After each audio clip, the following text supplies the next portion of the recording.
Thank you guys so much. Adam is so great. I mean, you've got these crowd riled up. They're excited. We're excited. So if you're just tuning in and you missed out on kind of where we're at, what's going down, we got a leaderboard for you. Let's start right where we should. Peterbot and Poyo, right? These guys just went absolutely crazy. And, you know, actually, before we get them, because I'm sure we're going to spend so much time talking about these guys, I wanted to highlight here some regional representation in this top 10. Yeah, I mean, we go ahead and take a look at the teams. We got 4NA up there, 5 EU, and shout out to the Asian team there in 10th place, representing. Cool to see when we're talking about an international competition, we have to always keep in mind that regional thing. But of course, yesterday, absolutely dominated by none other than Peterbot and Poyo themselves. I mean, everybody had question marks going in.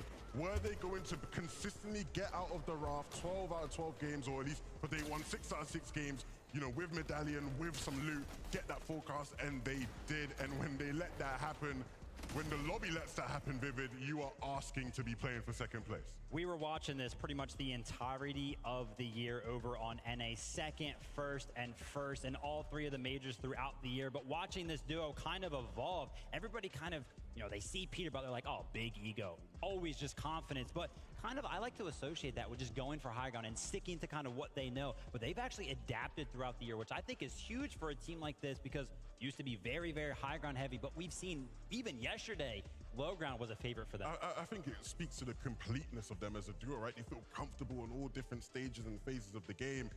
And I mean, again, it's the reason why many people are already saying this is the best duo we have ever seen in competitive Fortnite. Been very, very consistent throughout every single one of the games, and that's going to start Peterbot himself getting that mythic rifle to be able to use. And I was looking at the damage dealt yesterday. I was like, you know, I wonder who went ahead and actually dealt the most damage, and it was no surprise. Peterbot himself, 10,800 damage, separation of upwards of 4,000 between first and second there. Yeah, what was this whole thing about how Peterbot can't perform on land?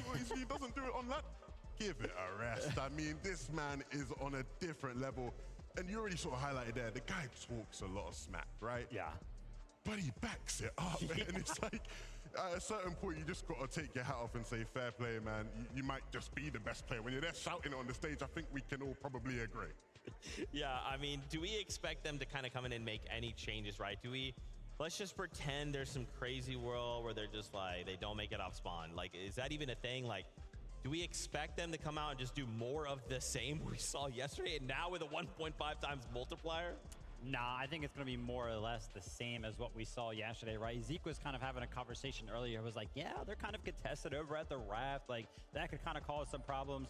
Levin, let's be honest, they're really not contested at all. They're getting the exact loot that they want. Nobody's really messing with them. But it's not even the loot at the raft that we should really be paying attention to. It's the rotation out of that happens so fast towards that forecast tower. Right. Yeah, I mean, the impact of forecast towers has just been insane, right? You ask the players, how crucial is it? And a lot of them will tell you, you get forecast tower, you better have a good game, because it is just so crucial. And these guys are using it so well to their advantage every single game, it feels like. Absolutely. I wanted to highlight there the duo in second place and talk about them for a moment. It's Thomas HD and Quezy. I think the duo that's going to perform the best this weekend is probably going to be Peterbot and Poyo. They've had like a really dominant performance this year, so yeah, I think that's them. I think the duo that's going to perform his best this weekend is probably either Vico Flixie or Camy and Setty. I think Camy and Setty are just always going to perform on LAN, and them having an uncontested spot like that is also Vico Flixie is crucial to their success. Man, oh man, Quezy and Thomas HD, I would love to see them pick up their first title for Thomas HD in this setting. We put a 1.5 times multiplier. We put a Monarch pistol in the hands of Thomas HD. Anything could happen. Yeah, I mean, yesterday, me and Levin were watching the games. We were like, oh, okay, let's go ahead and check out what Thomas is doing. Oh, hitting headshots with the Monarch pistol, I see. Yeah, just pretty much carrying that surge game for the duo. I mean, look, we got a lot of Danish observers, you know, they love to watch their own. And to be fair, today I'll give it to them, because Thomas has been on a different level, right? He obviously has a lot of expectations on him, people wondering when is that win finally gonna come. He is playing for it clearly, because every single time, like you said, he was just on point. It was like you couldn't really catch him out at all either throughout the day. So yeah, if they can keep playing like that, they're going to be in for the running for sure. Yeah, super, super tough there. I actually want to go ahead and reference that damage out that we kind of looked at just a little bit ago, right? Peterbot and Poyo obviously was towards the top of that. But there's a little bit of information on that one that I wanted to go ahead and discuss as well. It was the fact that Thomas was actually in second place. And that's actually really, really impressive because when we kind of think about it, something that we don't necessarily always talk about is the fact that Peterbot is getting a weapon consistently every single time, right? That mythic rifle. It's something that he will have in his hands every single game. Whereas Thomas kind of has to loot, right? Maybe he won't get a Monarch pistol every single game, right? Not as easy to be consistent when you're not getting the consistent loot that other players are getting, but still in second place for damage dealt. Right. Might not have the consistent loot, but consistently putting that damage in for sure, right? He was on it throughout the day. And it was just good to see both of them sort of in a really good flow, right? I think when you look at Quezy, he's clearly feeling very confident about the game plan and the strategy moving throughout the game. We spoke to him after the tournament yesterday, right? And he sort of was VOD reviewing, looking back at their games. And one thing he's noted that I thought was really interesting was he felt coming into the competition, their mid games was going to be their strong point. Like mid games would be easy. It was just about figuring out what they do in end game. Whereas yesterday, it felt like it was the opposite. Their end games were magnificent, whereas mid games at times could be a bit scrappy. And so seeing if they can work on that, they should be even better today. Okay. Well, guess what? We can actually hear from Quezy, from Thomas HD, because Adam Savage is standing by with the duo now. Yeah, I've managed to wrangle a Quezy and a Thomas HD back here, fellas, and I'm keen to talk to you guys. Obviously, yesterday, Quezy, it was a great start to proceeding, second place right now. Did everything pan out as you expected? Anything different to what you kind of came into the Global Championships thinking it might be different? I mean, we prepared a lot, but I feel like everyone in this global is like kind of hitting their strats, so it was kind of like freestyling plus what we prepared. So we'll see what happens today. Obviously, mid-game as well, the fellas on the desk were talking about end-game looked magnificent yesterday, but mid-game today, how do you guys ensure that you capitalize on that as such a pivotal part of your game?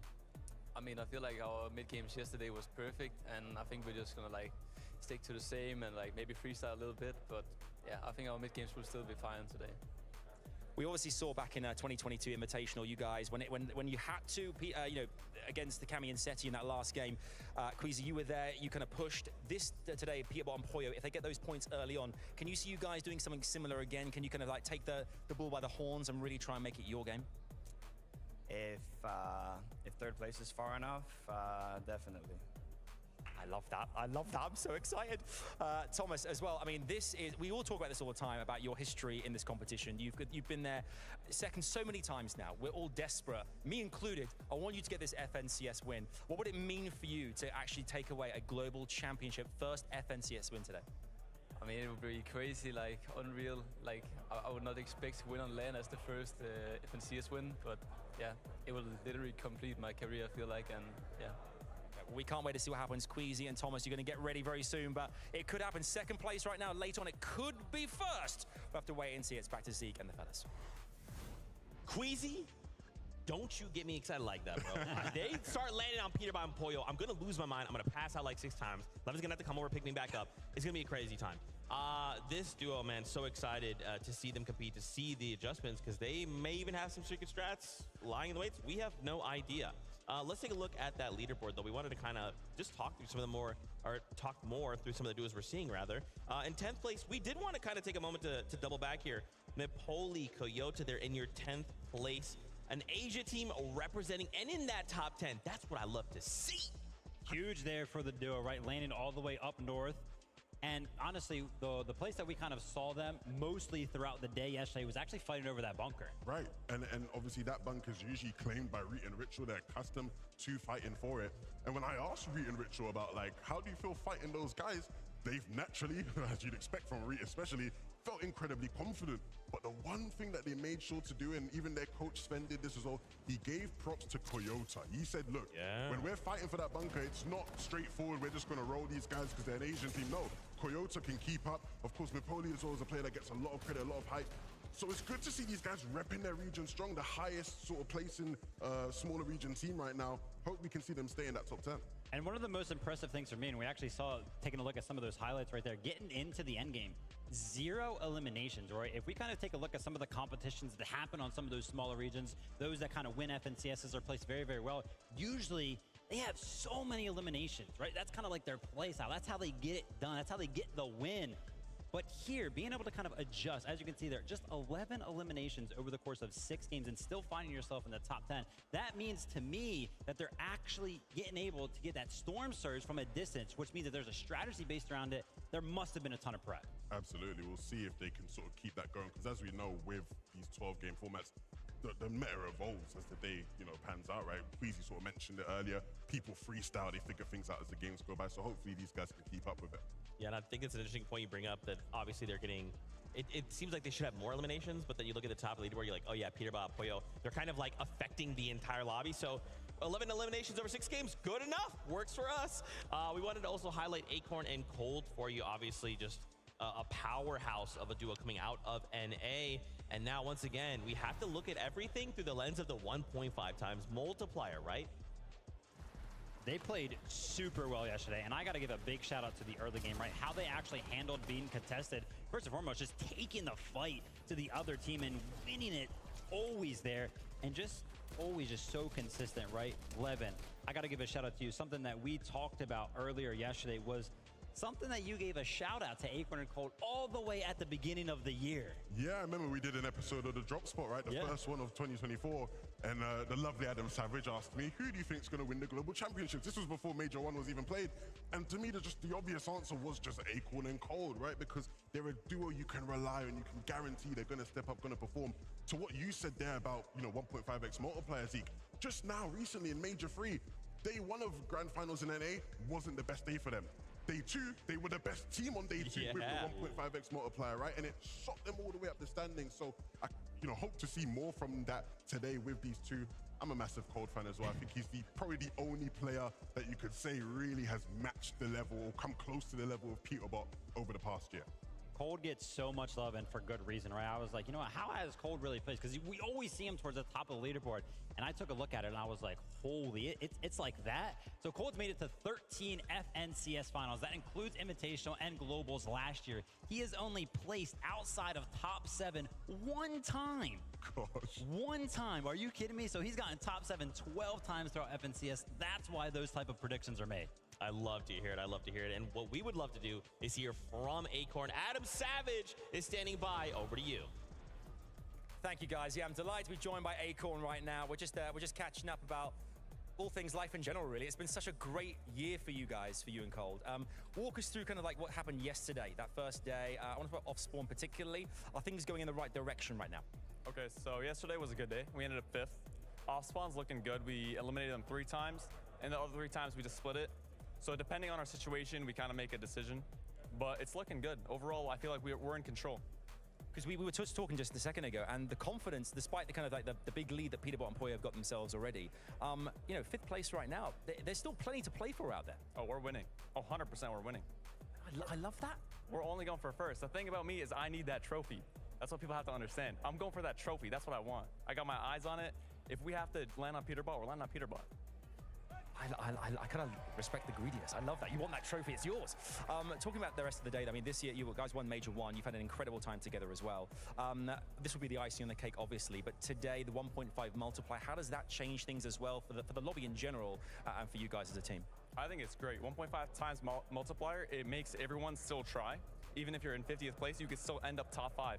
So I think it's great. Also, me and Cold, we're a day 2 team. So we adapt really well. Once we play first day, we learn from it. Day 2, we come back, we come strong, and we make sure to close it out.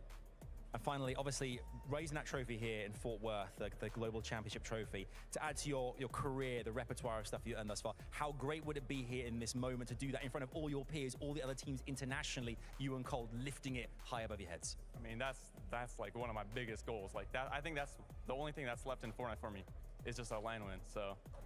There you go. You heard it from Acorn right there. Could Acorn and Cold go all the way? They have everything lined up. They're very close to that top spot. Will it happen? We'll wait and see. Back to Zeke and the gang.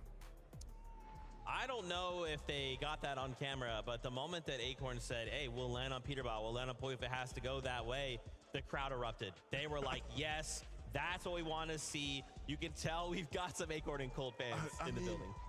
Clearly they respect the courage, right? I think that's what this game is all about. But it's so interesting how Acorn sort of echoed a very similar sentiment to Thomas HD and Quezy, where it's like, This is that last thing we want to achieve in our careers, and we are willing to do anything to make that happen. There's a lot of legacy riding on today for a lot of our historic players. I love the acknowledgement there from Acorn, right? Noticing or recognizing that they are a day 2 type of team. So it sounds like to me, they're feeling pretty confident. And how many other duos are feeling the same thing, right? Day number 2. We've had it, and I kind of, again, I think back to the drop spot leading into this, right? Benno saying, hey, day 1, it's about kind of coming out with these strategies. And then day 2, everyone goes, okay, this is what we're kind of having to deal with. How are we going to respond, right? So some of these teams will definitely look to come out strong to just change. I mean, if we start to see people go, Peterbot and Poyo, we're not going to give you that medallion. We need to take it back. I mean, how will that go? More to see in the future. With that being said, though, we were kind of curious to hear the players' thoughts on how they felt about each other. So take a listen. This is the biggest tournament of the season. 100 players, 50 teams of 2, players all around the world. They all travel to one place to play on a stage in front of everyone. One weekend, one map, last one standing wins the game, 12 games, and they crown the champion. That's how I'd explain it. No other games doing it like FORTNITE. The esports here is crazy. So the most consistent duo this year. I mean, it's obvious. Peterbot and Poyo. Best duo in the world right now. I mean, placements speak for themselves. They got second major 1, first major 2, first major 3. And they won like a lot of duo cash cups, so. Well, the first season in general, they were dominating. Now they're looking really strong. I don't think anyone put them that crazy. Like 100% the most dominating team of everyone. I mean, there's no one else more consistent than us, I would say. I'm not sure that it will surprise anyone, but I'm pretty sure that Camy and Setty will do good, as they always do on LANs. They kind of just have everything scripted. They have the entire game scripted and how they're going to play it. They're always just one step ahead of everybody. I'll say Epic Whale Muzz impressed me with their performance. We just stopped playing with them last season to play with Benno, and I was really hoping he qualifies for Globalist. So them getting, I think, 7th, it was impressive for me.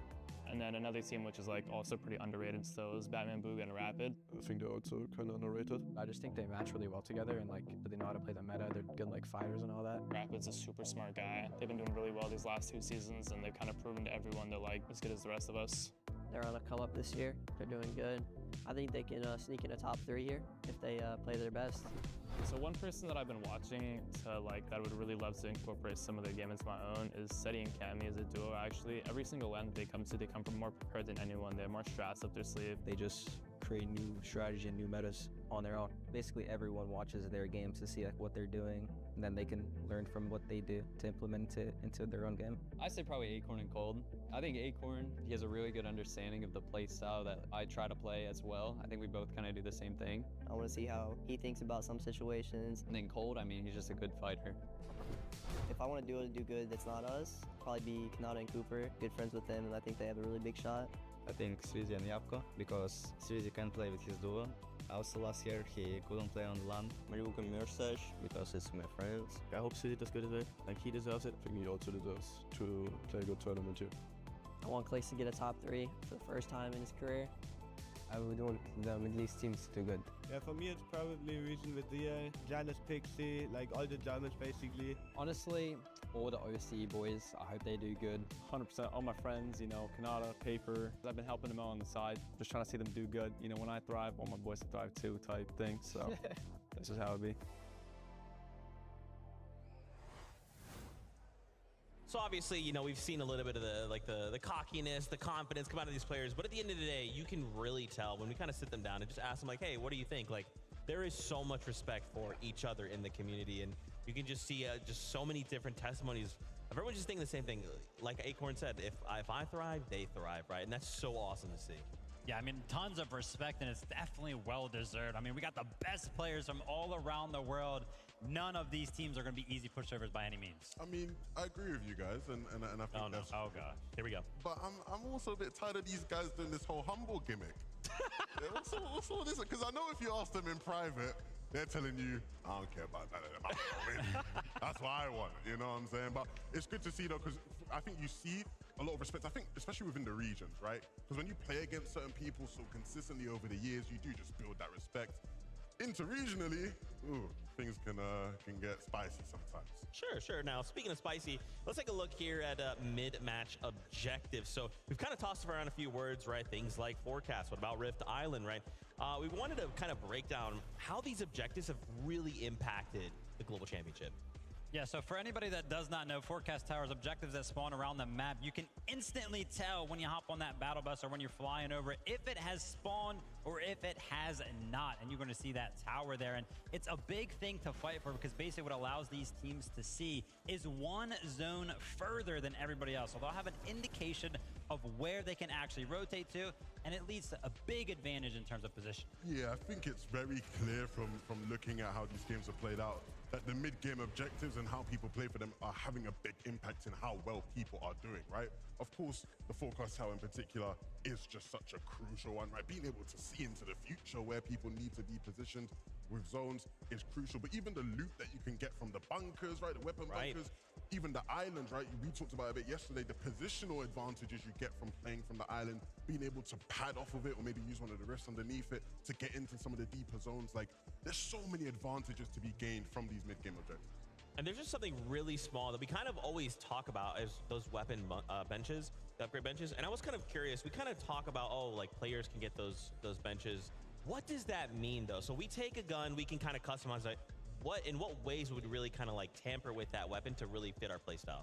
I think easily the one that every single competitive player is going to instantly highlight is the ability to add, remove, change the scope to the one that you definitely prefer, right?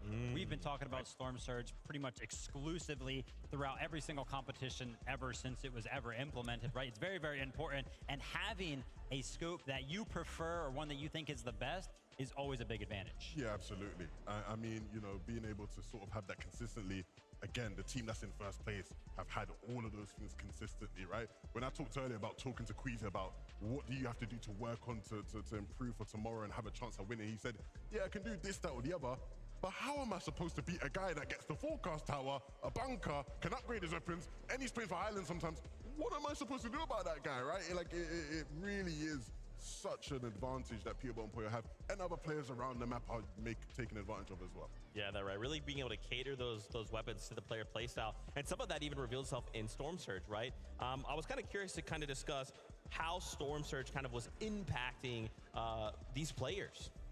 Yeah, exactly. So obviously the top 5 teams throughout the competition, you know, they've been doing very, very well throughout the day. And we were kind of trying to, you know, make some sort of a relation to how much damage they have actually taken from Storm Surge. Are they really getting affected by it, or are they kind of just bypassing it? Are they doing so well? And as you can see, 2 teams in the top 5 right now, Peterbot and Poyo, Vico and Flixie, have not taken any damage from Storm Surge whatsoever. And then the rest of the teams in that top 5, 4 ticks, and 6 ticks, definitely not a lot. Yeah, not much at all. I mean, if you're Coach Raz, he's looking at his 2 teams, Vico, Flixie, Peter, Poyo, going, those Storm Surge ticks, I've done my job. I have done my job. That's what he'll be thinking Just an there. insane stat. Right. Crazy. Yeah. Both of these teams, you know, not like that means like you got your Surge locked down, and that's how when we talk about like teams and being able to carry on what they did in day 1 into day 2, you look at a team like that and go, if they're not struggling with Surge at all, and they're gonna keep getting their mid-game objectives and whatnot, like they're gonna keep doing well. Absolutely. Yeah, and we've seen teams all the time struggle with Surge, right? Because remember, you're trying to get above a number. The moment you drop below, you're starting to get hit for 25. I mean, how do we are there quick ways to kind of deal with this? Is it a Monarch pistol, right? Is it a shotgun? Is it just, let's find a box, let's go for the fight? What do you think? I mean, it's going to be preparation. As soon as you kind of fall behind on Storm Surge, the rest of the game is pretty much over. Like, we see teams always try to come back, right? Try to regather their resources and everything after that, but it's just a constant battle because once you're below, you're pretty much below for the rest of the game. Absolutely. I mean, one thing I really wanted to look at, right, was just where the zones are. I think we always talk about how zones pulled and where the zones are in when it comes to any major Fortnite tournament. And these were the positions of all the 6 zones we saw throughout these games. This is 6 zone in particular as well, which is really interesting because I think when you look at this season and the meta right now, Vivid, a lot of the players, when you talk to them, have been struggling with 6 zone rotations. It's one of the most difficult zones to navigate through. But when you actually look at the zones and you look at where all the top 5 teams have been landing, even though they're all over, you know, they're not having problems at all, right? You can see it's less about where you're landing and more about taking advantage of the zones you get when you can. All these teams landing in different corners, but yet still consistently doing well in these games.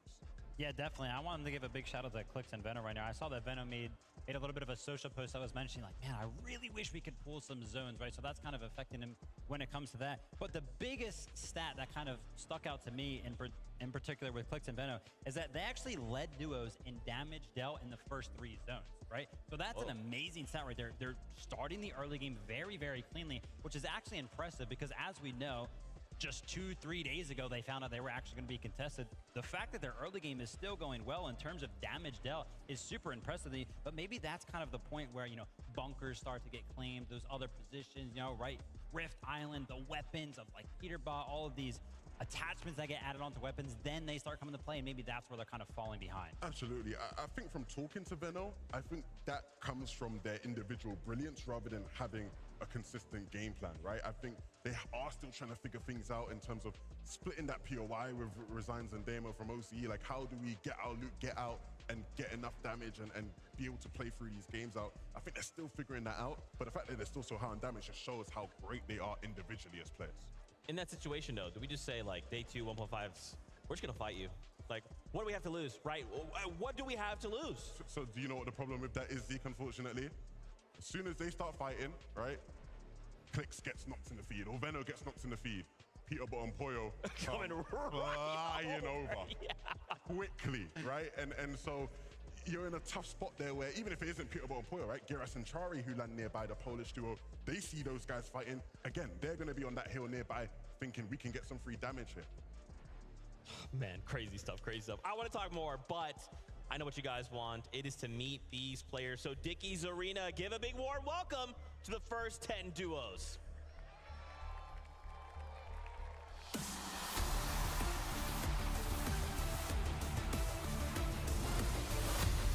It's Alex and Worthy looking to even the off-spawn score. These guys are ready to start day 2 with a bang.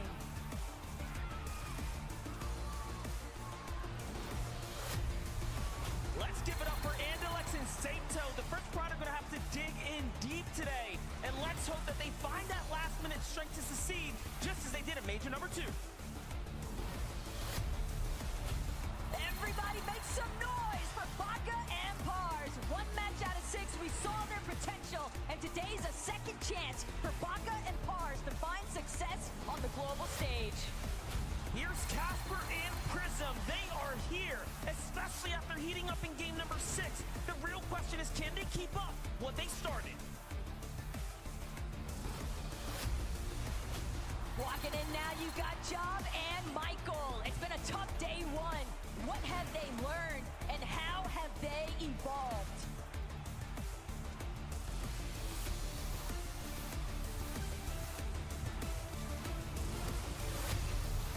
Hold on, it's CCB and Nathan. We know they're known for their consistency, but who would have called them being just inside the top 10 after day number 1? Now, let's see what they can do. One more time, it's gonna be the double T's, Trashy and Threats. They knew it wouldn't be easy, but the top 10, it's so within their reach. Coming in hot is Scroll and Sky, the Danish duo that have had their biggest task in front of them right now after closing day 1 right inside of the middle of the pack. They know it's time to pick up the pace. They've got 6 more games to make it happen. Let's get after it, Kadu and Sion. It's none other than Booga and Aviv. 2 out of their 6 performances were stellar. And if they can find that groove again, we can definitely see them up at the top.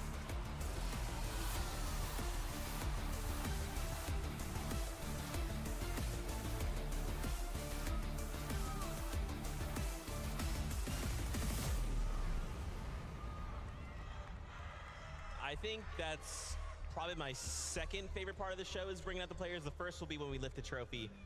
But to just hear the crowd lose and to see kind of the players in that moment really take in, man, there's a crowd. We're here at LAN. Let's go. A duo that didn't budge an inch. Baka and Pars. So locked in right now. it looks like they've got their eyes on the prize. Very consistent duo out of NA. I think a lot of people had high hopes for this duo, even including them into the top 10, just because of how consistent they are. Often, it's like, oh, they're the NA Camy and Setty. They just play so passive, always playing for the placement. But right now, 11, kind of disappointed in the sense that they are in 23rd.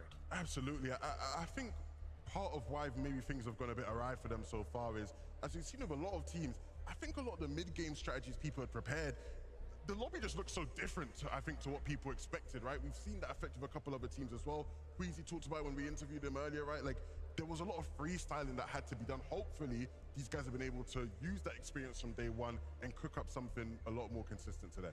That's right, and you guys heard them. I mean, the moment we talk about Bugha in any capacity, crowd goes absolutely crazy. Shout outs to him paired up with Aviv. And of course, shout out to JP, very special guest there who got to walk out with them. Currently sitting in 24th place. But if Bugha's taught me anything, it's you can't count Bugha out. He can make anything happen. And now we just said, Bugha, I don't know, what about a 1.5 times multiplier? Can you work with that? I think Bugha and Aviv can work with that for sure, right? I mean, like you mentioned, it's really, really hard to count Bugha out. Honestly, he has survived in FORTNITE competitive for so long because of how smart he is, because of how much experience he has. Well, now I gotta say, Levin, it's time to put that experience, that knowledge to test. Day 2, can the comeback happen? And there's so many people here that love him and are rooting for him, and he's got to do it for them. That's right. Do it for the people. That's what we want to see. But for the people, we will now bring out the next 10 duos.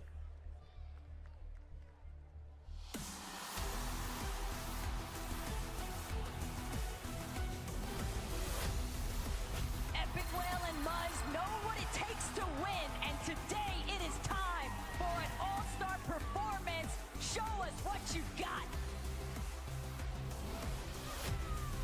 Let's give it up for Chap and Teeny. After winning Game 1, they've already proven that they are championship caliber. However, it was just the start of their journey. Rise and you must start at day 1 off strong, but can they hone in on the consistency? Because this is where it matters most.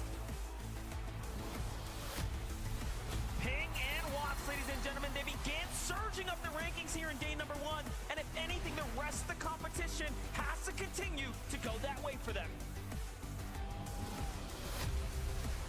It's been a lot of growing pains for Danath and Tinka, but you can't count Oceana out. It's a new day, and it can always be a fresh start.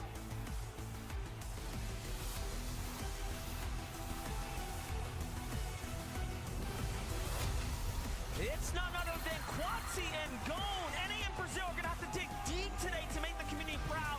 This duo has shown that they can win fights, but now they need the placements. Si se puede, Clone and Kramsu. Their next move is hopefully going way up on that leaderboard. It's double trouble. We have Reet and Ritual. Closing the day out in 25th was tough, but now with the 1.5x multiplier, can Reet and Ritual find the strength to pop off? A massive welcome back to Reason and Badil. Can they crack into the top 10 for day number 2? Batman, Bugha, and Rapid are in the building. Everyone is wondering, how is this team going to adjust? And can they actually prove that they're one of the best on NA?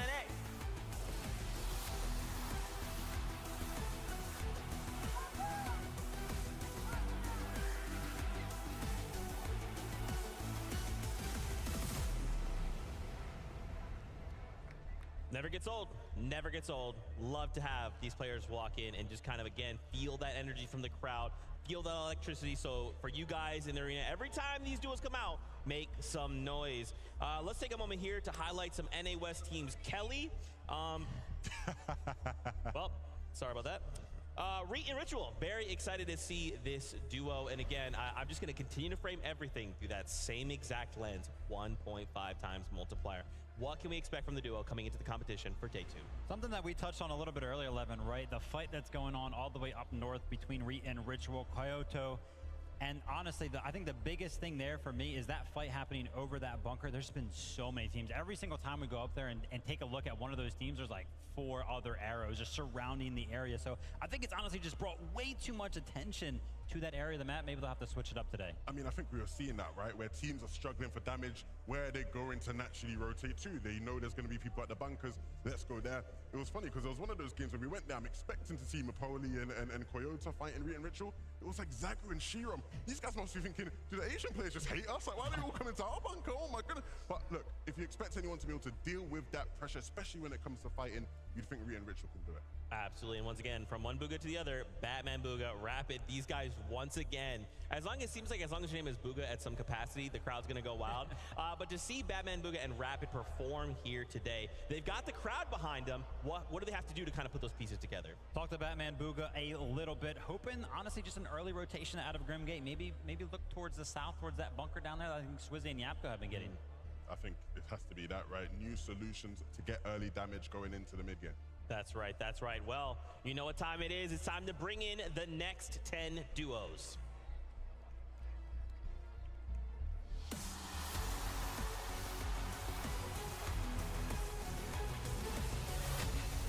No matter the odds, Swizzy and Yapko are ready to run it back, but they'll need more victory royales if they want to get the job done.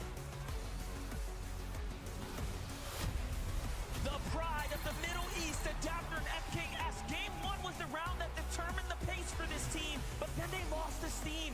Can the Middle Eastern pride make a big comeback today? Hello again to Trulex and Chicho. The foundation is there, but they've got to build up if they want to reach a global championship. Forward, give it up for K Shuttle and Keiki. If this team can make it past the mid-game, we expect huge things. However, we all know it won't be easy. They've had a day to work on their chemistry, but regardless of the outcome, Chiefs and Chris, you've got the hearts of champions.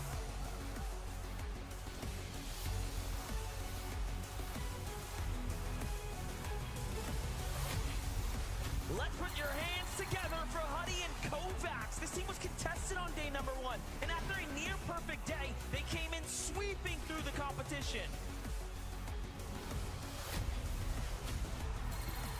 Dukes and Spinks found their footing in day number 1, and maintaining their consistency will be a big step in the right direction.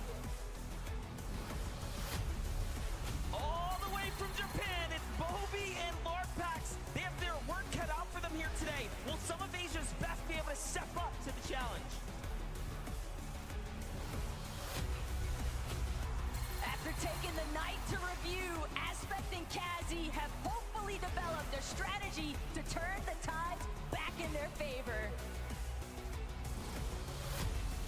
It's your boys, Acorn and Cold. They had a spectacular day 1 performance, placing in the race for a trophy finish. But let's see if they can close out strong now. Cold is working with.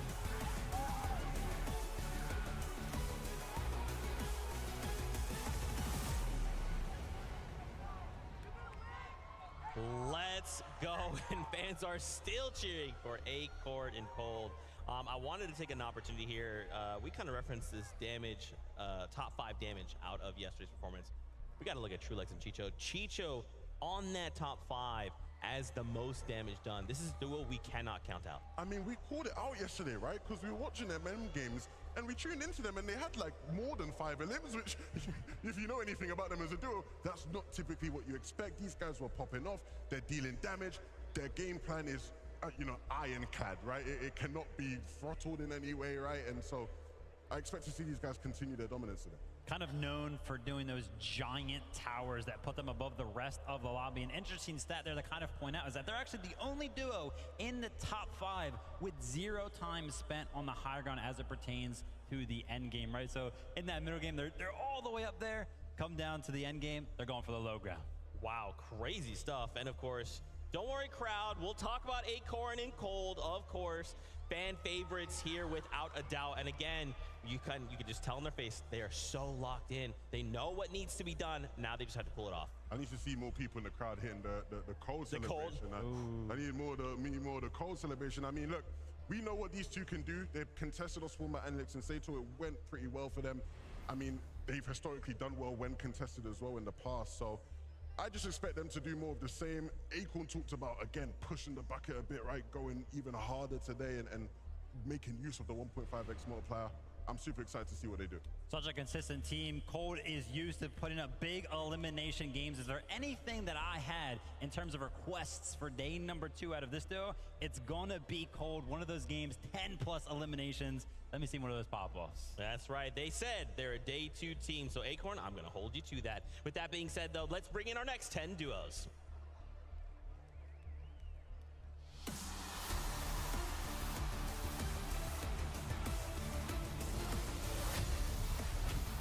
Starting the day off in 2nd place, but Quezy and Thomas HD have only one goal in mind, and that is to break the curse.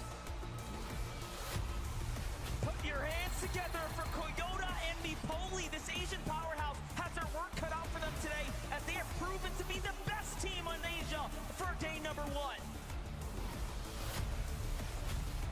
Experience gain is never a loss. Let's see what Shadow and Virgo have in store and what they've learned since day number 1.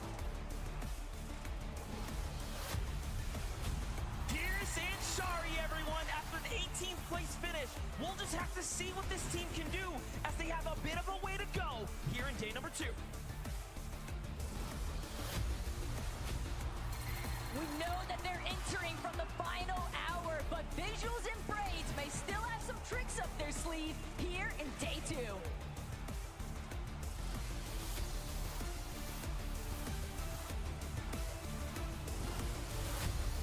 Agers and Rise, after being surprise contested, this duo still managed to find their stride and close out with an impressive 11th place finish. What can they do next? We know they've been hitting the VODs and looking to review, but now it's time. Janice and Pixie, they're ready for the fresh start, but can they break through? Coming in hot, it's Ed and Persa. The Brazilian fans will need to come together for this duo, because they're going to need your energy if they want to make a top finish. They're taking every opportunity, but Damo and Resigns are here to show that they can hold their own on the global stage. It's Peterbot and Poyo. Make some noise, Fort Worth. There's nothing much to say for these kings of NA, other than they might just prove to the world that they're the strongest team here.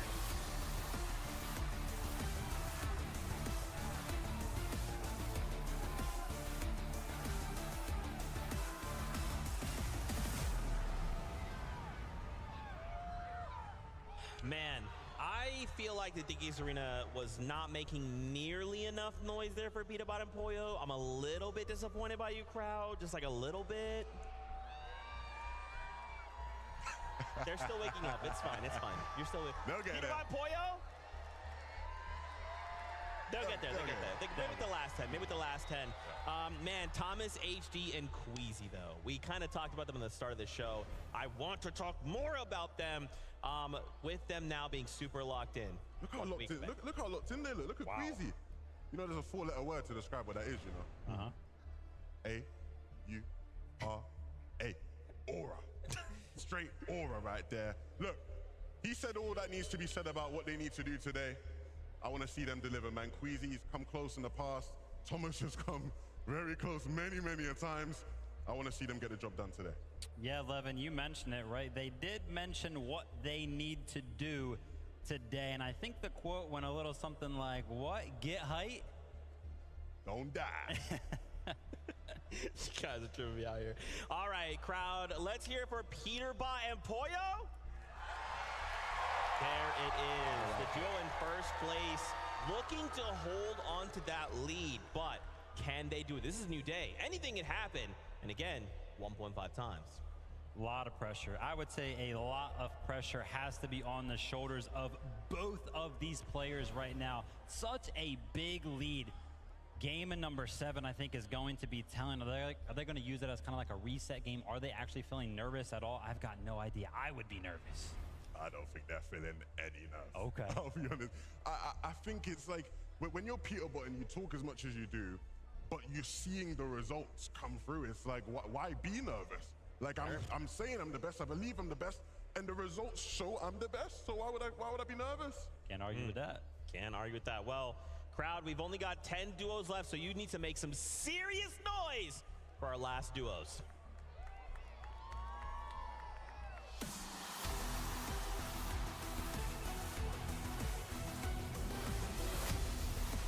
Everybody give it up because Vico and Flixie are back again. They had a good performance in day 1, but now it's time to be great.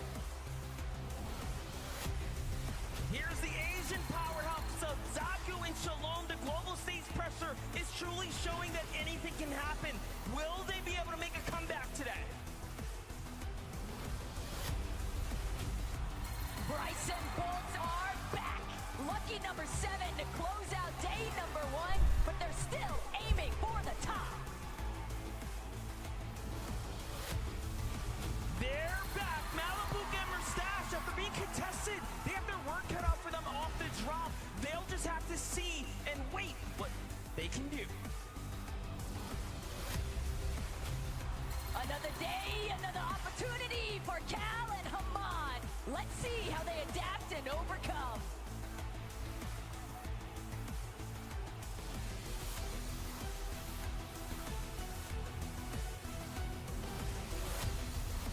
Let's welcome Paper and Victor V. The fans know him, the community loves him, but they need to step it up if they want to have a trophy finish here today. Still here, ready to make Brazil proud. King and Phaser. They'll have to fight their way back into the conversation, but they're ready. You know who this is. It's Kanata and Cooper, and they're right in the middle of the race. We'll need the champ to finish and find his second win if he wants to succeed today. It's been a rocky start here for Camy and Setty, but the Polish powerhouse are due for a comeback. Can they make it happen? Let's give it up for Clicks and Vino! Meditation, preparation, resilience is what this team stands for. The fans are rooting for you, but how far can you push it now?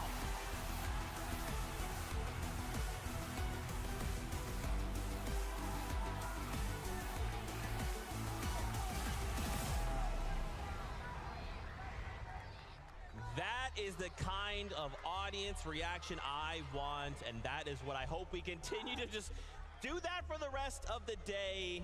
Shout outs there to Clicks and Ven at the very end. Hanging out with Max from Make-A-Wish. We got to hang out with JP and Max. Excited and thankful that they could hang out with us. Now, we got to start things off. We saw Sammy. I always Sammy. did it. He did it. I did it to myself. Oh, man. Setty, Camy. I'm sorry, I just mix up letters in my head. Setty and Camy, very excited. Much kind of like all these other dudes we talk about day 2 team, right? We can never count these guys out invitational winners. And now, what are they looking to do? They were the team that I felt probably had the biggest effect of what I talked about yesterday with Chapentini switching over to the Nitrodrome. Oh my goodness, had such a big ripple effect on Camy and Setty. When you look at how they were playing before, they were in a surge base, they had another surge base and Canada Cooper near them, they had Ryzen Ages near them. But Chapentini landing at Nitrodrome sort of warded those teams off. So all of a sudden, Camy and Setty, they're going, hello? Like, where is everybody, right? Nobody's here anymore. And had a big effect on how they played in the mid-game. So hopefully they've cooked something up overnight. Yeah, we had a lot of those zones kind of flowing north as well, right? So a lot of those southern teams actually like to sit in the storm, and with Chapentini there, right? Them being unpredictable in terms of being there kind of messes up that rotations for a lot of the teams that are to the south. Difficult situation to say the least. Finally, Clicks and Vandal kind of rounding out our duos here once again. They've been hot and cold, right? And they've kind of been put into these situations where they've been in these shambles situations. However, they've had time to go back to the drawing board. What do we expect in day 2? The drawing board, I'm happy that you kind of brought that up, Zeke, because if there was anybody that was hitting the VODs, hitting the replays, looking for something to exploit, it's the guy right there on your screen. Veno was looking for something. Levin, did he find it? I mean, I hope he did. I hope he did. I mean, you guys are going to have to show him some more luck. Can we make some more noise for Veno? There we go. There we go. Look. These two, it's been a tough sort of tournament for them because coming in, they were the favorites for a lot of people, and understandably, things look so clear-cut for them.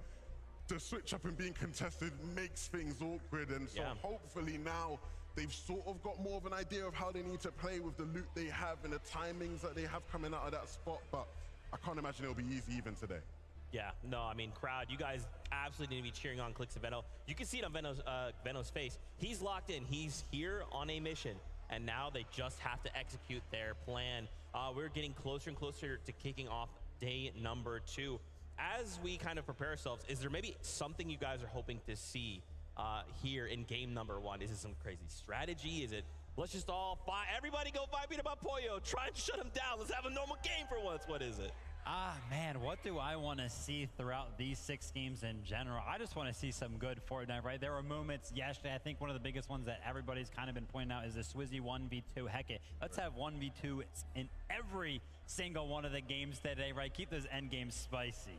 I mean, me personally, I ain't praying on their downfall or nothing, right? Okay, but it would be nice for Peterbot and Poyo to have a slower start so we could have more of a competition. I'd like to see it be close by game 12.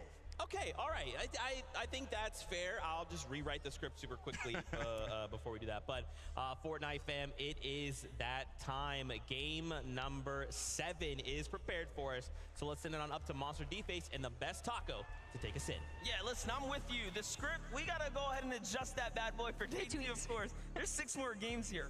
Yeah, and exactly, and I mean, I know it's really easy to get caught up in that point disparity that Peterbot and Poyo have established, but again, the 1.5 times multiplier makes anything possible, and we've already heard a couple of pretty popular duos. Some strong teams say that they're ready to challenge here in match 7.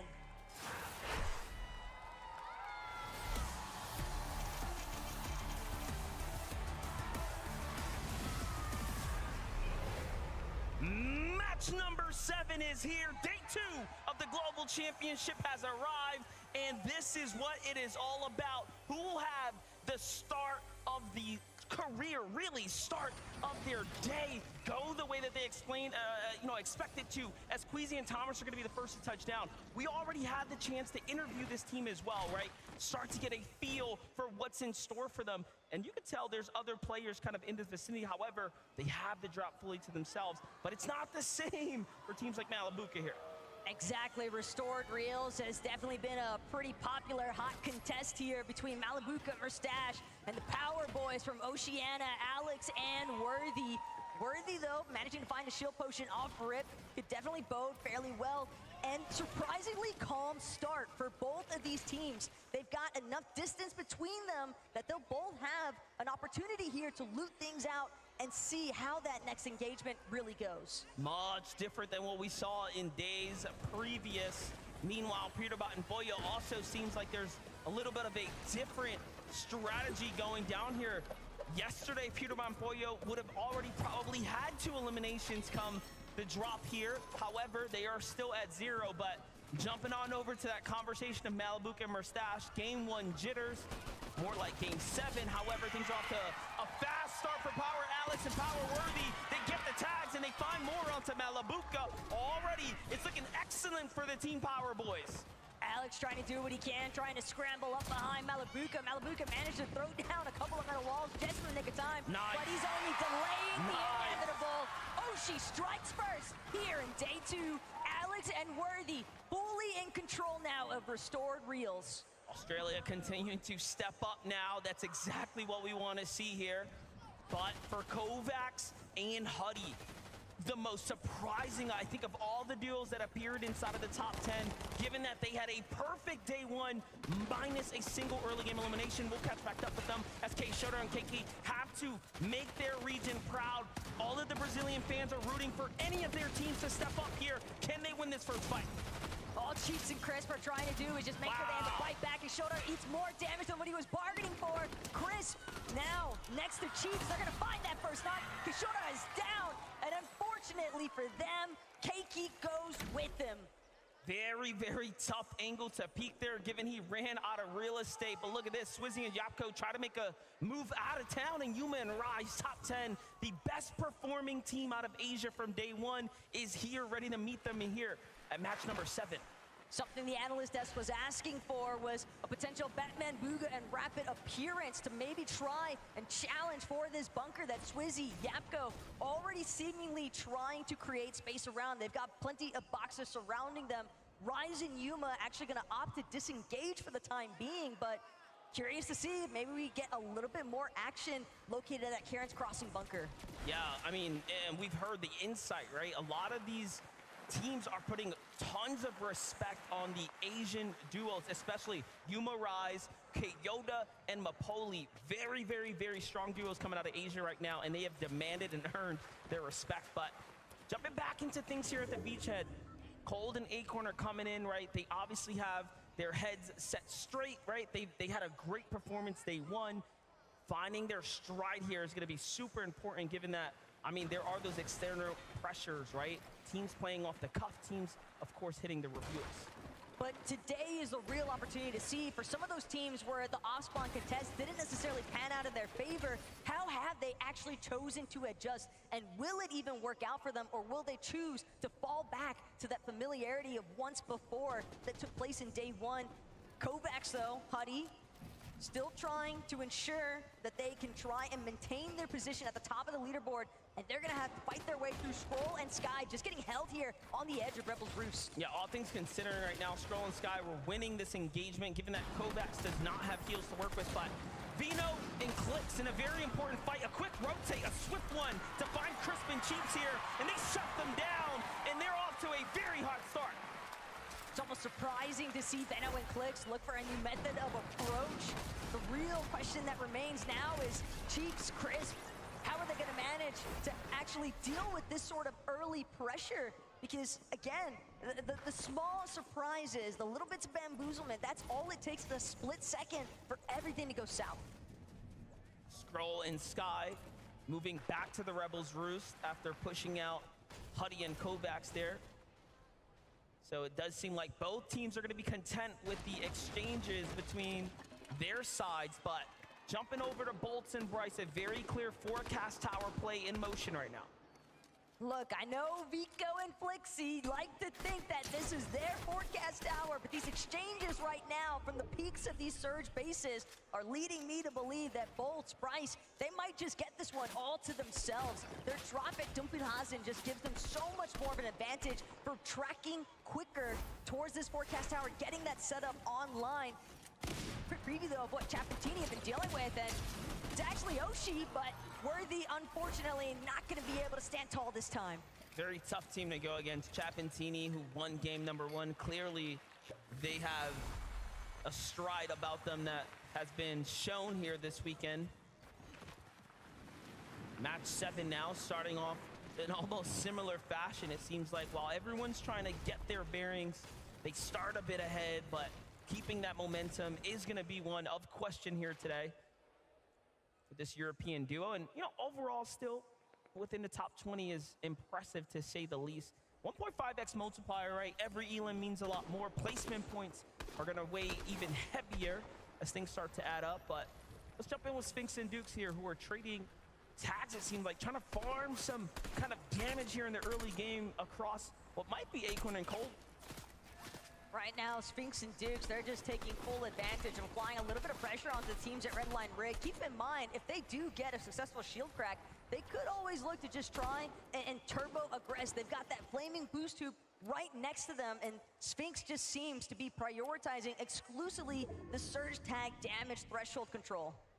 How impressive of Swizzy and Yapko to survive the drop. Trashy threats, Peterbot and Poyo. A lot of action down at the raft, so it is, of course, in their best interest to get loot and hit the road, quite honestly. You don't want to stick around there given what can be in store. Camy and Aspect clearly didn't want any more of that action as well, as they've moved somewhat north here to try to make the best of their strategy. But look at what happened. It's kind of causing this very congested area here. Ultimately, when the Storm Surge turns on, most of these teams that have created these new adjustments will end up clashing in much different circumstances. And well, that's the thing, because teams can review, teams can try to make those adjustments and implement new strategies, but how much of it is actually going to be structured around what you were engaging with in day one, as opposed to the other adjustments that similar teams, similar mindsets, everybody is looking to try and change things up here, at least if day one wasn't working out in their favor. Yeah, Baka Pars, we saw finding some knocks there in the feed on teams nearby, but couldn't confirm their elimination, so their damage must be ranking up nicely. Meanwhile, Vico and Flixie have a bit of a position here over the opponents. Talk about fights for the forecast tower. The card is in the hands of Bryce and Bolt, whom are just outside of it, so if they want to activate it, they will have to fight their way through this duo. At the same time, though, Clone and Kramzu might be enough of a distraction factor.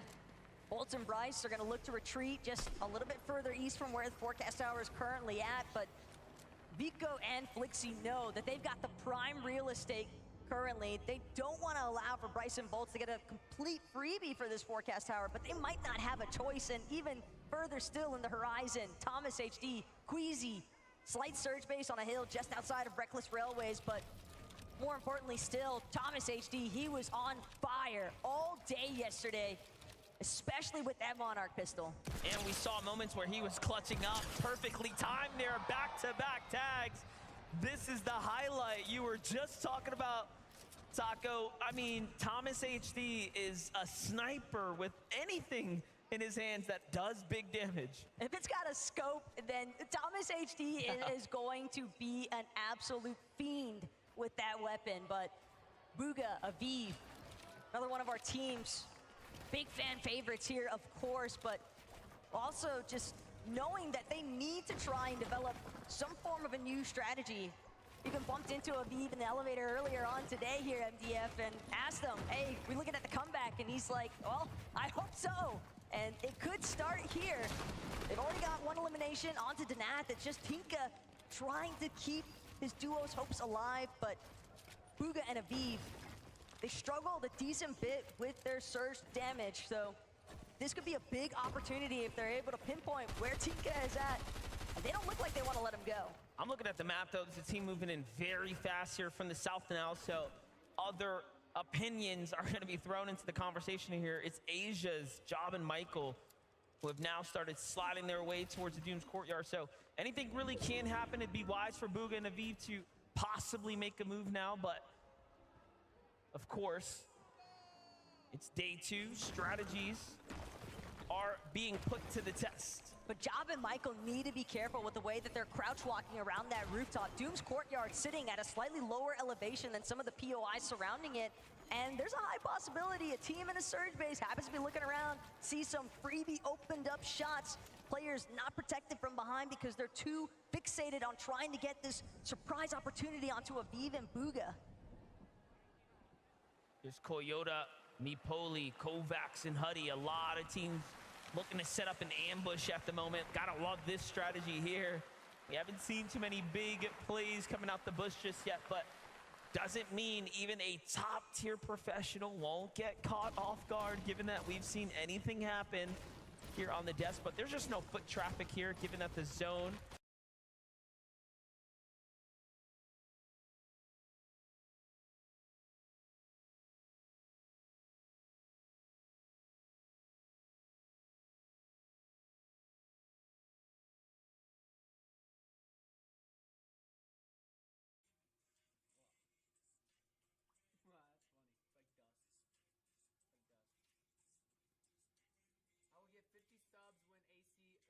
I just realized I got decent average.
picks being made right now. Forced to cap off HP here, given that he'll have to play this one out by himself for a couple of moments. Meanwhile, still a lurking duo nearby in CR's Michael and T1 Job there.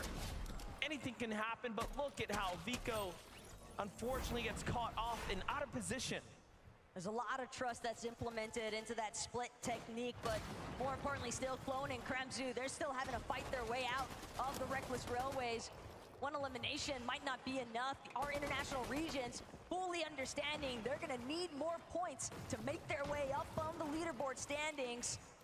And Kremzu, Clone, they've still got their eyes on the prize, I believe, but Job and Michael are not making it easy. Instead, they're gonna track down Flixie, catching him from behind.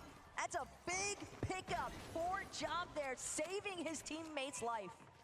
CR Job, T1 Michael coming in, finding eliminations here. Clearly a new strategy being deployed for this duo here, given that yesterday was such a struggle for this team to get their feet off the ground. And now we're seeing a much slower approach as opposed to taking full-on head-to-head battles, almost lurking between the major drops, trying to find fights that are in action, working a lot better for them now.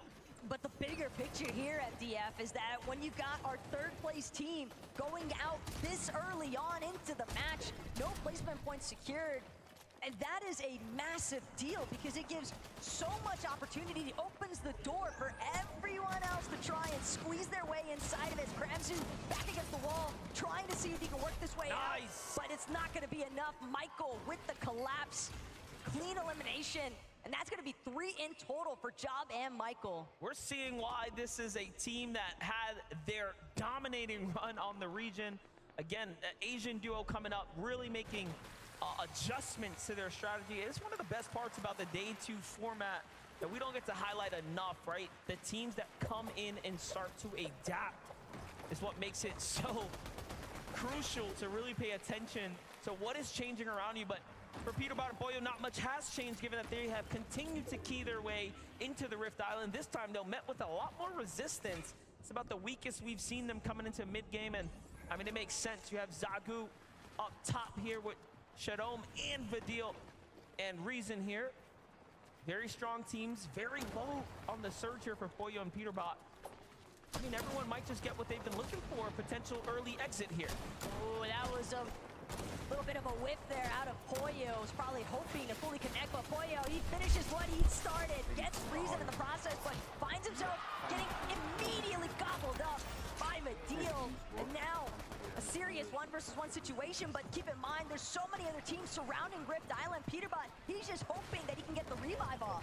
Talk about an incredible save here, but Body Out's not gonna make it easy here. Armored walls are coming out. Peterbot is desperate and boxed up right now. Zagu is also just above, putting in a couple of shots here, but things are gonna slow down.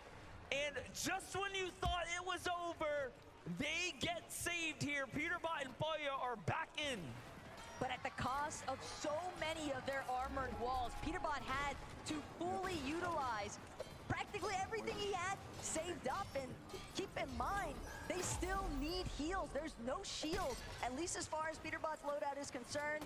Possibly Poyo is carrying a couple of small shield potions, but I'd have to guess not, considering that neither of them is bothered to recover. They're just trying to tango once more with Vadil, but he will not budge. Doing an excellent job here waiting for them. He knows it's still a 2v1, and Peterbot and Poyo are absolutely deadly here. And let's not forget, they have the medallion, right? So they still have very much full awareness of who's around them, but the tags, they need more damage. They've run out of heals here. This is about the best case scenario for every other duo in the lobby if you want to win the globals, which we know very surely they do. Poyo, though, not giving up just yet. Still knows that there's a job to be done here. At this stage, though, another issue for Peterbot and Poyo is one of their only options remaining to exit Rift Island might just be to take the Ascender down. But again, if they go for that launch pad, they might encounter even more resistance from the other teams that are a little bit more established, a little bit more healthy as well. But Poyo, Peterbot, they try to mark it off in the first place. And they will break through the builds and manage to escape. Hopefully they don't get targeted while they're flying by. A lot of teams here in the vicinity now. Peterbot going for the dive down. Poyo trying to scout where's the best spot. They're below the surge. They're going to have to land and take a fight. It's all or nothing now. Peterbot tries to go for Dukes and Sphinx. And they go for it, but Peterbot gets knocked. It's all up to Poyo now. Everything lies on him to keep the train going here. He's going to find a lot of tags here, just enough to keep his team in the win now. They try to box up Peterbot. They want to finish his duo. He's not trying to give it away for free. He's actually fighting with all of his heart here, and they're running for him, trying to steal his duo away. And he's going for it, but no! So close! Almost takes down Dukes as well in an incredible exchange, and first place is out. The runway is open. Respect the meat shield performance there out of Sphinx. He knew that he was already relatively low. He could absorb at least one shot and trust that Dukes would get the job done. But a massive upset here in match 7 as 3 out of our top 5 teams already eliminated. Thomas, HD, Quezy, Trulex, Chicho. Now is your chance to surge upwards. Agers is solo at the moment inside the zone, but we gotta get the update here from Quezy and Thomas HD, who have been working their way up slowly, steadily, looking to manifest this global championships victory right before their eyes here. The tags are great from Thomas. Things are really starting to ramp up now, and we know what they're playing for, and that's that victory. We saw it in the interviews. They just want to take height. At this stage, if they've had a chance to witness what's been going down inside of that elimination feed, Thomas HD and Quezy exclusively need to focus on their own game, just playing things out as if it's any other match. Pretend like all these other teams in the top 5 are still in the lobby, because that's what's going to give them in the mindset to stay for their best performance. There's a lot going on right now, given that the zone's starting to develop here. It's not just high ground being held. There's also big names clashing all around us here. Take a look at how Vino jumps in, takes down Paper in the highlight. Possibly then Victor V back-to-back, but it wasn't over yet. He gets met with a crushing defeat to the hands of Quanti and Gone. The overhead view doing an excellent job at highlighting. There's practically nowhere left to hide. Everybody is stuck on even ground just about. And what I want to see, MDF, is whether or not Quezy and Thomas are going to be able to successfully make their stake on height. Trulex and Chicho box on the low ground directly underneath them. And if these Titans clash, one or the other could potentially fold. Well, here's the thing. Thomas HD and Quezy are two of the, again, only players left in this lobby that will notably challenge height every single time. Most of the competition that would otherwise do that is not in this lobby. I do anticipate a runaway scenario here. However, Brazil, King and Phaser hopping across, yet not even close enough to challenge up for high ground. So there's very little teams that would actually have the heart to go up, unless coming into day 2, they've decided to shift strategy. And that was a pretty risky jump forward as well from King and Phaser, because the way that Thomas HD and Quezy have been spraying at other teams, you've got the indication that they likely have an assault rifle, so it's a lot more difficult to make those jumps from the high ground off the Flowberry Fizz, heading towards front side of the next zone. But Sphinx, Dukes, we saw them shut down our first place team on the leaderboard already here today. They're hoping to see if they can transition this into a victory royale of their own. Sphinx and Dukes through elims. Hard eyes on the prize right now as Reese trying to slip his way from the storm line into the safety, but unfortunately is going to fall there in 19th place now. Very well within the top 20 here, as there's a lot of placement points to be earned. This is a 1.5x multiplier for everyone tuning in right now. These games have significantly more weight than yesterday's round. If there's a day you want to perform, it is here and it is now. Quezy and Thomas still working their way. Look at this build. They are willing to commit heavy material, heavy resources to hold high ground. And what's one of the most impressive aspects of Thomas HD and Quezy's run is that they've been doing all of this without a forecast tower.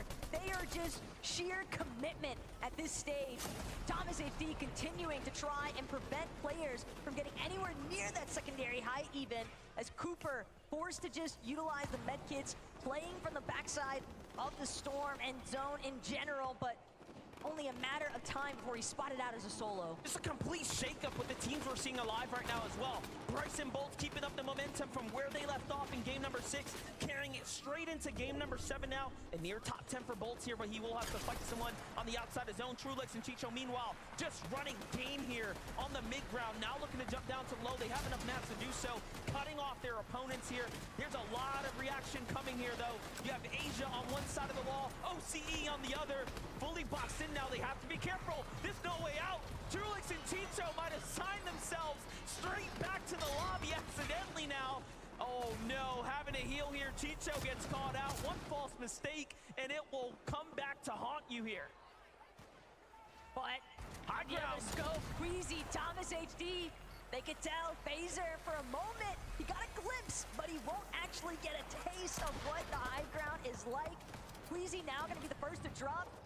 He's continuing. He knows he needs a refresh. He wants more material. If he can find an elimination, if he can play the disturbance factor, he can prevent anyone from having the potential to threaten Thomas HD's current position. Thomas HD, in fact, alongside Quezy, just going to continue to try and secure as many eliminations as possible. We are witnessing greatness right now as Thomas HD and Quezy are putting on a masterclass from the high ground here.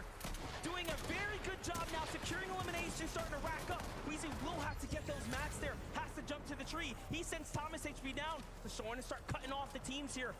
Completely new duos in the conversation as well. It's Zagu and King and Phaser now. That's all that's left in a clean 2v2 here. But the zone pool, Thomas HD and Quezy, they made it to the top of the hill. Phaser is going to manage to find his way up. Thomas HD instantly puts him down. Quezy with the cleanup as well, and a victory royale finish. We expect it, and now they're performing from the interview section all the way in to the first match here of the day. What a way to keep up the momentum. And of course, you know what we're gonna get next. A word here on the floor, given that we wanna hear what's happening. Would you please give it up your Game 7 winners, Quezy and Thomas HD! Woo! Boys! That is the way to do a Game 7 on day 2 of Global Championships. Quezy, the high ground was king there again. What a way to start the competition today. I mean, take high, don't die. It's that simple. I love that. It's a man of few words, but you know what? They mean a lot. They pack a punch. Thomas, today as well, we see the likes of family in the audience, all these fans here as well. Fort Worth, make some noise for these players! I want to talk about how pivotal it was as well. You saw in the elimination feed, I think in the 6th zone, we saw Peterbot and Poyo go down. Did you know then you had to capitalize on that? I mean, Christians said, like, you saw it in the kill feed, so yeah. Like, we just played our game. We didn't think about it. They were in the game, but it doesn't matter for us. Now that you've seen the 1.5 multiplier making a massive difference today as well, looking at the points, you've really tightened things up at the top. Do you go out the same way again? I mean, obviously high ground being really important there. How did the mid-game change for you guys that time around? I mean, we will see. I can't tell if we're going to play high or not, but if the opportunity is there, we're taking it. And it seems as well, Quezy, that each time you guys get that high ground, you're the one sent down just to wipe the floor, get those eliminations. Thomas holds the high, and it's working really, really well. I mean, yeah. What is there to say? Like, we just take high and we win. There's nothing else to do. Like, we just need to perfect our mid-game, and if we get into endgame with good match, that's it. We're looking forward to seeing what happens next. Would you please, one more time, Fort Worth, give it up for Quezy and Thomas HD! Woo! That is the way to start a day 2 of FNCS Global Championships 2024. Loads more to come. What's going to happen next? We'll find out after this very short break. We'll see you in a few.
win! Get high, don't die! Get high, don't die! Come on, man. It's too easy. It's too easy. Fortnite fam, we got a tournament in our hands, baby! Hey Lev, take height. Don't die. Take height. Don't die. Let's go! Game number 1 on the day, 7 overall. Quezy, Thomas, HD find the victory royale, and they repeat exactly what they said yesterday. Take height. Don't die, Levin. Or, yeah, Levin. Listen, Quezy and Thomas, I mean, the high ground, right? It was working yesterday. They were getting a little bit of pressure, in my opinion, from the likes of Vico and Flixie primarily. But Vico and Flixie go down very, very early on this game. Quezy and Thomas maybe noticed that, right? And was like, listen, we're not going to receive any pressure from them, because what we noticed, Levin, was that they invested all of their match, so much so that when it came down to this 2v2, they almost had nothing left. I mean, you look at who have been the biggest players on height in the first 6 games. Vico, Flixie up there, Peterbot, Poyo up there. Both of those guys down and out of this end game. So much space for Quezy and Thomas to play with up on those layers. And it's just really great to see this from them, Vivid, man. This is what I've been wanting to see from them all year, right? We've always known Quezy to be this dominant high ground IGL. This year, he took a step back from that. When it matters the most, though, relying on what he knows best, playing the high ground. I just cannot believe it. As well, when we kind of saw, I love the way that Quezy kind of commits to that high ground. We kind of look up and it's just cones as far as the eye can see. Most players would just kind of do a few floors, maybe 2 wide. He's just like, nope, this is mine, all of it. To be fair, there's not many players looking up at it anyway. Yeah. But if you did, and you just saw 300 metal just committed to high ground, you're not even bothering to go up there. Vivid, are you seeing this? Do quick math for me, Vivid. This lead is a lot smaller than yesterday. 23 points now separate Peterbot and Poyo and Quezy and Thomas. The question was, how is anybody going to catch up to them? That 1.5x coming into full effect. A bad game for Peterbot and Poyo. Shambles up on Rift Island, goes down early after trying to land and fight to get back into the game. Quezy and Thomas, they mentioned it in that little bit of an interview right there. They saw it happen in the feed. They played their game to it, and now we've got a tournament on our hands. Yeah, absolutely, man. Oh, uncharacteristic game from Peterbot and Poyo. They look like they were working with scraps at times, but with Thomas and Quezy, not at all. Still exactly what we saw from them yesterday, where they're looking strong, in good positions to get surge. Thomas in particular, the Monarch pistol again, it is just relentless, the amount of damage this guy is putting in with that. That's right, and guess what? We actually have a moment from that last game. Let's listen into that game-winning moment. I'm not gonna peek. We should remember their skins. We should remember their skins. Yeah. They're dashing. 30 on them. Okay, we know their skins though. Yeah, Catwoman. I got a kill. Disconnected them on the right. Yeah. They have dashes still. Catwoman on the right. Yeah, I see. Here, chop him, chop. I'm going across. I have armor wall. I'm armor here. Yeah, okay. Armor yourself as well. Armor. Yeah, I am. I did. We can get. Bring them. I don't have fizz. 60 or 100 points. Dead. Nice. He's coming up. Going up. Yeah, I see. 100. 30. Crack. Dead. Behind you. 1 HP. Dead.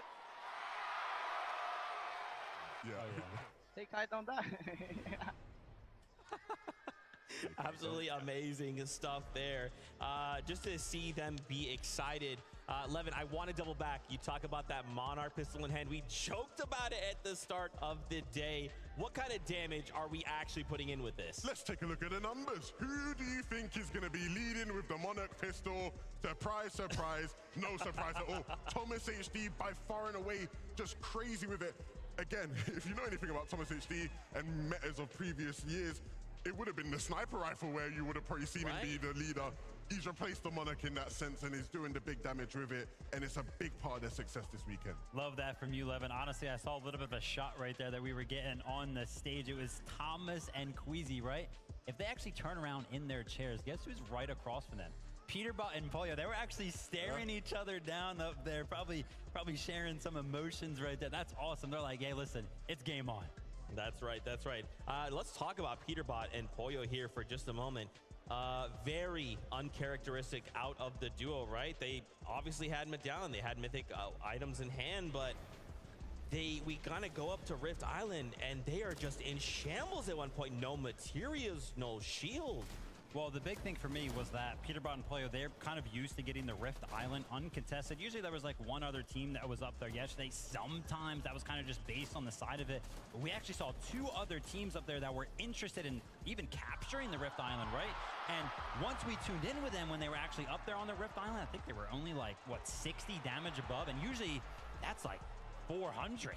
That's literally what I was about to say, right? Where it's like, they shouldn't even have to rely on going to Rift Island to be getting their damage. Usually they are much higher. Before that, I think we're already seeing some changes in the way people are playing around that area of the map in the mid game, and they're clearly struggling with it. They're gonna have to figure things out, and fast. That's right. 3rd place, Trulex and Chicho just rising up the standings there, holding that 3rd place. And to think here, Trulex had to do this as a solo player. He has to play heals, but in those moments with this multiplier, those placement points make a difference. Absolutely. It's exactly what you expect Trulex and Chicho to do. To be honest with it, a bit unfortunate with how that game sort of panned out towards the end. They were doing a good job on some of those mid to low layers. They get cut off, right, on low ground. And usually if you get cut off on low ground, it's, you know, it's possible to reclaim it. The problem was the team that cut them off used armored walls. So they're pickaxing through armored walls to try to get out of the storm. And again, they just lose too much time. It forces Trulex to use those medkits earlier than they probably would have wanted to. And that leads to the end of their game. A top 6 ain't bad, but that could have easily been another top 3 for them. No, but it was super, super good for them, right? Because coming into today, remember, they were one of those top 5 teams, and we saw actually multiple of our top 5 teams go down. Those being Vico and Flixie went down early. Again, obviously, Peterbot and Poyo went down early. But another one was Acorn and Cold that also went down early. And I think me and Levin, we noticed something very, very fast that game. They were uncontested. They were contested for all 6 games yesterday. So that big switch-up could be affecting things largely. Those ripples making a difference here. Every little thing can change an outcome, but it is that time. Game number 8 is being ready for us. So casters, on over to you. Yeah, it does seem like being uncontested now is starting to work against some of the favorites who are up at the top. Yeah, and for the teams that are having to essentially switch up their strategies, one thing we were noticing, you pulled up something rather interesting from socials. Swizzy even giving the shout out. I will seriously do my best today. So match number 8, let's see if he's got it.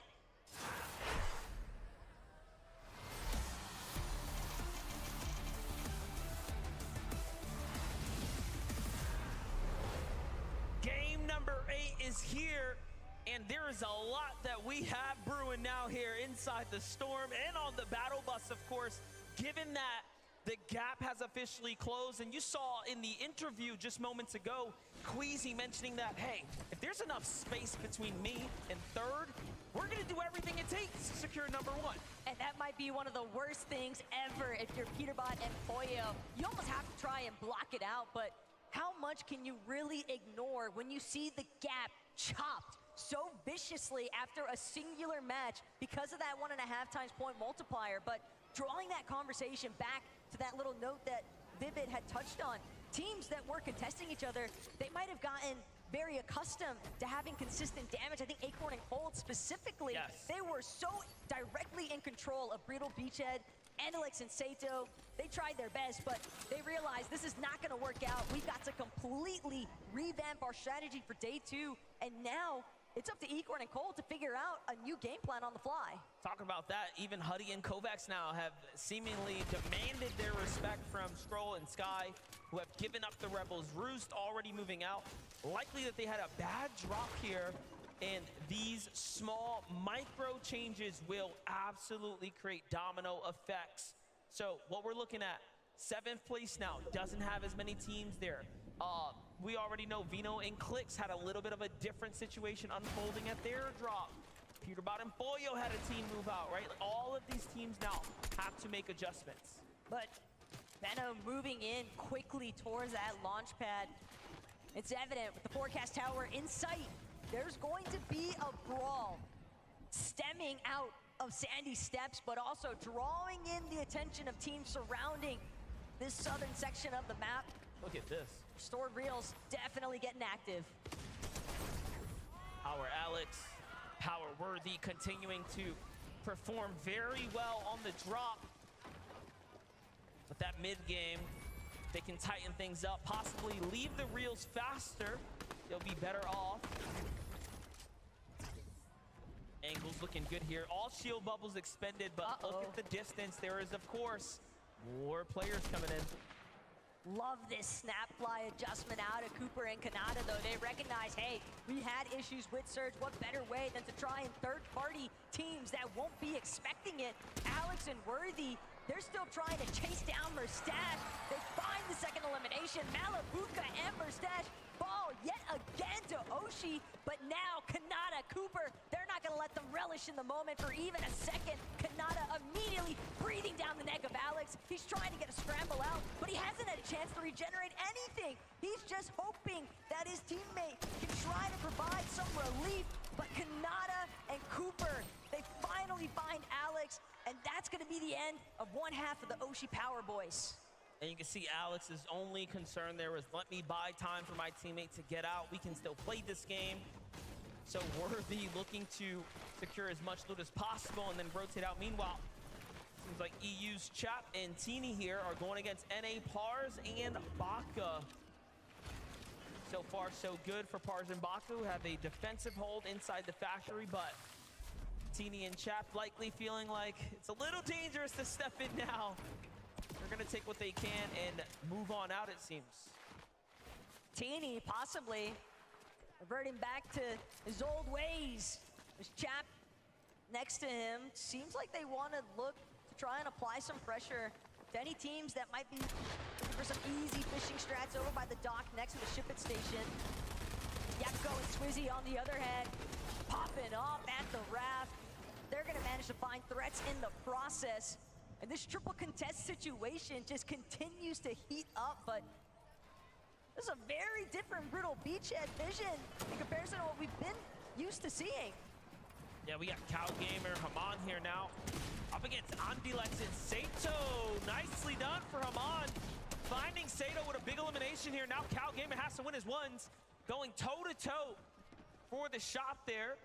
Andilex extremely weak, but instead calls in the backup, and beautifully done as Haman finishes the deal here for Middle East. And they're gonna find themselves a wonderful set of eliminations. Now the drop is theirs, no Acorn and Cold. So clearly a rotate must have happened and a lot sooner. They're not the only ones countering some slight adjustments to the loop path and rotation strategies early on. Vico, Flixie next to Booga and Aviv, but at the same time, some damage was clearly applied.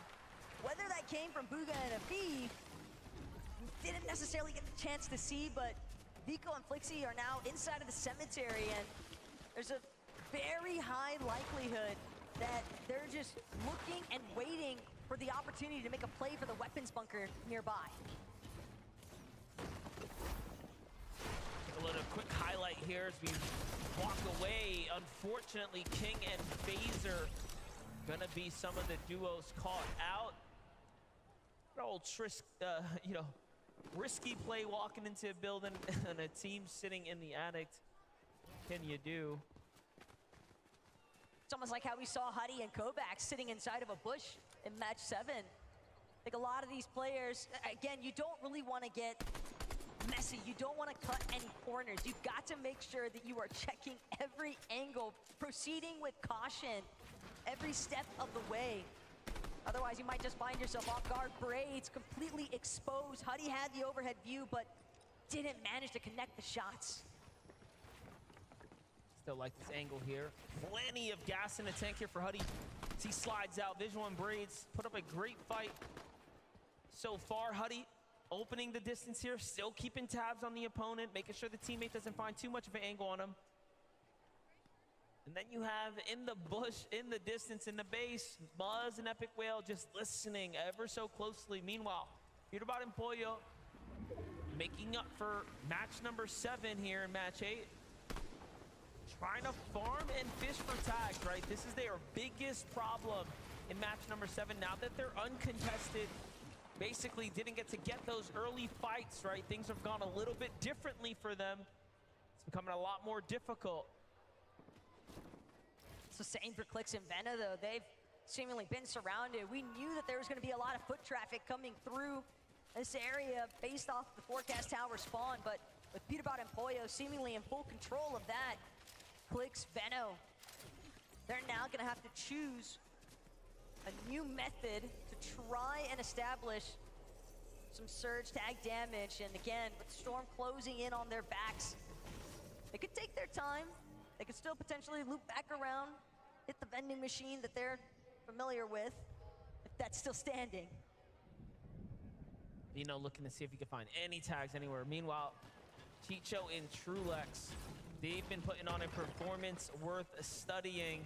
You have to start to wonder now, what is it about their drop spot, their mid game, their early game that they've been able to do so well that they've continued to make end game and then perform at the highest caliber. Now being one of the few teams in the race here for the first place. But they still have to keep it up. They've still been contested, although the team that's there has given them a little bit of room to work with. Meanwhile, a team that has a lot less room, Swizzy and Yapko, right?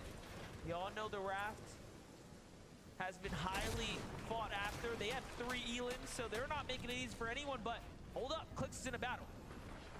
It's Crisp on the other side of this box, but Clix, Veno definitely looking a lot more healthy than their counterpart, and sure enough, Veno is gonna close this one out. That's another elimination, 12 points already. Keep in mind, that point multiplier doesn't just come into effect for the placements, but eliminations also being worth 6 apiece. It's a great way to climb. But Veno, Clix, they've gotta be careful sneaking up when they least expect it from 2 separate sides.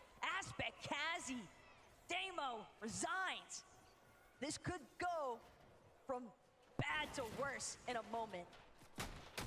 Yeah, Clix already hears the shots coming out here, so they're not slick by any means. He does have a couple of splashes here, so being able to get their HP up is not going to be too much of a problem. Meanwhile, Vino looking to alpha up some positioning over Quezy and Aspect here.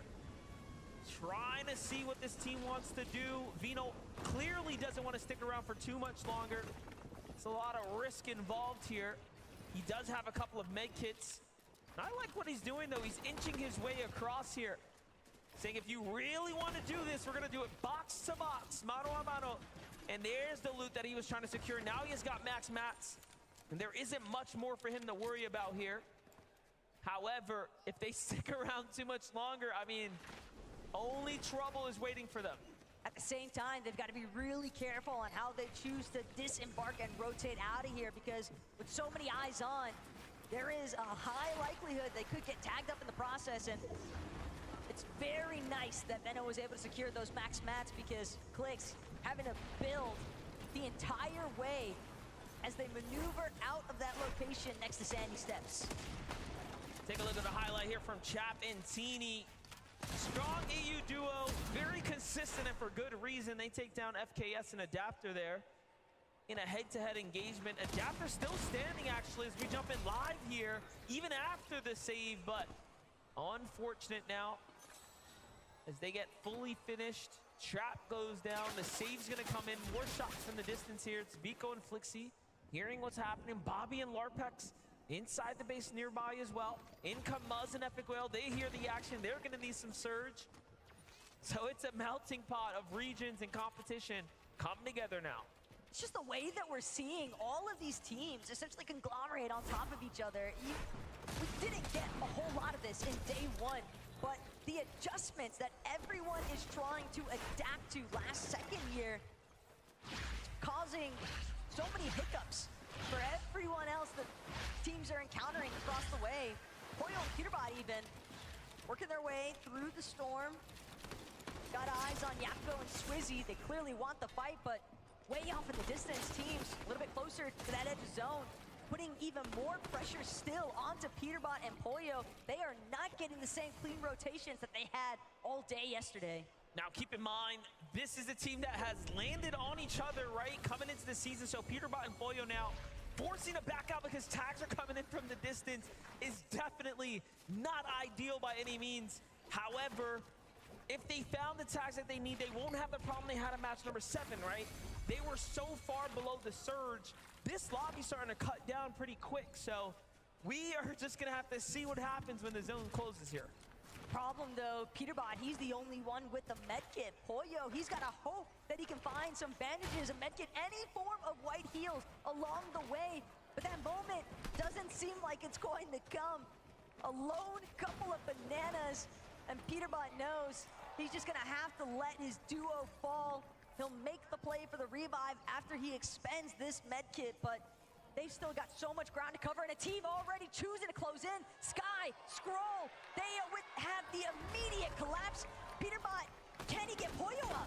They've been watching, they saw what happened, and then they saw the name that went down.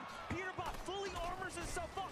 Every wall is covered here. They will have to literally break him out and then fight, and he is ready. Rifle in hand, shotgun in the backup kit, ready to go. He tries to go for the wall replace first. Very smart done. However, starting to run out of material. Peterbot is one of the best in the world, and for good reason. You just cannot stop him if he does not want it to be done. Look at how well he's putting up a fight in a 2v1 situation right now. The fact that he's even delayed Sky and Scroll for this long is phenomenal, as is Peterbot continuing to split them apart. He will not let them challenge him 1 versus 1. Anything else is not going to go their way, but Peterbot, he's still managing to scramble. He's on the escape. He's got the reveal marks as well. He knows exactly how he needs to move. But again, Sky, Scroll, they realize we got to reconvene. We got to re-aggress. Peterbot from below. He's on his last little ticks of HP. And I don't think he's going to make it out. Finds a bandage, has to hit it, but unfortunately will fall now. And that is back-to-back games of trouble on the horizon now for Peterbot and Poyo. And it is just starting to slip away now. If there was ever a moment for the competition to really find their confidence here in day number 2, it is now. What a critical moment that just unfolded in match number 8. But again, we heard it even in that last interview that Adam just had with Quezy and Thomas HD. They choose to still play the game as if nothing's gone wrong. There's been no spoiler in effect for the first place team because they know their best performance is going to come from 0 distractions. Crazy to think that if the OCE team didn't rotate in at that time, he would have gotten the bandage off and we would have still seen something potentially unfold. But the reality is now, top 5 is going to shake up. And at this point, Peterbot and Poyo, they might just have to hit the drawing board themselves because that's 2 for 2 on the start of today. That is just not gone anywhere near the direction that they would have hoped here in day 2. But on a separate note, Thomas HD, Quezy got a nice overview of the rest of the map from their current position, just trying to use some of the natural elevation to base up on. And here at Mount Olympus, a couple of teams nearby, but they've just got so much space boxed out and claimed. Bryson Bolt with the Rift Island. Chicho and Trulix down low. Still sitting pretty in 3rd place right now, based up under the Rift Island. Not an ideal situation to be in here, given that teams won't rotate because they see the island, let alone get a better angle for Chicho and Trulix. Very unlikely, but they have a duo in sight. It'll be important for them to find a couple tags here. 340 above, they should be okay for the time being. However, that's the damage that we're looking for. Another little bit of a shock, though, as far as our top 5 is concerned. Spinks and Dukes have also been eliminated. They've jumped up a few placements after their match 7 performance. They were sitting inside of top 10, 9th, I believe, to start day 2. So the fact that they've fallen here already just means, again, ample opportunity for some of these other teams to try and leapfrog their way up and over inside of that top threshold of the leaderboard. But Vico, Flixie, first off, they've got to deal with a little bit of pressure from the north side of where they're based. And again, Vico and Flixie, they had some success whenever they were able to find those forecast towers in yesterday's matches, but it's not going to be as easy this time around, and Bryson Bolts are a big part of the reason why. Bryson Bolts, slow and steady, wins the race, and they have been working their way on up. Just look at those standings right there. Currently in 6th right now. Most of the immediate competition sitting on ice for a second. Another unfortunate run for Cold and Acorn here. And they're a day 2 type of team, so really have to scratch your head and wonder what's happening over there. But Clix and Vino have a lot more to worry about here. Resigns and Demo out of the question here, trying to look for the fight. Vino with a monstrous tag, and they just shut down Resigns and Demo, really showing them who's the kings of this one right now. But Chicho and Trulex have also met their match. What is happening over here? Rift Island just continues to get even more traction surrounding the baseline of it. Teams that are potentially hoping to try and utilize some of the mobility aspects surrounding it, such as the rifts, and in fact, Chicho, Trulex, they're on the go. But remember, Quezy, Thomas HD, they were sitting on a peak near Mount Olympus. There's a very high likelihood that they're gonna be looking to take some shots at some of these teams rolling in from the Rift Island. Aviv and Boog are definitely one of those teams as well. They have a lot of high ground. Back on over to Bolts and Bryce though. Finding Agers out here on the rotate there. Very, very important tags given that they are just 40 above the damage threshold. So just a couple moments before that starts to affect everyone here. Big moves coming in though. Once the zone closed, the damage will start to escalate very, very quickly. The later the game goes, the more storm damage it will do per tick of you sitting inside of it. Bolts and Bryce cannot afford to mess around here. They will luckily pull zone to their side. However, they are under the focus of the rest of the lobby. It's not looking good here. And not only that, but they're also getting battered by these Storm Surge ticks. They need to connect at least one more shot, but they're losing the time to do so because they're having to heal instead. Valuable seconds. They could maybe catch some of these other teams that are also late on the rotate, but instead they're forced to deplete all of their shields, hoping that they don't get cracked because that audio cue might just be enough for somebody nearby to try and key them as well. Yeah, having to force heal all of their resources at this point. Beautiful tags there is going to give them a little moment of relief, and that's exactly what has to be done here. So makes you appreciate having someone like Bolts on your team who can actually hit the shots that matter most. That means someone else on the lobby right now is taking that damage. If they're above, someone is definitely below. So these trades are happening in real time right now. Looking at the map, teams are starting to rotate in, now starting to get comfortable below them. If Bolts and Bryce can solidify their foundation, they have one of the stronger positions to actually close this game out now.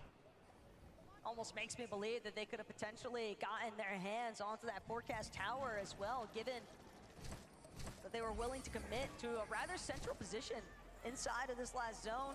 But Quezy, Thomas, off the launch pad, they're gonna be some of the first touchdown front side of this next zone, and instantly Quezy trying to see if he can re-establish the height control, same level of success that they had in that last lobby. We know that's their game plan, and so does everybody else in this lobby. I like that though too. He's got a lot of distance to work with, that natural elevation as well, not looking to overcommit given that the zone's gonna pull here. And it was the right call. It's going far south. You know, these are the things you can't really account for. When the zone starts to bounce like this, it makes a big difference. And Vico and Flixie with an excellent early rotate right now, taking advantage of everyone's decision to kind of wait this one out and come up and formulate a strategy.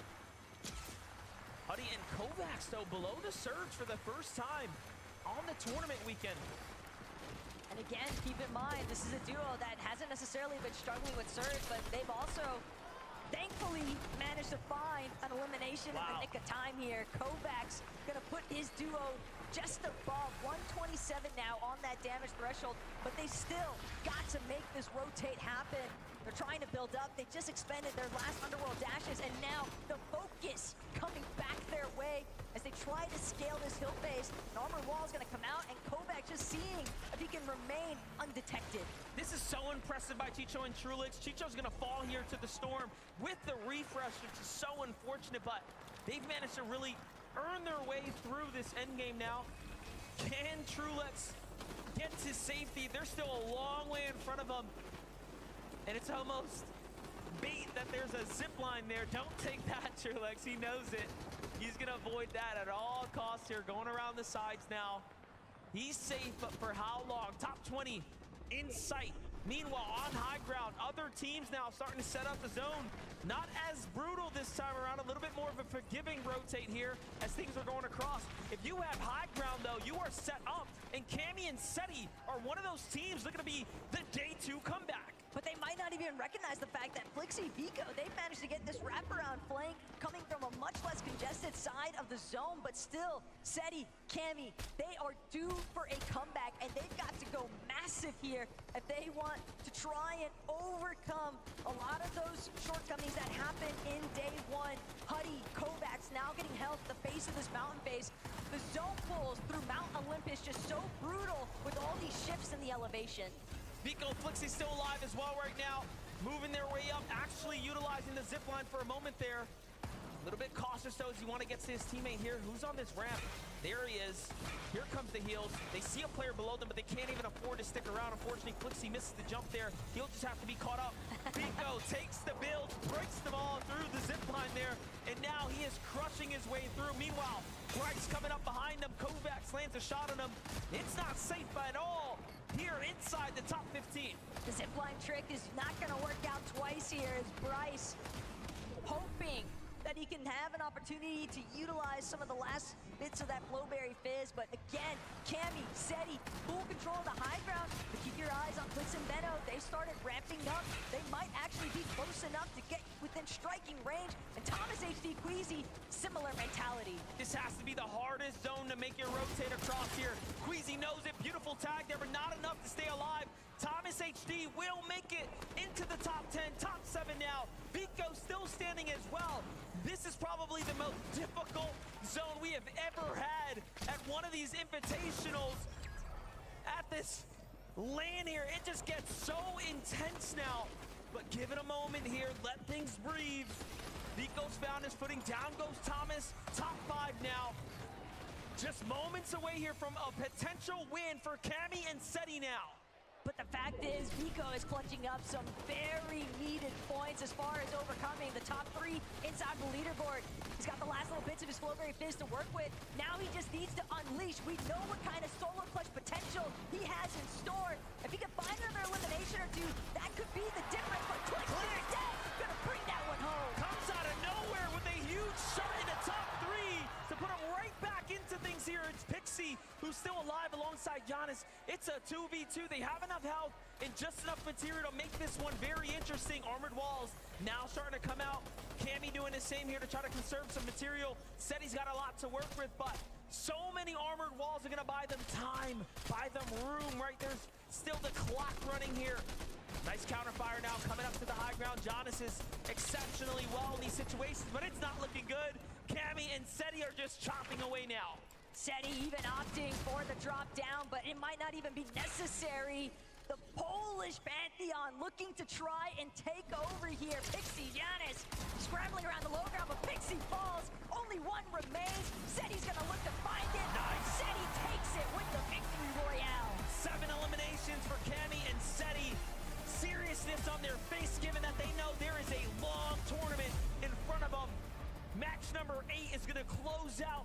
And it's incredible to think that this is a team that is always so prepared, right? So it's a new day. Would you please give it up? Your game 8 winners is Camy and Setty! Should I hop up for me there, fellas? I'll come down, I'll come down. What a day, what a start to the day. Second game, a victory royale. You guys have been in this position before. Walk us through the end game there. It seemed that the high ground once again reigned supreme. Yeah, I mean, we were at that side, so we just took the high ground because it was very free. And I think this is the first game that we really had Surge.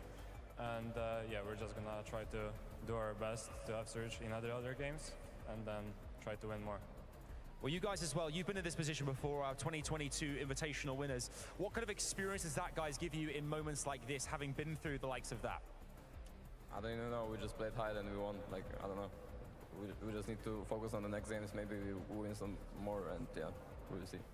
You seem very locked in as well here. As we can see, the 1.5 multiplier really changing things up on the leaderboard. A few more games like that, and who knows, you could be lifting the trophy again, Setty. Who knows? For you guys, how do you push through now? What do you do next? I think we just have to stay calm, get Surge, and try to win more games. That's it. And lastly, I want to say, it's a big day as well for Setty here, folks. It's someone's birthday today, okay? On a count of 3, can we all say happy birthday? 1, 2, 3! There you go. Whatever happens, thousands of people chanting your name. One more time, give it up for Camy and Setty! Happy birthday, buddy. And on that note, Game 8, as you can see, things are really changing on the leaderboard now. What will happen next? We're going to find out once again. A short break from us. Do not go anywhere. Don't be silly. There's loads more global championships coming your way right after this.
Hello and welcome back to the FNCS game number 2 on the day. 8 overall.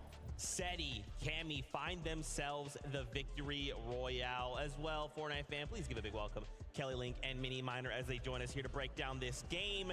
I cannot believe how insane this game went for the duo. I mean, when we saw kind of the new season, we thought, wow, low mobility. This really seems like this could be Camy and Setty's season, especially when we had the lackluster performance from Major 3.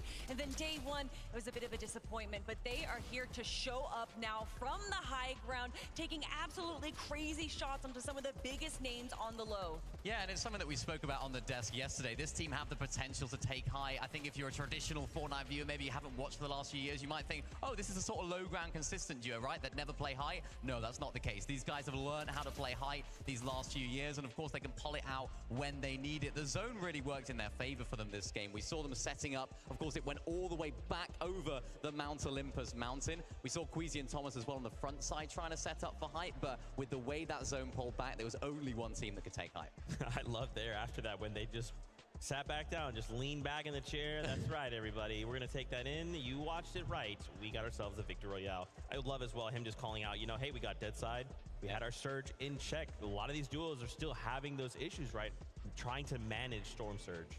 Yeah, I mean, honestly, taking advantage of kind of that early high ground where they were able to kind of get those tags that they need from around the lobby, and then using it, seeing where the zone is pulling on that Mount Olympus south side mountain, where obviously if you get the high ground, you pretty much control the rest of the lobby. Yeah, 100%. And what's most surprising to me about this is actually their first win of the entire chapter. So it's like, how have Camy and Setty not managed to get wins? It hasn't been their most amazing chapter overall, but this is going to give them that huge boost of confidence, because I was looking on the leaderboards going into this game. They were quite low down there. I think it was like sort of top 40 area. So this is going to boost them up in the standings. It's going to boost their confidence as well. And I hope to see more from this duo like that. Also, what better birthday gift than to get a victory royale? Not bad. On the global stage. Why not? Happy birthday to you, Setty. We got to talk about a couple things here, like Peterbot and Poyo. Now 2 games that they've had a really difficult start, which is, again, it just feels so uncharacteristic, especially after yesterday. You know, Minnie at the top of the show asked me, Kelly, what do you want to see today? And I said, you know, I want it to be a close game when we get to game 12. But I don't know if I necessarily meant this. I don't know if I meant our top team to go down twice without any points except for a few elimination points. And honestly, I'm wondering if it's just due to these rotations that they were dealing with, the over-aggression that we see from Peterbot and Poyo a lot. Also, getting kind of third-party time and time again has just been such a struggle for them. Yeah, they're struggling with their heals, I think. They're getting into a lot of these fights, not necessarily finishing them off, getting to use their own heals or having to use their own heals. And we saw it right there. Poyo went down first, and it was actually Sky that got the knock credit for that. So he was actually dipping off. Sky and Score was saying, right, let's go into the storm. But then they saw that little knocked Poyo on their screen. They thought, right, you know what? This is going to be a 2v1 against Peterbot. We then get the best medallion in the game. We get the best weapon in the game. It's worth a fight there. But of course, they didn't quite close out the fight in the end. Speaking of uncharacteristic, using the armored walls to box up, probably potentially to revive Poyo, but unfortunately knocking Poyo out of the box instead. And I mean, I'm just guessing it's nerves. Obviously going down game 1 was a bit of a upset for them, and maybe those nerves they need to shake off for game 3. That's right, that's right. I actually want to take it back to this boxing up of a moment, right? We actually have a listen in from that exchange. Let's see how this went. I'm just getting the most unlucky loot of all time. We might need the bunker, bro. 79 alive. We could actually, the whites to go back. I have one. If we don't get whites, we're dead, by the way. No heals. No whites. Yeah, you get any? You get any? No. We could go campfire. None. We need to go now. Okay. We still need more whites. We're gonna go northeast, like to the pad that you hit. I need to pop my own med kit. Yeah, pop my med kit then. Wait, he just killed you. There's bandages under me that I can use. 6 armor if we have to. Without it. Okay. Get the armor. Get the armor. I'm on the other wall. I'm on the No, man. Get it out. I'm dead, bro.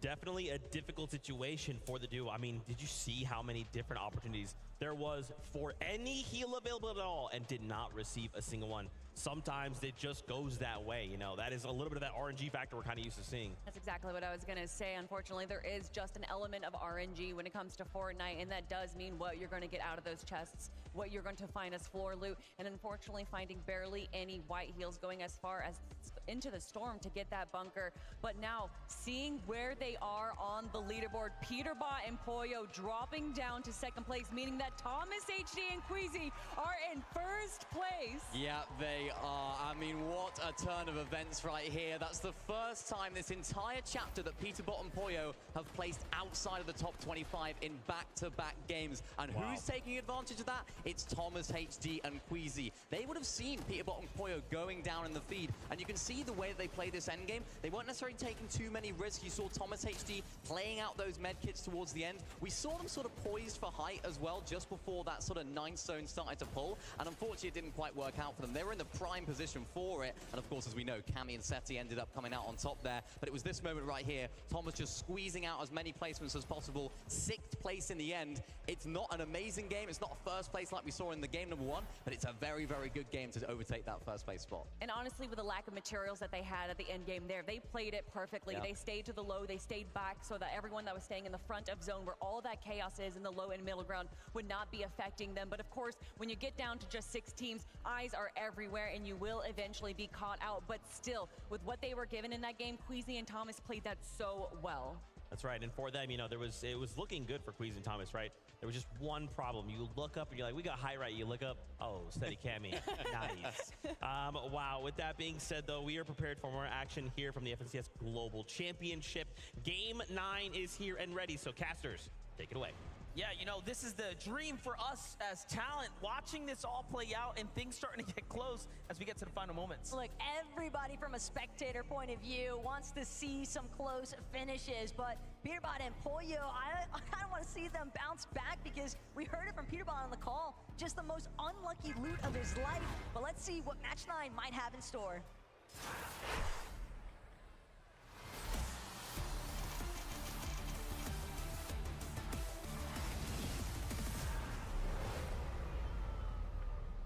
Just like that, we are back. Technically, MDF approaching the halfway point on today.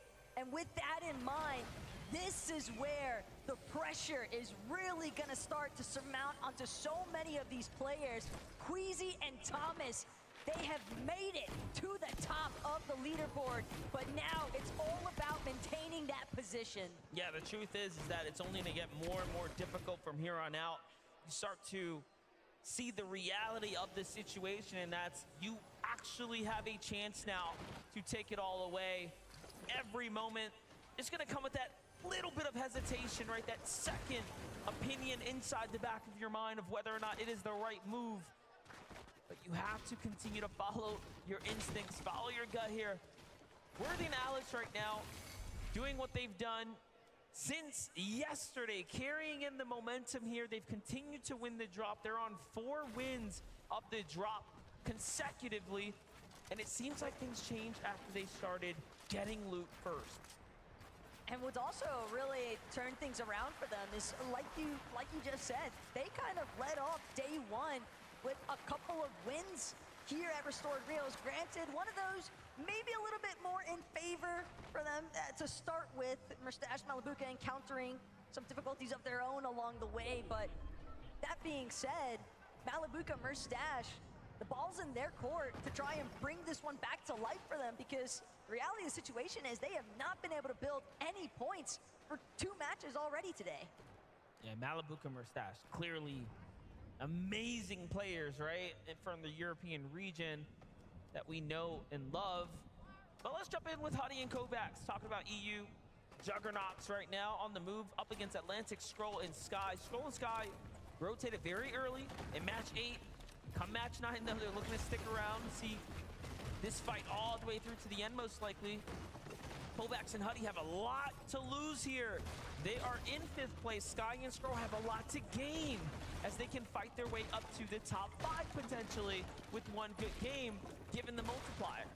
Sky and Skrull, they're definitely familiar with these early contest fights off spawn, but couldn't help but notice what looked to be either King or Phaser kind of lurking just a ways further north from Rebel's Roost in the distance. So some possibilities of a third party to take place. It all depends on just how noisy this exchange actually manages to get. And in fact, it is King lurking nearby, potentially hoping for a moment to just stroll through, clean up some easy eliminations, get those points online, because we've already seen King and Phaser make a deep run into the end game in match 7, and they're definitely hoping to try and replicate some of that. Also looking to just scrap this building out for what they can here in case the fight does come down to the basement. Sky and Skrull doing the same as well. Luckily enough, they're on the back side of the building, so Phaser and King don't quite have lights and eyes on them just yet. But I'm assuming the attention's gonna come in shortly. Give it a moment. Kovacs and Huddy catch a foot there. They know where one player is.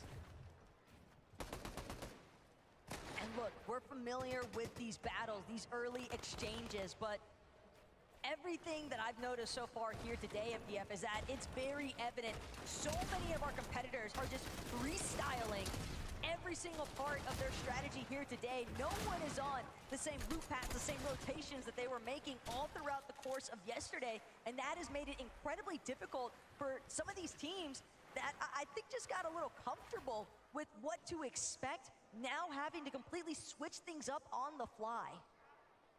Yeah, even this battle is gonna hit the brakes for a moment, but here we get a little update with Clix and Vino in the early game. What's happening here is that they're just trying to get situated for the first time in what feels like the entire tournament. Sandy Steps is in the zone. That's gonna change the dynamic quite a bit, actually, given that they won't be sitting in the storm potentially fighting other players, and other teams won't be just rotating in, expecting them to be there. And again, Clix and Veno definitely like to play for the vending machine that's nearby so they can expend that little bit of extra time inside of the storm, tanking those early storm ticks without having to necessarily worry about it because they'll have that ample amount of white heals. But Skrull, Sky, currently recognizing the fact that there's more than just one other team nearby. And Phaser and King, they've actually got the cutoff route. The moment that any of these other two duos, whether it's Kovacs and Huddy or Sky and Skrull, chooses to try and depart from Rebel's Roost, they're gonna get held on the edge of zone depending on where Phaser and King box up. But not only that, Phaser King, they have to close out on that exchange because they spent so much time not getting early surge tags. Take a look at what's happened here. Aviv already has an elimination, and Booga is right behind him right now. Remember, they land just a little further north, so sliding in, cleaning up house. Seems like Job and Michael were also here, part of this fight. Chicho and Trulex on the move right now, trying to get into the zone here. Being held out now by Booga and Aviv. They're going to Flowberry Fizz. Get a move here shortly. Take a look at the highlight. Aviv comes in, finds Shadow, cleaning up what's left of Virgo. And then T1 Michael takes the punishing shot there before pumping the brakes and backing off.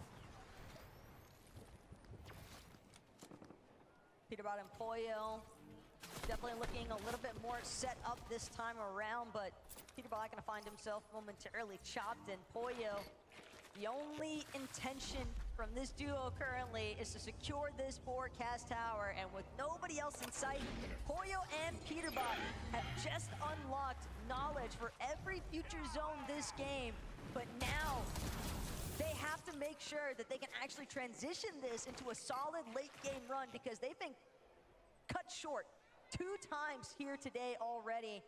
And again, no one looking to make it easy for this team. Talk about Michael and Job. We're making that rotate out. Seems like an equally as dangerous duo's got sights on him. Vico and Flixie now making a move here, pushing into the wall, grabs the first one, takes the second. He's fast, he's quick. The reaction is so good for Flixie. And now up from top, coming in to see if he can end this. Vico grabs that wall, cuts him off, the double edit, the triple, doesn't find it. Backs off now. Great defense from Michael here as he finds 2 tags, so he is effectively putting up a very good defense, but I just have to, I was gonna say, give all respects here, of course, to the EU duo and back up. That just seemed like such a stubborn battle there for Job, though. I mean, he could have looked to try and throw up another wall, maybe try and buy himself a little bit more time. Potentially may have just run out of materials, I'd have to assume. Michael down to wood build, so this duo definitely looking to be a little bit of shambles here. And Flixie, Vico know that they've got an extra 6 points waiting for them the moment they secure this elimination onto Michael. And finally, Another 12 points will be secured, and not only that, but opening up the opportunity to continue trying to control other teams that are stuck just on the outside, the edge of zone, closer to where some of the new POIs are located. That was third place. This is fourth. Trulex and Chicho, as we're bending into the late half of the tournament now. Much more of a difficult game for Chicho and Trulex here, who, again, clearly have a bit of a problem at the drop being held out. What a shot. It's almost as if every time we tune in, that Monarch pistol damage is incredible. Is finding its mark. So what's happening on the other side of the sandy steps, though? The zone landed here. We talked about that changing the dynamic of the game. And surely we're seeing it start to come into play now, as Resigns and Dama have made it up the storm. So is Shari and Giras, the same teams here. But then off in the distance, we got Peterbot with the eyes on the prize here. Not only that, but Benno as well, keeping himself concealed just enough. Gets the chop onto Resigns' floor. Also gets a few tags in, but still not enough for Benno to want to key him just yet. Instead, he's going to regroup with Clicks and continue to hold down the station, but it's just a very difficult time to try and break away when you know that there's two other teams duking it out just above you on the hill.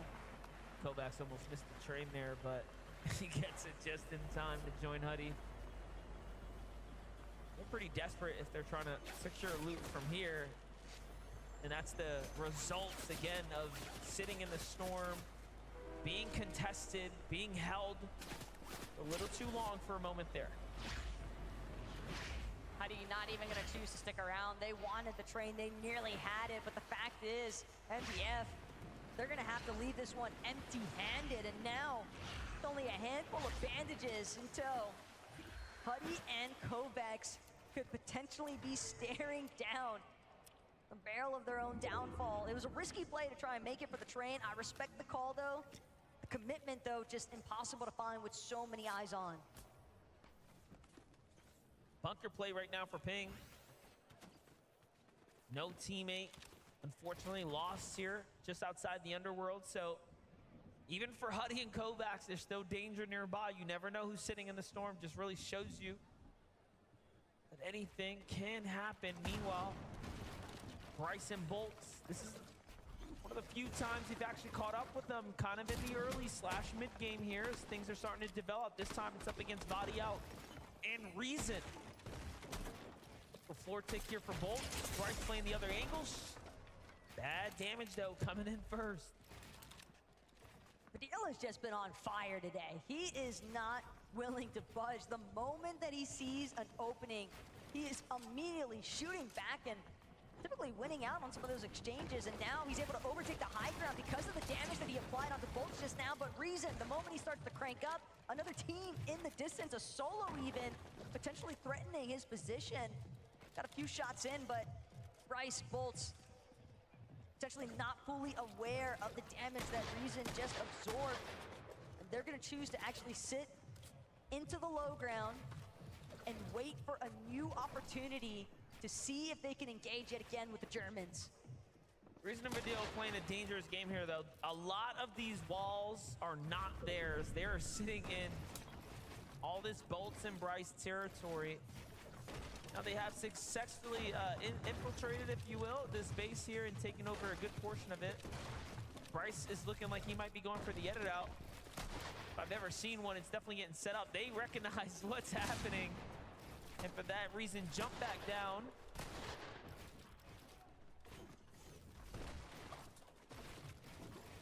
Again, though, this is a lot of time being spent from both sides, and we've already seen a lot of teams here today struggling with some of these surge thresholds and maintaining damage that puts them in a position where they can just be comfortable on their rotates.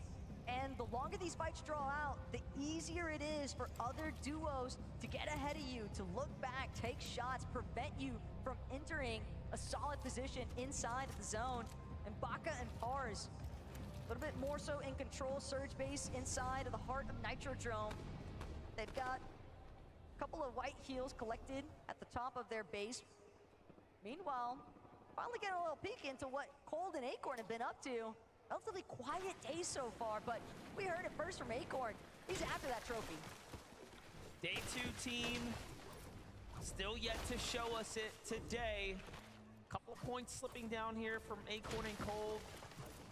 You know, these things do happen. The adjustments being made by the other opponents have surely affected their strategy.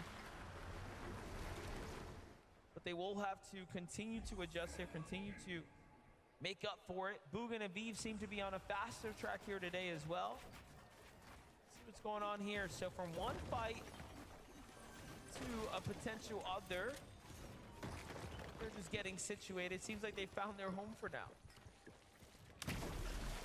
Slight gift as well. An extra bottle of Flowberry Fizz now to work with. Aviv and Bugha just want to make sure that they establish as much of a foundation as possible. Got a decent position inside of the zone, so don't need to make any risky plays when you're sitting with as much surge damage as they were, 333 above. But Acorn Cold tapping back in. It's Sato. They managed to find him yet again, but it's actually going to be Damo on the other side of the walls. Lot of traction picking up here. Just outside of Sandy Steps and Acorn Cold. They're looking to collect. Cold still barreling down onto Cal Gamer, but just above. The backup has arrived, and Cold, he's going to have to disengage. Yeah, Taman out of nowhere here, diving across, trying to get into this fight. Acorn and Cold almost had a set of eliminations waiting for them, but due to Clicks and Vino shooting in at the box when they initiated, everything went downhill for a moment there. And now they're just trying to find a tag as they're below the surge, so they're in honestly desperate situation here.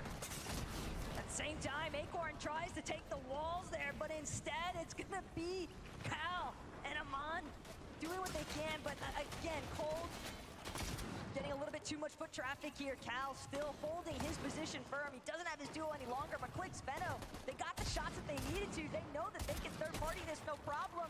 Cold, he's so weakened as is. Cal just below. Two separate solos that Veno and Clicks could look to collect on.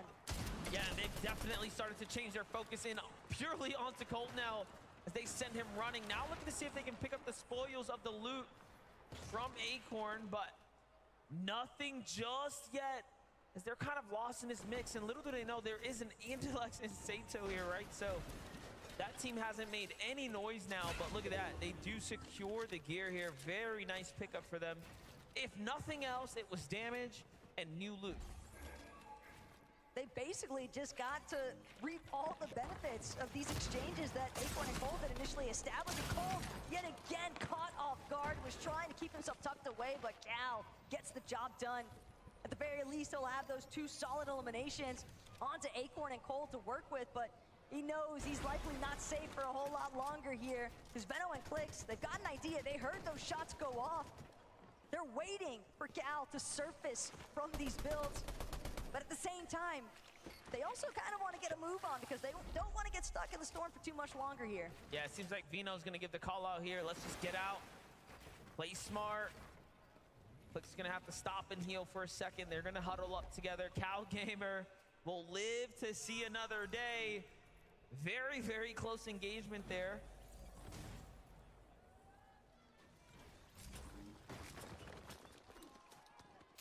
I always think it's so impressive how every single time we check in with Quezy and Thomas HD today, it just seems like they have so much surge, and for good reason, but somebody who wishes they had a little bit of backup at this point. Kovacs just lost his duo to King, and this exchange has been trailing them ever since the Rebels roost.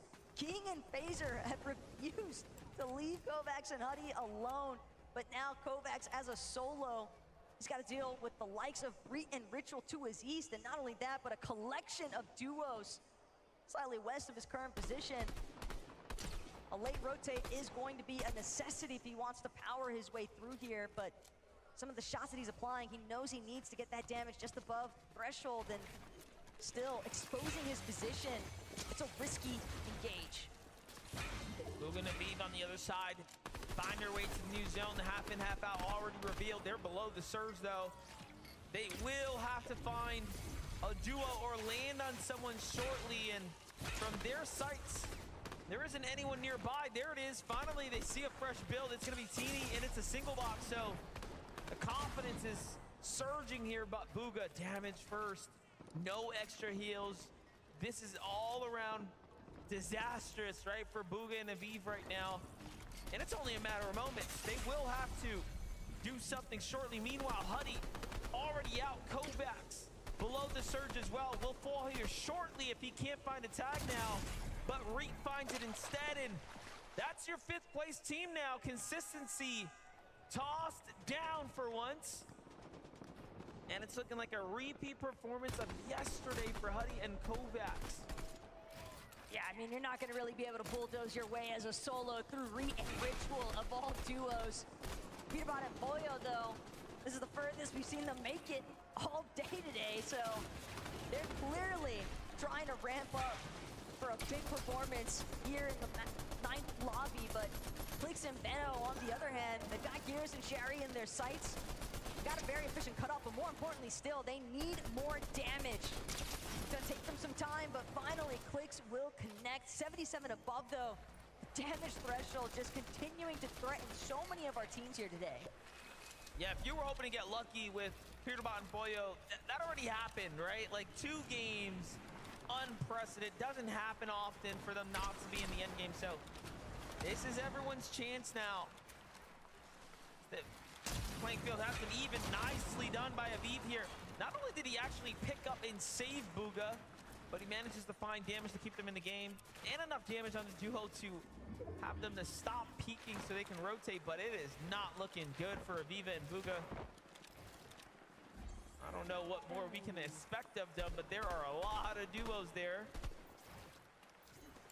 Toyota and Mapoli, the strongest Asian duo from day number 1. They finished in 10th, so they came in today with a lot to live up to, but had fallen a bit short. Now up against the likes of Aviv and Bugha here. What can Ping and Walks do? There's ever a time to prove himself. It's now for Aviv, but he has so little HP to work with.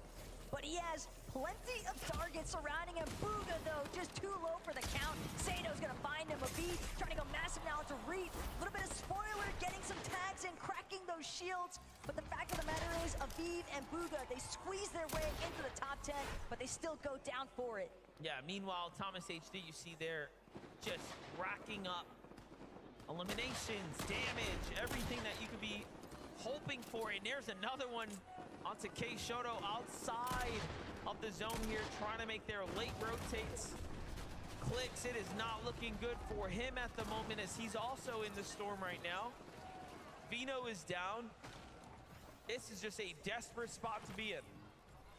Clix, if anything, was just hoping to play for maybe another elimination at the end of the day, though. He's only got a little bit, a sliver of HP to work with, but it's just enough. He might be able to clutch out at least 1 or 2 more placements if he can just stay hidden, fully concealed from the rest of the lobby. Only 3 builds, though, MDF. I fear we're looking at the beginning of the end.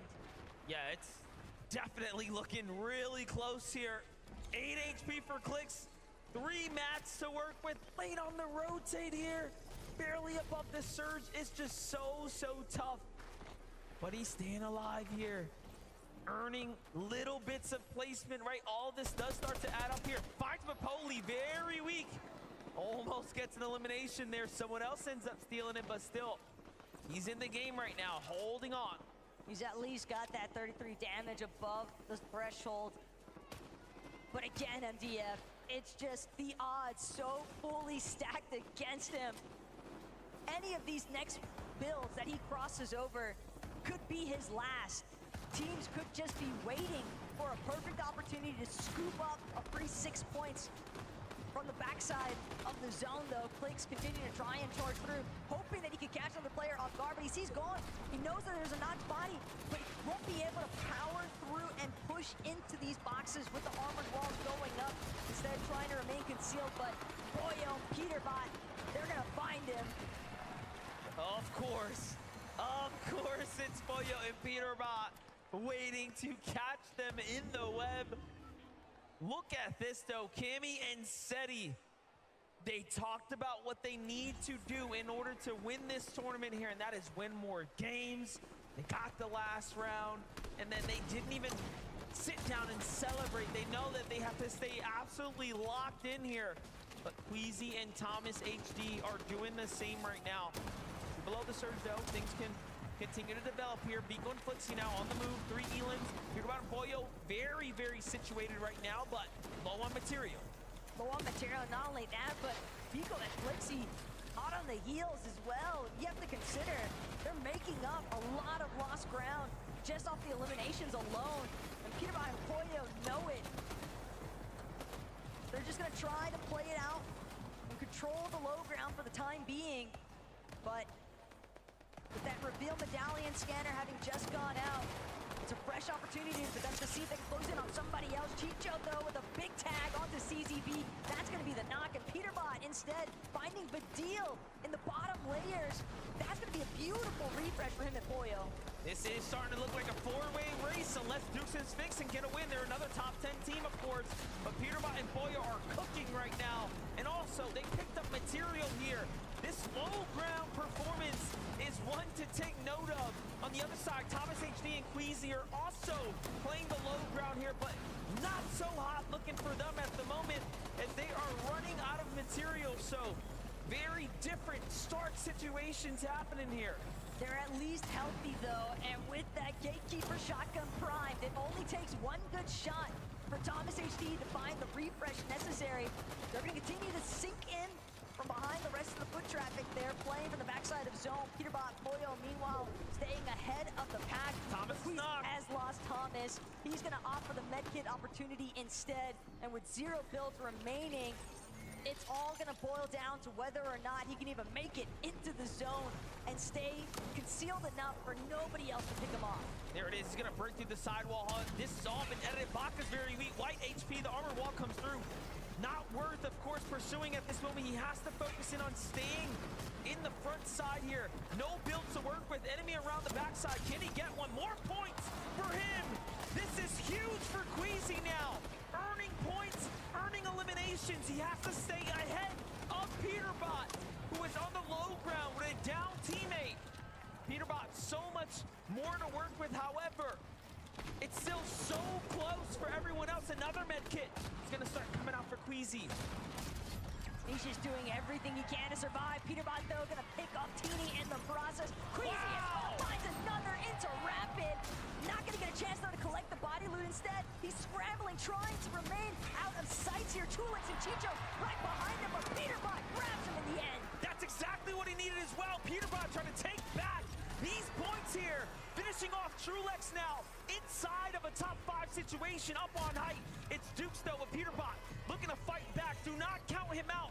It is all solos remaining here. Tito goes down. The next one is down too. Batman Booga sent back to the lobby. 3 players now here. Peterbot looking at 1v1v1 and another one. Down goes Pars. Can he find the final fight here? Dukes is excellent in these type of scenarios, but Peterbot is just a little better. Up top, the high ground hit is good, and he needs to close it down, and he does it again. Peterbot, there is a reason why everyone is regarding him as the best in the world, and with a performance like that, he might just be.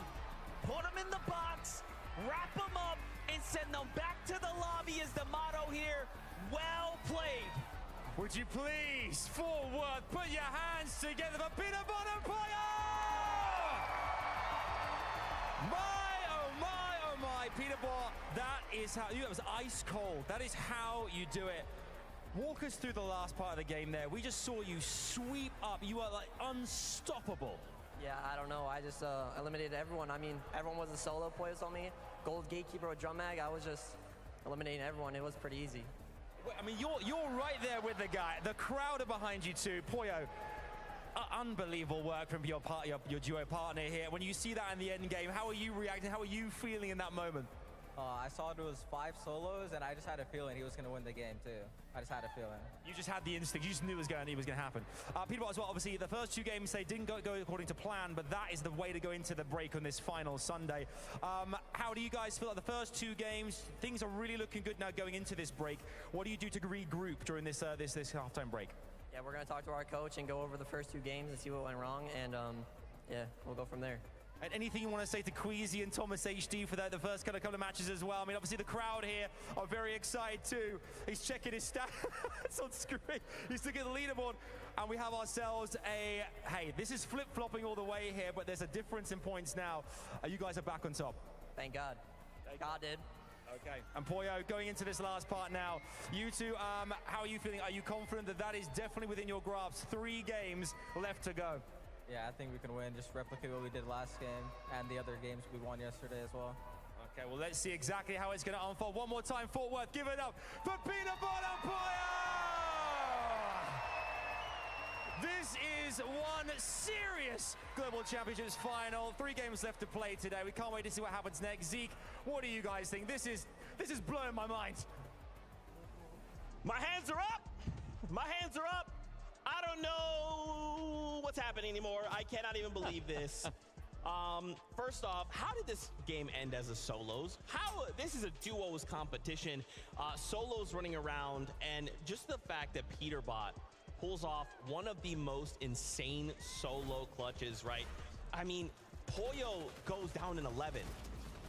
Yeah, and then Peterbot, 1 by 1, systematically takes out the rest of the lobby. And you can see it in his load up right there. And he called it out, the gatekeeper, with that drum mag. So no longer does he just have 3 shots. Oh, is there 5 solos? Oh, perfect. That's exactly what I have in my gatekeeper. I am going to take down everyone. And it was such a good run from them on the low ground. Even though they did have a little bit of a rough start with these first 2 games of the day, they did not let that knock them down. And now they're knocking everyone else out. I mean, this is what you need to do to win a global championships. You need massive solo clutches like this. I mean, these final moments right here, every single elimination, every single refresh he was able to get was just compounding. Look at all these builds that he was able to get. Double elimination right there was absolutely crazy. And I noticed when I looked at the Duke's POV, Duke's had no materials, so Peterbot had the advantage. This elimination on low ground was crazy as well. Peterbot had so many more materials than him, so he took height perfectly. And I thought for a moment there was a moment last Globals where Dukes had an insane solo clutch from the low ground. I thought, are we going to see a similar sort of thing again? But then, of course, it's Peterbot. He was only going to win that. You know, they like to say that sometimes people like to put people into a false sense of security. Oh, Peterbot and Poyo, day 2, they're washed. Everyone else, this is when they put them into that sense of, maybe we have a chance. Oh no, Peterbot and Poyo, they're still there to fight. They're still there to show that they are the best in the world and at the top of the leaderboard. Oh no, they've reclaimed that spot for just a moment. Thomas HD Quezy had it. And for a moment, it was like, okay, the reign's over. Could this be the moment? And then Peterbot and Poyo answered that question. No! Nice try, fools! I cannot believe what we just witnessed. And 10 eliminations. Remember, the victory round is worth 100 points by itself. Yes. You slap 60 points on top of that. Here we are. Here we are. 56 eliminations. Look at that column 1 in from the right. 56. Nobody else comes even close to that. The second place team, Thomas and Quezy, 29 eliminations. I mean, we saw them do it online. We saw them W King. We saw them being such a menace to the lobby. I think a lot of people, myself included, were like, are they really going to be able to do that on this global stage in front of the best teams in the world, in front of this amazing audience in person? Yes is the answer. They can do it. They can still do it. And I mean, that's a great response after the first 2 games. Wasn't the best for them, but that's a response of winners right there. However, there are still 3 more games to go. We have already seen the leaderboard in first place change between 2 teams, and we do see that there are other duos on that leaderboard that are within reach. And we now know that Peterbot and Poyo are not invulnerable. We did see them go down in games 7 and 8. There is a possibility that that happens again. However, I love what they're saying. They're going to go back to their coach. They're going to go review specifically what went wrong in those games, and hopefully they never replicate it again. That's right, and you saw them there on screen. They're right at it, right? They are really quickly trying to identify those issues. on the flip side, Thomas HD and Quezy, right? How they must be feeling. For a moment, it was ours, and now the rug pulled out from underneath them. We have a listen-in from this last game. Take a look. Stay down there! On me, I'm probably dead. On me. I'm dying right here, and this 2 splashes. Nice. It's hella solos, bro. Nice, bro. You have 5 metal walls. Body. Also, bro, all solos. 5 solos. Nice. Get 2 bodies there. 2 more solos. You need to reload. One's on height. I think you go up. Nice, bro. Except 20 bucks, but you can fizz. Nice. I'm the best player in the world, baby! Oh my god. Come on! Let's go! You're actually crazy. Holy, bro, let's go! Yeah, so remember for like a moment, like a lot of yesterday, we had that like super cocky Peterbot, and then like for the first 2 games he was there. He's back, he never left again. He was just like, it was like the dangling the carrot, like, yeah, everything's cool, everything's fine. These guys are beatable, just kidding. That's not the case.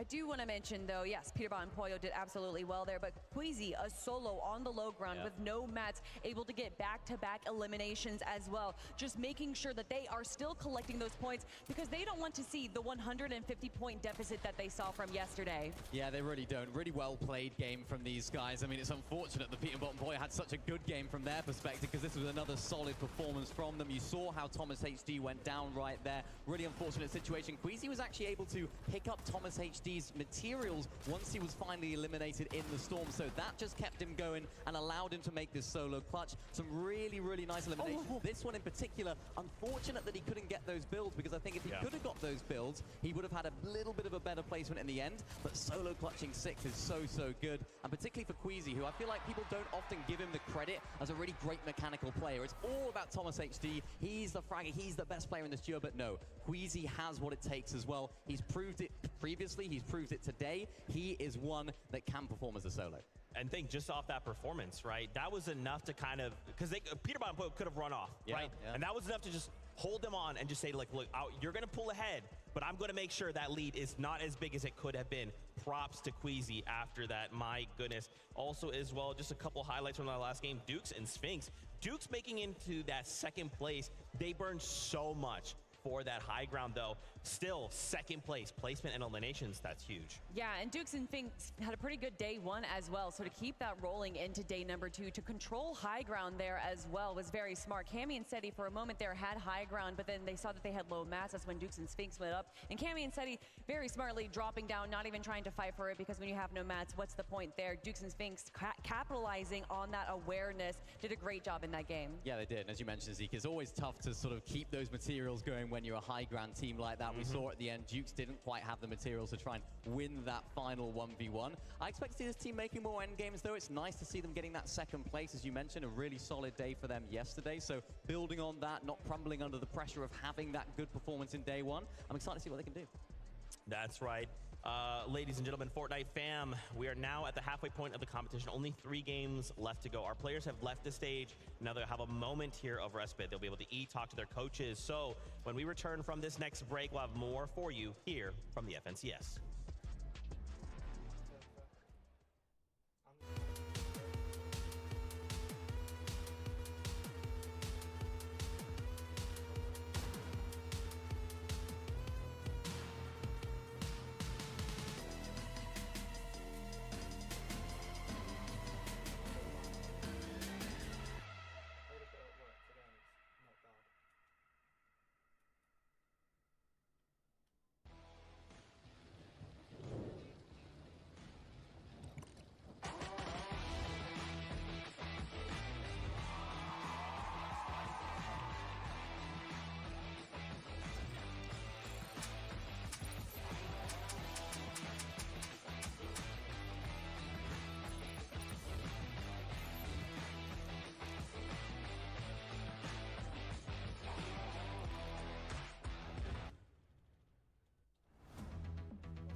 That's fun.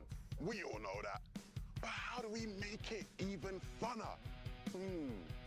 How about by playing it on one of the biggest screens in the world? Today we're going big. Big shout out to NASCAR for bringing us out here to the Texas Motor Speedway, just outside of Fort Worth, where we've invited some Fortnite players to play on the NASCAR Daytona rocket racing map. It's gonna be a great time. I think the biggest monitor I played on is like 30 inches maybe, so it's a huge upgrade for sure. Just to show y'all how big that monitor actually is, here, zoom in, see if you can see Venno. I think you need probably 1 million Vennos to make that whole entire monitor. Yeah, he's waving right there. It would be sick to do a tournament here. 100%. A tournament on the screen, bro? That'd be fun. I'd love to do that. Come on in. Big lev on. Have you ever played on a screen this big? No. Not this big.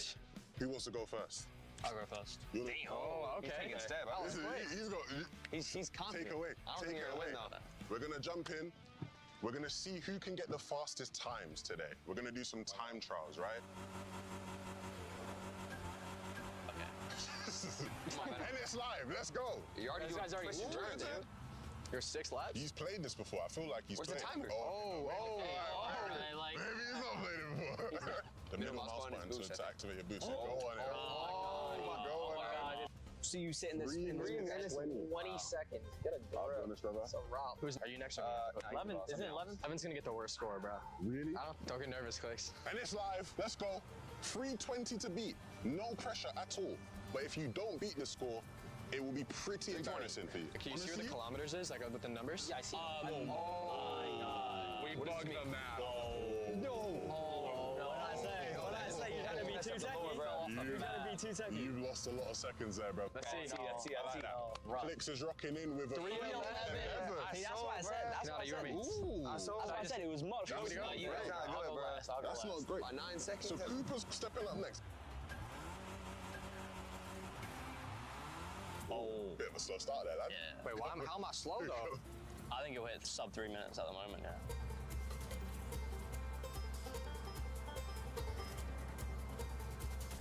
You got low-key a good finish. You got like strong finish. 253. Oh no. That's a good time. That's a good time. That's a good time. Canada, start your engine, lads. Let's go. Strong start. Better than Cooper. Canada. Yeah, wrap this up. No, there's a bug on me. No, I'm getting green. It's on me. It's on me, bro. No, this bug's on me. I'm getting green, bro. Oh, what's it gonna be? Damn. No. What's it gonna be? Ooh, 3 minutes on the 7 clock. seconds. 8 seconds short, out. bro. Hey, at least I beat. minutes. Do you think he beats the time? I beat these two. Who the worst is? Who's the worst? Oh yeah, your turn. Let me step up, bro. Now, Crazy. now it's time for the tutorial. No, it's an overcut. Oh no. Tutorial. Oh no, He's man. He's drifting. He's pecky with it. This is a guarantee. I got it. I hit it. Oh no. Come on, give me a good time, please. Under 250. Under 250. 3. Oh my God, you got slower than me. He got slower than me. Commiserations. Commiserations. Commiserations. Commiserations. Nice try. Nice try, next time. Nice try, bro. You guys got next. Let's go. To the winners. the winners. Place. Well done. Second place. Yes, sir. First place. Third place right here as well. And that was some rocket racing on the big horse. 218 feet wide, 97 feet tall. The biggest screen you guys will probably ever play on. What'd you make of that? That was crazy. Some fun? It was fun. It was fun. It was a lot of fun. Especially playing the racing game. Yeah. That hit. It was good. Hey, shout out to Rocket Racing. We're going to see you guys on the next one. Peace out. Up here at the Creator Lounge, the influencers are plentiful, and let me tell you something, so were the vibes after that game. I mean, Peterbot and Poyo putting themselves back into the conversation, but now we're at the halfway point, and I just had to revisit a conversation from yesterday with two of our good friends, Blake and Somerset. Hey guys, how are we feeling after the 3 games from today? I'm feeling good, man. Like, we got a tournament on our hands. Peterbot got a bad first 2 games. Thomas HT Quezy popped off. We thought like maybe Peterbot was gonna choke a little bit, but then he comes out with a crazy solo clutch. It was all solos at the end, a crazy game.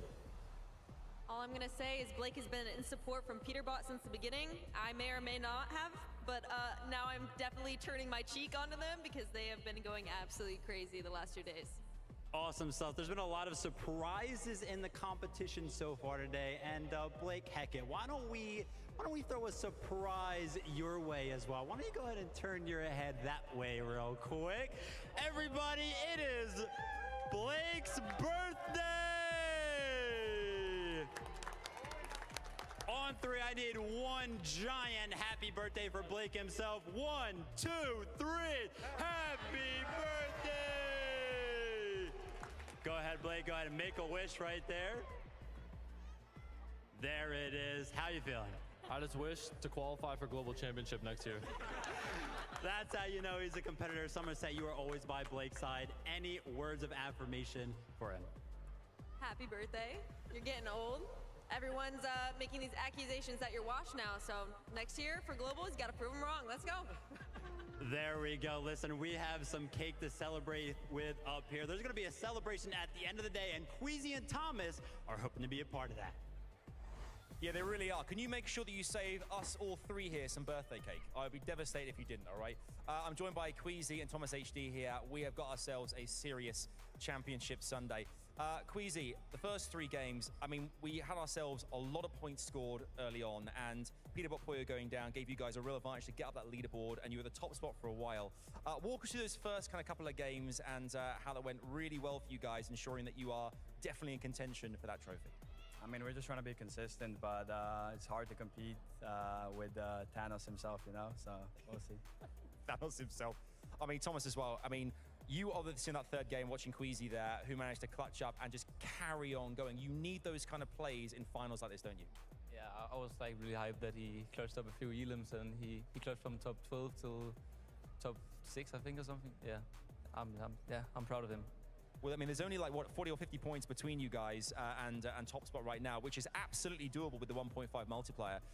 The last 3 games, does anything change for you guys? Is there any kind of strat coming into this you think this is how we go for it, or is the consistency and the complacency of where you are right now going to get you through and up to that main stage to lift that trophy? I mean, I don't think we can change much. Don't really have time to make adjustments, but we just keep doing what we're doing, and we hope it's enough. I want to hear about one for a second here, you guys as a partnership. What is it like playing alongside Thomas HD? I guess a lot of people at home right now wishing they could be next to you guys, competing with you. What's this guy like playing next to? It's amazing, and it's pretty easy to play, you know? That's about it. Same question for you. I mean, this guy, he's done it all as well. Quezy is the man. Same thing. What is it like this season playing next to Quezy? I mean, it's great playing with Quezy. Like, I don't think there's anyone else that I want to play like a LAN like this with than Quezy. I think he's like the best IGL by far. Okay, we're going to see exactly what happens. Will they manage to go all the way and lift that trophy on behalf of the EU? I hope so. Let's head our way back over to the rest of the gang and see what they have to say. On behalf of NA, I also hope so. That's just my opinion. Welcome back here from the FNCS. We just are sitting here at the halfway point. Man, that last game was so crazy once again. Obviously, we would love to see Thomas HD and Quezy win, but also that story, Peterbot and Poyo, the back and forth. It's a really great story. It really is a great storyline, and I hope that we get to see both of these players make it to the end game for the next 3 games as well. However, like I said before, there is still an opportunity for other teams below them to climb up the leaderboard, and to not forget that this isn't just a fight for first place. Everyone is still trying to climb up this leaderboard, make sure that they get into those placements where the 6-digit figures are. Yeah, I mean, you heard it there from them directly in the interview. We don't really have time to change things right now. They've had a very, very good day overall. Of course, they came out on top in game number 1. 2 very solid games here as well, going into the halfway point. It's just the fact that Peterbot and Poyo had such an incredible game number 3 that they really are just taking everyone by storm right now. Still within reach, though, as you mentioned earlier, Ronzi. Yeah, and just look at this leaderboard here, right? Like, first place, right, 608, 569. So we got first and second kind of fighting it out. Third and fourth, right, in that 400, almost 500 range, they're fighting it out. 5th, all the way down to 9th. And you could even argue Bolt and Bryce are even trying to fight up into that competition. Guys, this is still anyone's game. We only have 3 games left to go. During this halftime, what do you guys think is kind of going through the players' minds? What are the things they're looking to change because the moment you fall, if you start this game and you fall outside of placements or eliminations, now you're only going to have 2 games left, and then vice versa, 1 game left. There's only so many opportunities left, Kelly. You know, it's interesting because we've now had 2 interviews of Peterbot and Poyo and now Quezy and Thomas HD, and there's a bit of a juxtaposition for what they're doing during this halftime show. Where Peterbot and Poyo, they're going back to the review, they're talking to their coaches. Whereas Quezy and Thomas HD, it seems more that they are kind of calming themselves. They don't want to look too into it. They don't want to kind of freak themselves out because maybe if they doubt themselves now, it's only going to get worse from them. So I think it really depends on the player, on the duo, how they're going to be able to kind of handle this situation going into the final 3 games. Yeah, and I think a big part of that is their situation of spawn as well. Of course, Peterbot and Poyo, they have the best medallion in the game. They have the best assault rifle in the game as well. Their plan right now, their main concern is getting landed on. What could happen in these final 3 games? Could there be a team in maybe 50th place, down there, 40th place, that could think, you know what, we've got 3 games to make something happen, 1.5x points, why don't we just go for the best loot, see what we can make of it? If Peterbot and Poyo can do it, why can't we? I don't think Quezy and Thomas have that same concern. Yes, they're not in first place, but their drop spot isn't necessarily the most overpowered drop spot. It hasn't got those medallions, it hasn't got those mythics. So I think that's where the difference in their strategy and their approach to this halftime break has been, because I think Peterbot and Poyo are in that danger zone right now. Anything can happen. I mean, we heard at the start of the day, I believe it was Acorn and Cold, that they said, listen, if we're up there in 2nd place and it's Peterbot and Poyo, we're going to be landing on them. I don't know if they're going to be doing that now, but still that does showcase that that mentality is in the mind of all these competitors, that they are willing to do something crazy to change things up. And of course, that brings us back to the reminiscent days of Invitational 2022, where it was Quezy and Veno dropping onto Camy and Setty and making one of the best plays that we have ever seen in the FNCS ever. Just imagine for a moment. Let me just paint you a mental picture. And I'm not saying it's come true, but I did write it in the script. Peterbot Poyo, suddenly Thomas HDE, Quezy, they're both contesting each other. They decided we're gonna fight it out right here. And then all the rest of the lobby is just like, we're also gonna be part of this. We're just gonna eliminate both of you. And just kidding. I hope that doesn't happen. But that's a very interesting point.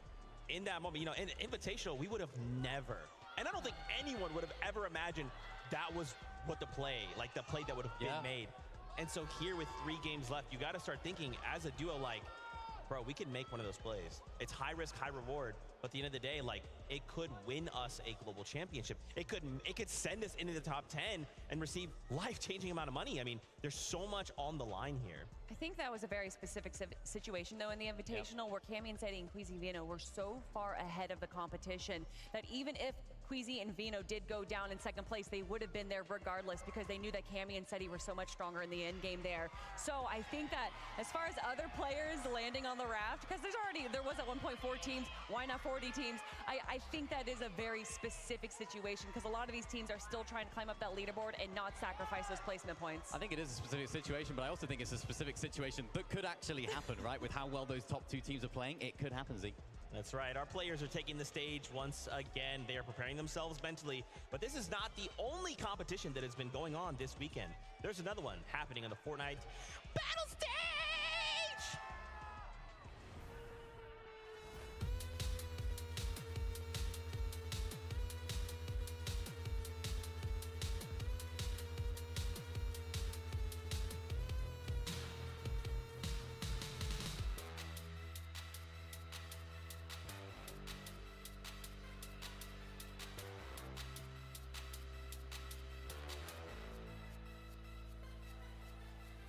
So we're here, FORTNITE Festival Battle Stage Dallas.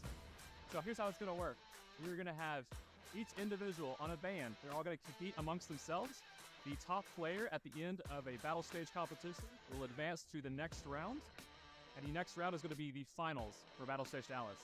At the end of Battle Stage Dallas, we will crown the best FORTNITE Festival Battle Stage champion.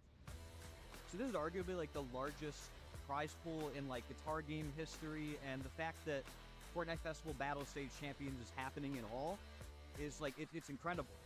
This is the most calm, the most zen I've ever felt going into a tournament.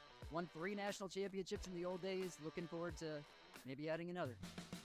All right, guys, welcome to round 1 of FORTNITE Battle Stage Dallas. May the best rocker win.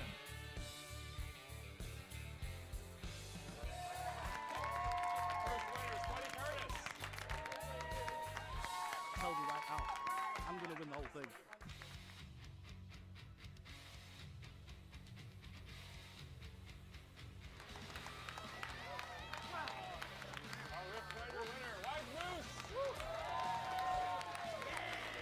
somehow I pulled it out at the end by just a couple thousand points. I'm barely shaking now still. I'm still shaking. I'm sweaty. That was very nerve-wracking, but I'm glad that we were able to get it done. All right, guys, welcome to round 3 of Fortnite Festival Battle Stage Dallas.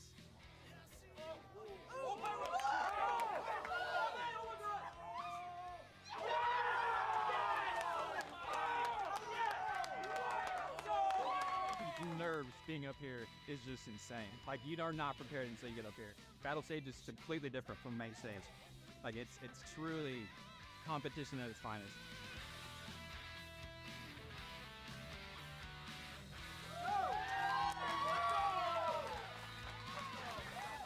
Hey, this is my first time playing in an official tournament in over a decade. Feels pretty good. Let's be honest here. So let's go! Welcome to the finals of Fortnite Festival Battle Stage Dallas. And for the winner, we've got a little something special.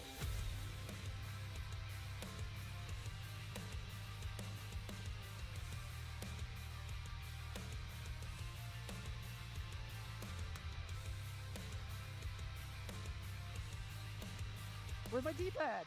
I dropped activating!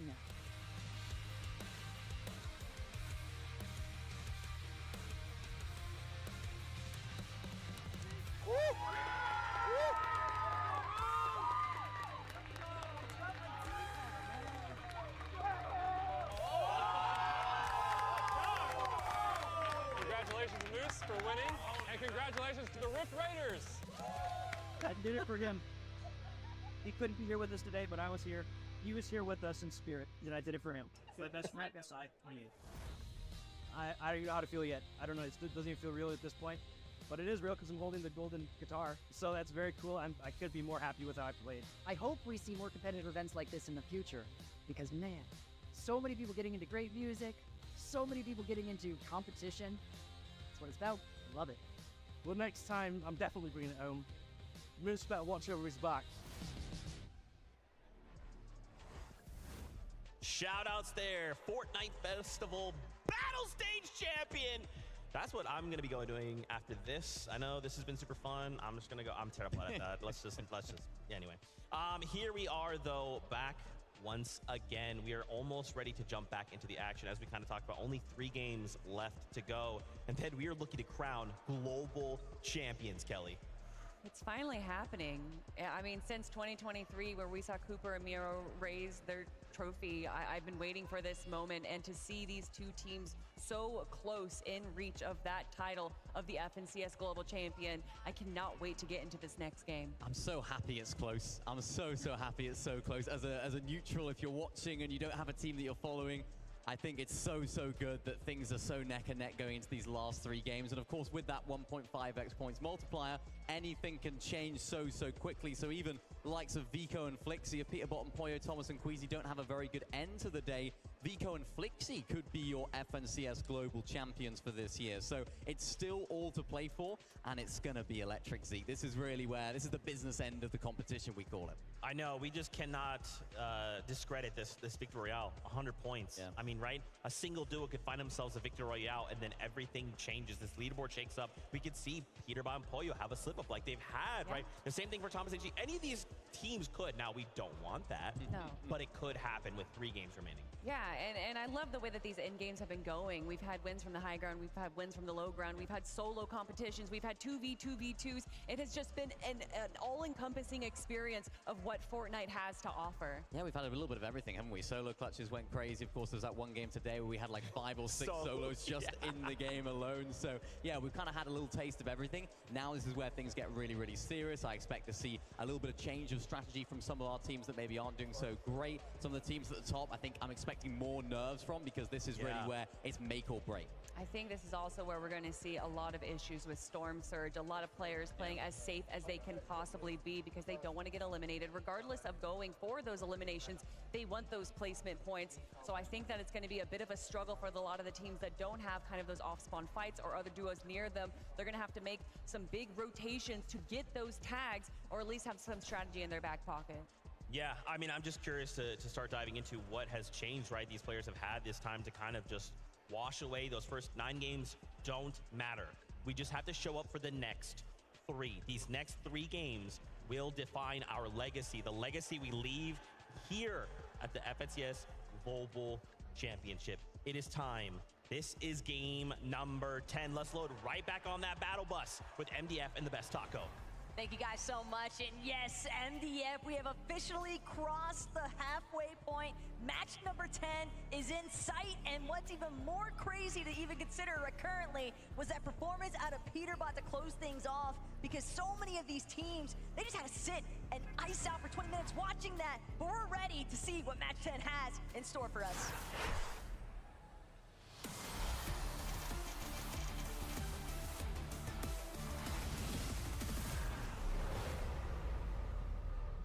And like I'd already mentioned, MDF, everyone witnessing Peterbot's pop-off to conclude match number 9, then you go with your duo, you sit and you wait, think, talk, but what do you do realistically when you are dealing with the Thanos of the lobby?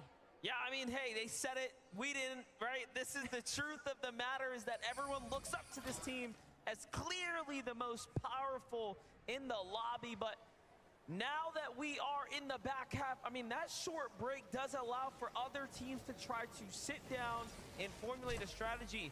30 minutes between a game where you get to look into the VOD, look into the replay client, right? Feel out what exactly is going on around you is a huge, huge opportunity. I mean, even now, we're seeing people like Acorn potentially find fights there in the feed, but Huddy and Kovacs need to just escape this duo, quite honestly.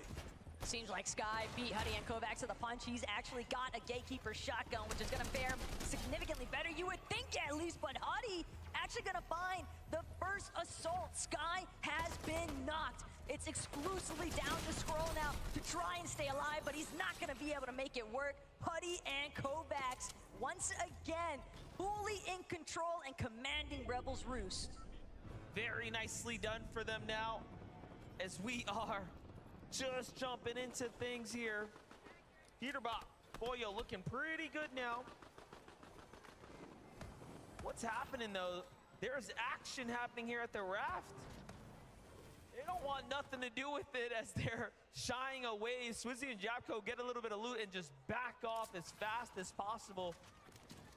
You know, it is pretty interesting to think about a 40-point gap that was once at the start of the event, closed, and then all of a sudden sprung right back into the action come the back half. So really showing you that when Peterbot and Poyo win a game, it's usually explosive. And the other thing that's important to note, though, is over at the raft, sure, we're seeing quick departures from Swizzy and Yapko, but their intent for 2 days in a row now has been exclusively get what they can and then immediately start to head towards the weapons bunker. That's been their big play, is trying to establish their surge damage around the underworld, around Grim Gate, but for Clix and Veno, it's another beast entirely. They're dealing with Damo and Resigns. Resigns, though, not going to be able to work his way out of this one, but Clix could pay the price instead. Cuts off into the corner. Damo left to fend for himself here, but Clix is incredibly low. Veno has been knocked, and it's going to be Oshi coming out on top. A massive upset for Clix and Veno. They were inside of our top 10, but with that confidence secure by Damo, this is a real opportunity because this is the fastest conclusion we've seen yet. Yeah, and you know, you saw what happened there. They didn't have material to work with. Things ended so fast, and not being able to secure the elimination itself is also just small points lost here. Jumping in with Chicho and Trulix, finding body tags. The Monarch pistol obviously hitting in the range of that 60+, but Kanata and Cooper, this is the earliest we've seen them go head-to-head up against Alex and Worthy, forcing them out of the drop. That was just one of the two, though. Malabuk and Murstache not happy with Kanata and Cooper taking their pickings here. This is almost a throwback to the Invitational, and Kanata had beef at the racetrack up against Malabuka and Murstache. Malabuka, Thomas HD at the time, but things have shifted because Kanata and Cooper finding that singular elimination now puts them in a power position here at Restored Reels. They have a very real opportunity as well to try and see if they can look for not just the solo, but also taking advantage of the other half section, because keep in mind, Restored Real's usually getting split between only 2 duos, but since Alex and Worthy got cut off so soon, that's going to be even better opportunity still, because Kanata and Cooper know that that POI has not been fully looted. Well, matches 9 and 10 have been very interesting, since we can see that the zone is going to remain down south once again, and Peterbot and Poyo saw Clix and Vino get eliminated, and they wasted no time to rush in and secure these eliminations up against Resigns and Damo. Damo seems to have escaped outside of the Sandy Steps, but it makes sense, right? They would come in and just finish the job. But Peterbot and Poyo also knew that if Clix and Veno aren't there, they have zero fear of Oshi, and they've been very open about that. Chap and Teeny, on the other hand, they've also joined the fray here at Restored Rios. Malabuka, Mustache, they've got one elimination as well. Teeny and Chap find themselves boxed in the center. They're trying to see if they can escape, but they're both gonna pressure onto Malabuka's walls. Malabuka hasn't had his shield fully cracked just yet, but he's definitely low enough. Same could be said though for Chap and Teeny. Armored wall gonna cut off that aggressive path from Mustache, and they'll have a moment to regenerate their shields. Chap and Teeny have fallen down to 12th here, but still are very much in the running here. Let's not forget 1.5x points to be earned, so every game having that much more significance on the standing. Look at Teeny slide up behind Malabuka and find an elimination right there. Very nicely done. And in quick fashion there, picks up the loot. He desperately needed that. He's only got 200 material even now. Tap on the other side though, getting tagged off in the distance. Teeny looking to finish off Giras and Shari, who seems to have rotated north from the south after seeing Clix and Vino go down. They're like, oh, okay, there's no one in third party. Let's go the opposite way. Everyone's adjusting. And I think that adjustment was so unexpected for Malabuka and Mustache. Malabuka was trying to stay hidden because he recognized the fact that there was Giras and Shari on the other side. But again, Teeny, Chap, wasting absolutely no time. Just caught in the center of the action. I just want to say how interesting that Peterbot and Poyo see Clix and Vino fall and they push in. Giras and Shari see it and like, let's get out. Very different philosophy, very different strategies at play there, but nonetheless, we progress here onto Bryson Bolts now, who have a little bit of this high ground spot here. Bryson Bolts continue to kind of remain inside this top 10 conversation. However, still shy of a Victor Royale to really propel them up towards the top. For sure, but for Baka and Pars, this is a site that they haven't had a chance to really take too much advantage of in a while. Their drop by the ship-it station usually leaves them in contention to be able to look at a forecast tower or two, but because of the action that's been taking place between Vico, Flixie, Peterbot, Poyo, all these other duos trying to establish their dominance over these forecast towers, it's been difficult for Pars and Baka to work their way into that conversation. But again, this is also partially Domino's effect because Peterbot and Poyo rotated so early on to push Damo and Resigns off of the Clix Veno eliminations that now it's left an opening for Baka and Pars to set up home base around the forecast tower that would typically be contested by Peterbot and Poyo. Ryzen Agers looking to see it. They can get a couple tags on a team rotating nearby. Well, inside the top 10 here, we can start shifting our conversations a bit towards the pricing as well. Let's not forget how significant it will be as you start breaking into top 10. The difference is in what you earn up towards top 5. That's what players are going to start having to worry about as well, given the performances. Even if first place is not in the question, you want to be up as high as possible.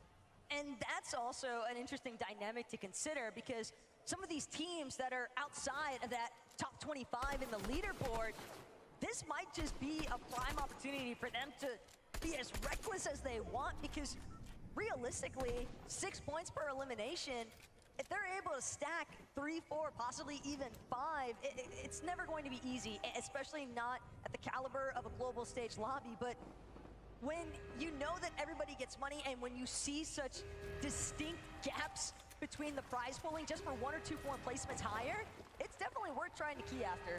Yeah, Vico and Flixie thinking about keying Shadow and Virgo on that note.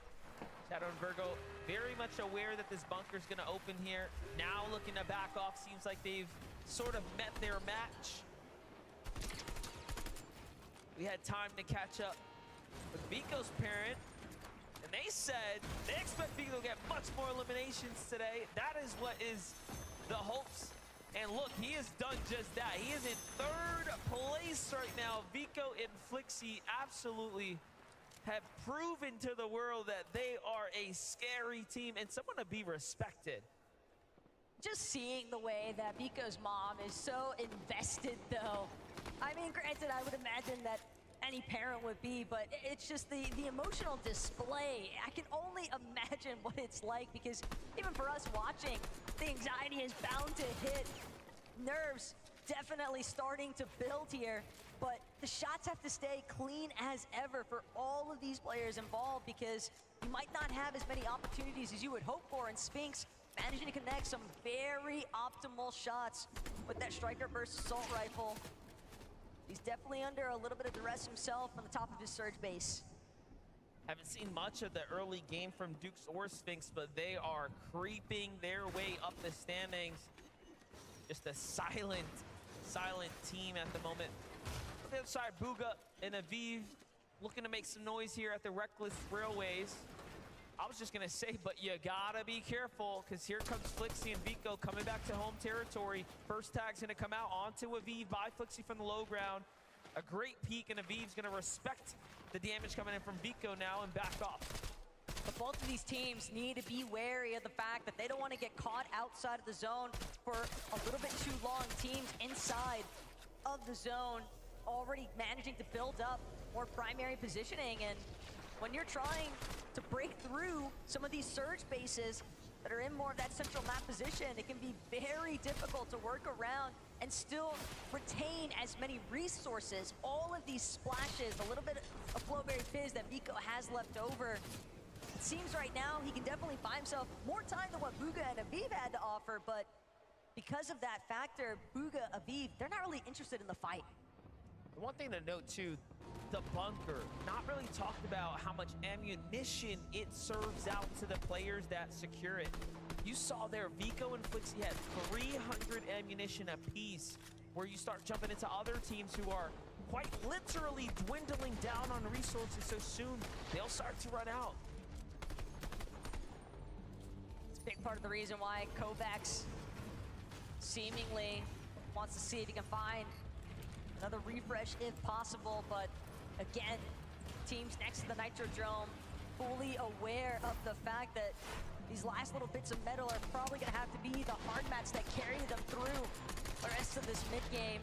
Some nice connections though. Rapid, that is a big knock.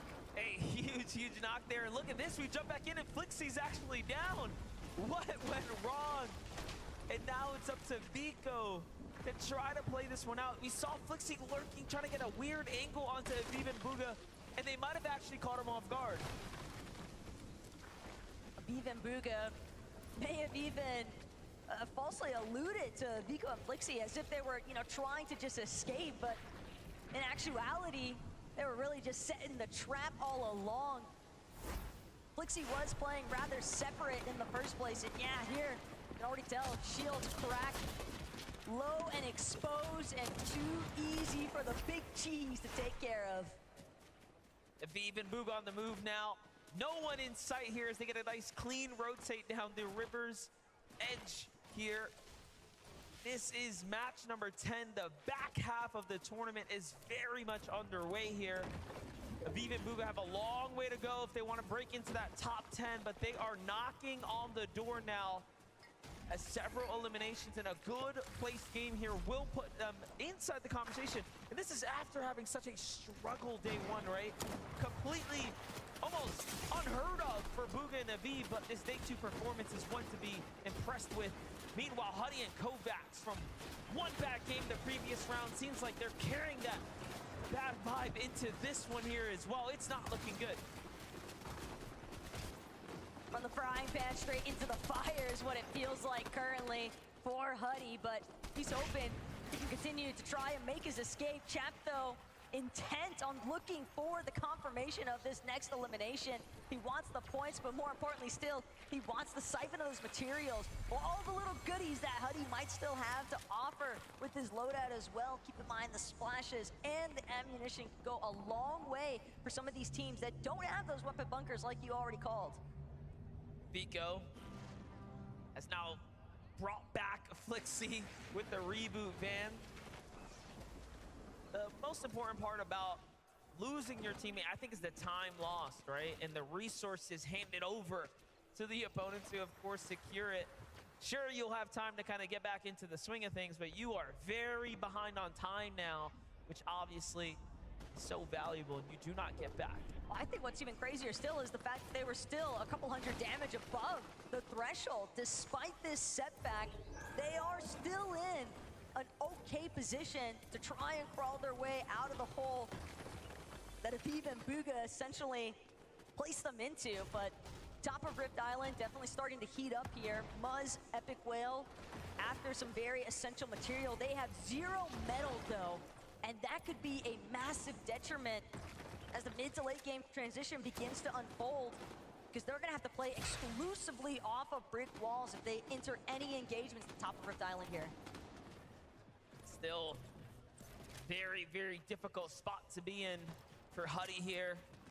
They have the damage, not much more than that. That's really the truth of it. Look at how many teams have also began to kind of house up here on the Rift Island. You have the likes of Muzz and Epic Whale, amongst others.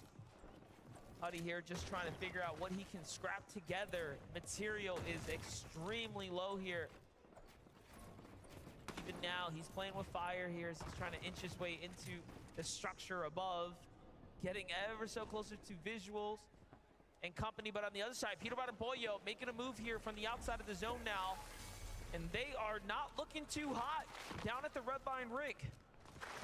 This could actually be a big spot of trouble here if Peterbot and Poyo aren't careful. They had teams on both sides of them as they continue to try and work their way into Brawler's Battleground. Just look at the amount of materials they've had to expend already, and they're still sitting just outside the edge of zone. All the while, Vico, Flixie, they have cracked into the edge, but now they got to try and break past Reason in the deal. This is a fight they've seen before. No strangers to one another on the European region. However, there's still Michael and Job also firing in on this fight, so it's not just a clean 2v2. Vico and Flixie, though, have a lot to worry about. They need damage, but more importantly, they need this refresh. Job steps in and just gets crushed for a moment there, but Flixie damaged as well. Vico doubles down on the armored walls and actually finds the elimination. Meanwhile, Poyo and Peterbot are fighting their way in as well. And this time, it's up against Cold and Acorn. Cold and Acorn have been struggling today as far as their surge has been concerned, and big part of the reason why they don't have that direct contest that they were able to depend on in day number 1 up against the likes of Andalex and Sato.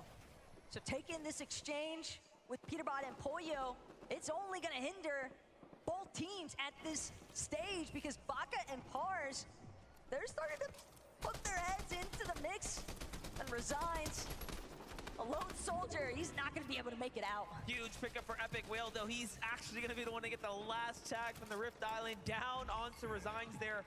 Meanwhile, you would have thought it was Damo who was close nearby, but no, it's Agers in the storm, looking like a solo as well. What is happening here? This is going to give a sense of security to Poyo and Peterbot when the scan comes out and they see Agers potentially there in the distance. Yeah, they're also going to recognize the fact that he's a... They're going to think he's a solo, but he's not. Agers is just far enough away from Rise, though, that Poyo and Peterbot, you saw the confidence in that movement. They were full sprinting. They're not trying to hide anything about their intention. And Agers instantly recognizing the danger in sight. It's going to fall back immediately. And now Poyo, Peterbot, they see his duo in the distance, and they're going to opt to fall back. Agers and Rise will live to see another day. Definitely a close one. Poyo and Peterbot are moving so fast as well. And, you know, for good measure, they need more damage. They are not quite there just yet. Giras and Shari going to be the next ones up for Pickens here. But nothing is going to connect. Getting close now to the top 25. Take a look at the highlights. You blinked, you missed it. Baka and Pars get deleted by the young Cold. Very nicely done. He's starting to heat up, it seems now. In the back half, that short break probably much needed.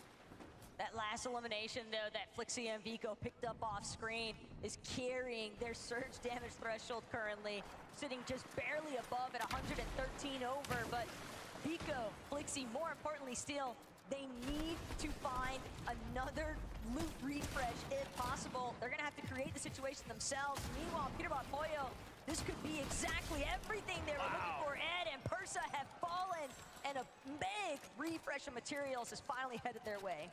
That was actually so fast too, right? One of the fastest eliminations they picked up, but look, no heals were given out. You would think you catch two teams or a set of duos here on the outside, catch the quick elimination, and you'd be fully refreshed, but they are still in a very bad situation as far as heals are concerned. Yeah, but it's all from rags to riches when you're looking at Thomas HD and Queezy's loadouts in comparison to Poyo and Peterbot. They are in tatters at this phase. And now, taking the flaming boost tube, they're gonna try to catapult themselves. It's helping them cover some distance, but at the same time, they're just still so far behind everyone else, very likely to get held the moment that they surface. They go sneaking their way out from the edge here. All eyes on Peterbot and Poyo right now, as this is, again, one of those very dangerous situations they found themselves in where Poyo doesn't have much HP. Peterbot holding on with just a single strong foot. Let's see it though. They find a little weak ramp here, try to double out onto Jonathan Pixis. And nothing comes out. Pixie manages to level up just a little bit more there. And the hunt continues. Peterbot and Poyo, though, they're going to send out their next scan off that reveal medallion. It's Siyun and Kadu. But Siyun and Kadu, they might even be caught in a different exchange of their own. Believe that they're applying some pressure onto Epicwell and Muzz, who are sitting on the low ground just underneath them. Cheeps as well, so incredibly hurt, but Peterbot, Poyo, they are just praying for any sort of refresh, but nobody is coming near them. Keep in mind that reveal medallion also marking their position on the map. People know Peterbot and Poyo are on the approach. Yeah, Kato is trying his best to see if he can swing around this dead side for the rotate, but Peterbot and Poyo not having anything to do with it. In fact, finding more tags now into Kato. They're going to recognize we just shield cracked here, push in, take the wall. They didn't have heavy material before, so what did they have to work with? Armored wall comes out. Give them a little bit of room, but different duos now looking to collapse in. Luckily, the tag was onto Peterbot and not his teammate. Otherwise, it will be rats here. Great Monarch tags, but they are literally operating on fumes right now. Peterbot is down to his final 4 builds. Wow. Make that 3. He's still got 6 armored walls, though, but he'll have to be so meticulous with how he actually places them. But needed just that in time, Chris has been found. It's not much. It's not much, but it's something. And down they go in 17th place. They just couldn't get a footing. Look at who it is. Vico on the other side here. Falls and takes the damage too. Out goes some of the immediate threat. And things begin to open up for Camy and Setty. Once again on the high ground. Quezy and Thomas also, who are just on a day 2 performance of their careers right now.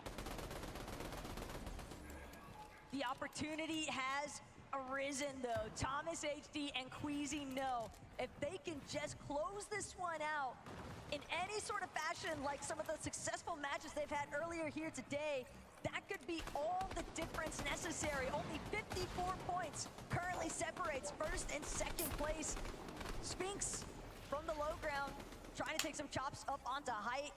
Success as well. Setty and Camy will be forced to try and pave their way forward. Still looking to maintain a front side position of this next zone, but Duke, Spinks right behind them, threatening. They're gonna have to push forward as well, though. It's only a matter of time before the two have to clash. Spinks and Dukes have turned their focus to high ground here. They want to be up on that podium before the weekend's over, and there's just 3 games to do it.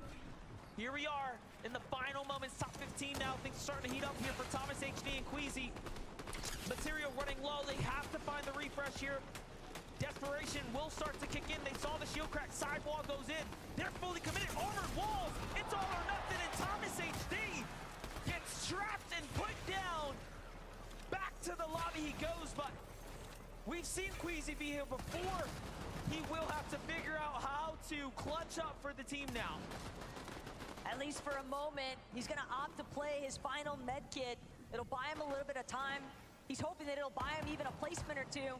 But now, pushing in late from the backside of zone, hoping that he can drop in overhead, sees bodies, here's the shots connecting all around. Prism is gonna get knocked. That's the refresh he needed. But the splashes, Quezy can't use them in time. He gets the elimination, but at what cost? And it wasn't enough to overthrow the gap between him and Peterbot and Poyo. The small chance that he had, the crack in the window that was open, he could not fit through. And it remains as close as ever as we are bending into game 11 and 12 of the tournament.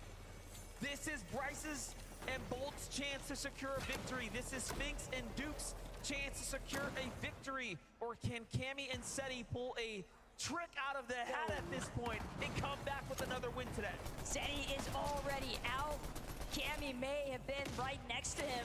Quezy and Yapko, on the other hand, they're looking to be the ones to try and overtake the low ground. They've created so much space, but working through these pre-existing builds and even the buildings themselves here at Brawler's Battleground is posing so much of an issue because Bryce Bolt's in the mid-ground. Pixie as a solo, he's gonna opt for the medkit play as well. Teams falling left and right, and the solos left behind, just hoping that the duos clash into each other. Japko and Swizzy, very solid team, doing what they need to. Beautiful tag out to Gyros, puts him down quickly. Teammate falls behind it, and then Japko delivered Pixie right afterwards, and they jump their way up to 8 eliminations in the top 3 now. Bolts is weak, but Bryce is healthy. Sphinx and Dukes waiting their timeout from the high ground, listening to what's happening down low. The medallion's in full effect, so they have all the information needed, and they're cutting them off. What an angle from Bryce here to find one, now 2 on the low ground. Down comes Sphinx and Dukes. The call has been made. They're looking to close this game out, and they're a very weakened duo down here. Duke's feeling good about this one, though. He knows that these players have got to be low. Final 3 builds remain. Sphinx right up above to back him up, but it's only gonna take one last shot. Dukes waiting to see which hole Bolts tries to scramble out from under. Armored walls to surround himself for the time being. That's so smart. He's got something to heal with. He actually is trying to survive it, but Sphinx was also ready on the high ground, and he has an extra med kit. It's gonna be so close here as Sphinx has run out of heals, and Bolts has one in 3, 2, 1. It is over, and Bolts wins the game via armored walls and medkits. I knew they would win one this weekend. They were hunting for it for so long. It was only a matter of time before they were finally able to seek this one out. A big victory royale to surge their way up the leaderboards. Heartbreaking moment for Sphinx and Dukes, but they did their best. Would you please put your hands together for Bryce and Bars? It is good to talk to you guys. Walk us through the end game there. We saw the heals came into play, but what a way. The crowd absolutely loving that too. We finally got a south pole for the first time. It went to the sand. We also got surge guns this game, so we decided to just stay our spot, get surge. After that, we made it to end game pretty easily. Once we were there, it was just refreshes, you know, it was just clockwork. I don't know, Bryce is one of the best IGLs in the game. I'm one of the best fraggers, and put that together, we're one of the best players ever. I mean, Bryce, you know, we hear that from their Bolts. It was an incredible way to round things up here. Obviously, you guys want to get as far up the leaderboard as possible now. Walk us through this competition thus far. How has it been for you both as a duo? It's been pretty challenging, but like we're the best duo, so it's nothing like different than NA East, pretty much, or NA Central.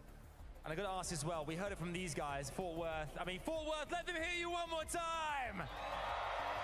You've got the crowd on your side too here. That must give you a lot of wind in your wings as well. Yeah, a lot of adrenaline running. I'm really nervous, but I'm also excited. All right. You heard it there. Bryce and Bolts, one more time, give it up for your winners! Whew. Lots more coming our way here. Bryce and Boltz, they're securing the victory, but we've got 2 more games left to play here. What's going to happen next? You have a front row seat. Do not go anywhere. This crowd already, we know you guys are too. We'll see for plenty more right after this break.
Hello and welcome back to the FNCS Global Championship. We just wrapped up game number 10. Only 2 remain before global champions are crowned.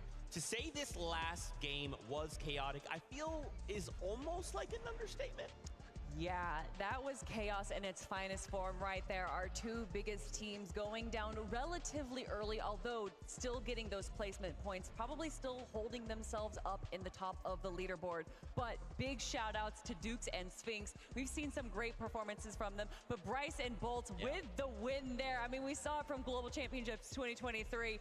Bryce getting that 6th place with Chubbs. Now, bringing it back again to show how well he can perform on the big stage. Yeah, I mean, they said it right there. They have the perfect partnership. They have the best IGL, the best fragger in their opinion, and they think they are the best duo, which is, of course, what we got to see in this game right here. They're a little bit lower down on the leaderboards, too, so this is what the second day can do. That 1.5x points can really boost them up in the standings, which I'm sure we'll take a look at very soon. But it's this moment right here where Bryce goes down. Boltz, of course, had to pop that med kit, and Dukes just couldn't get inside of that box because he placed all of those armored walls. What a great strategy, and ultimately, it was because he had more med kits at his disposal. Such a smart play, and it's also a bit of a risky play, right? Because you don't know what is in Dukes' loadout there. You don't know if he has the medkits. You just have to make that call. And a lot of the times we see these low ground teams, when it does come down to a heal off, kind of They've scoured the low ground there, trying to find the med kits, but he says, no, I have to believe this is my chance. I'm not giving the high ground team a chance to drop down and eliminate me. I'm going for the heal off.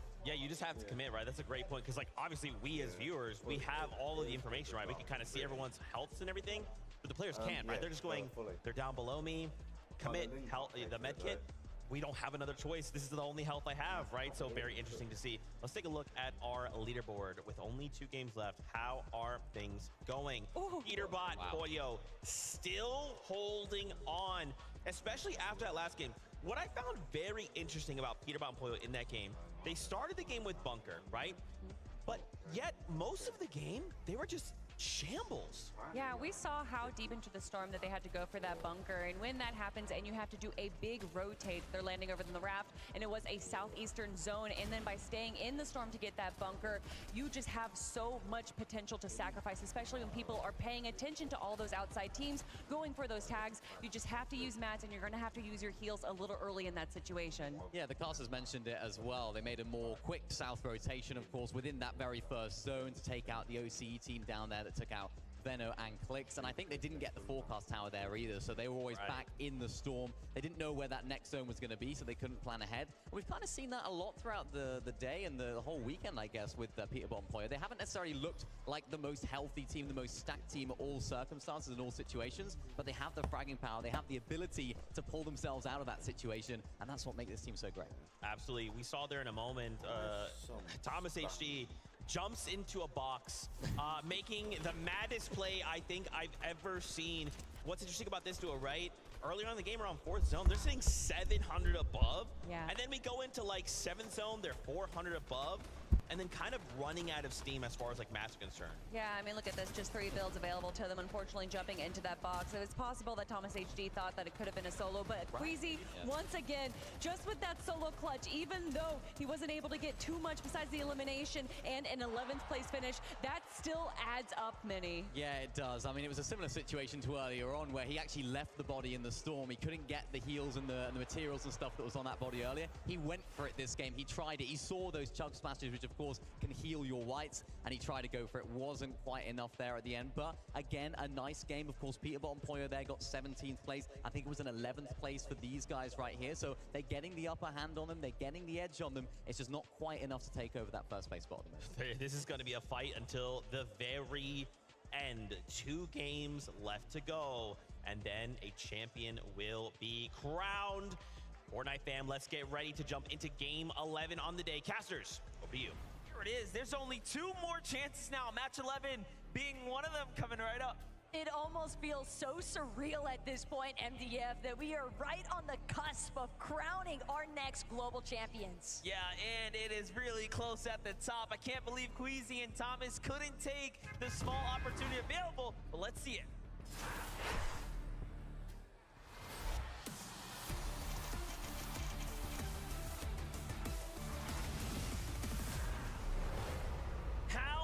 More chances will everyone get here in match number 11 to take their shot at the throne, because at this point Peterbot and Poyo have served up too many opportunities. They can't surely come up short, right? You would think so, but at the same time, NDF, with a 1.5 times point multiplier, anything is possible. And speaking of crazy possibilities here, Brutal Beachhead, Gal Gamer, Haman, they're actually going to fly right overhead. They've recognized they have been completely outdropped. Their intentions are elsewhere. Sato and Andalex, though, on the north side of the warship here at Brutal Beachhead. Could be a moment for Acorn and Cold to potentially manifest their own destiny here on the day, because they have certainly encountered a fair share of struggles. And the contest also continues at the Rebels Roost for Kovacs, Putty, Sky, and Scroll. Looking for an opportunity, looking for an angle right now. Putty's gonna get a huge pickup from the drop right there, so that's the round out the loadout here. Shotgun, AR ready to go. Burst being a great option so early right now. Monarch pistol for Kovacs, so not exactly the best. However, this is a hot drop, so you can see there are plenty of drones flying around that'll drop good loot as well. But Scroll and Sky this time not content with what they've received. Back off. We've seen them do this before. Meanwhile, on the other side, a power-worthy and Alex kicking things off, continuing their domination over Restored Reels. They really have impressed us, I would say, with what they're capable of in the early game. If they can just patch up that mid-game, I mean, they would make OCE very proud. Well, they've managed to smooth out the difficulties that they had in day one as far as that 50-50 drop is concerned in Restored Reels. The problem now today has just been Kanata and Cooper amongst other teams just closing in on that location after they see the exchange take place. But Acorn is currently situated here at Brutal Beachhead without Cold, and considering the Andalex as an elimination of his own, you have to expect that that was the one he found on the Cold. Yeah, it's sad to see, but it's about the worst we've seen Acorn and Cold do in person right now, and there's a lot of factors starting to add up. Normally, they play very, very well, you know, being contested. However, there were some rumors Cold wasn't feeling 100% today, so that could be taking its effect here now, especially as we drag on later into the evening, as they've kind of slipped down, but shift our focus into the stars of the evening, if you will. Poyo and Peterbot right now really starting to take form here. Last game makes you wonder what all went wrong in the mid-game, given that they were just in shambles somehow. No extra material. And then on the other side, Quezy and Thomas had a opposite situation, but this time it's an elimination. They pushed in rather quick to capitalize on Kramsu and Clone, who do land a little bit north of where Research Rock is at. And sure enough, Quezy just beaming Kramsu. Could have potentially just been a circumstance where Kramsu didn't even have time to react.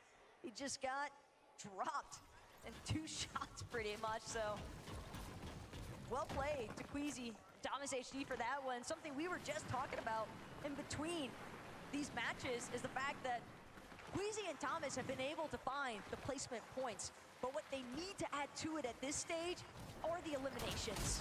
Definitely being elimination light is what's holding them back on the standings right now, but consistency is surely theirs, and that'll trump everything. Talk about consistent teams. Vico and Flixie have been online, but this time they have to be careful, have to be wary of Bryson Bolts, who are coming off a Victory Royale, given that they are another top 10 team. So that's not gonna be easy by any means, but a battle for the forecast tower is, of course, worth fighting for. And we've seen Bryson Bolts escape already with the cards, so.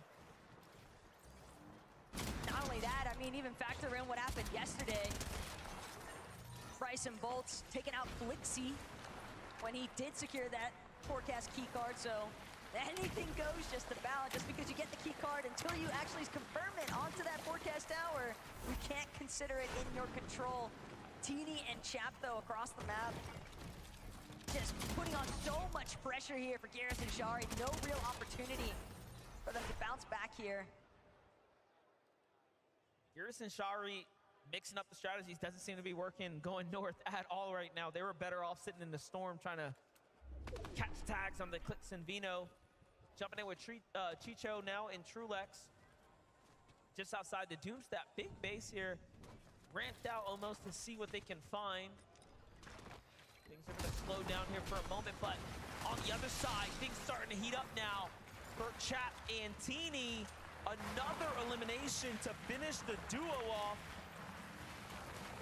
They knew that Shari was a solo, though, after collecting Gira, so it makes sense that they would take the time to pinpoint his location. The surge damage, just such a massive necessity to collect early on, so that way they can have better control over their rotations as the match progresses. Because we are down to our final 2 lobbies here today, MDF. Walks Ping getting active now because the likes of Rise and Yuma, and they're gonna win out. 2 big eliminations to add to the tab as Poyo and Peterbot yet again also finding themselves fully in control of the forecast tower. They've doubled back, they've secured it again, and this means that they will have all the information for all of the zones coming up. It's such an advantage. And it's not just them, right? There are other teams, of course, securing other forecast towers. However, they have just been the team that be able to do the most with that information. But now you've got a team with the best medallion, the best striker burst assault rifle, the best kind of opportunities to set themselves into optimal positioning thanks to the forecast. Shutting that down might not even be the focus. More so, it's just got to be other teams emphasizing even more still into their own gameplay to ensure that they can keep up at this point. Pico and Flixie trying to keep up. I love that they go around, tag other teams, and then double back to the railways, always looking for someone who makes the mistake of getting to their drop spot, looking for scraps. Seems to be what works. On the other side, though, CZB, Nathan. EU team going up against Bryson Bolts right now. Bryson Bolts are actually just waiting right now, probably not too sure about what they want to do. I'm sure they want to get back to farming as they don't have much to work with here, and CZB and Nathan seem to catch a read here. They don't want to take this fight.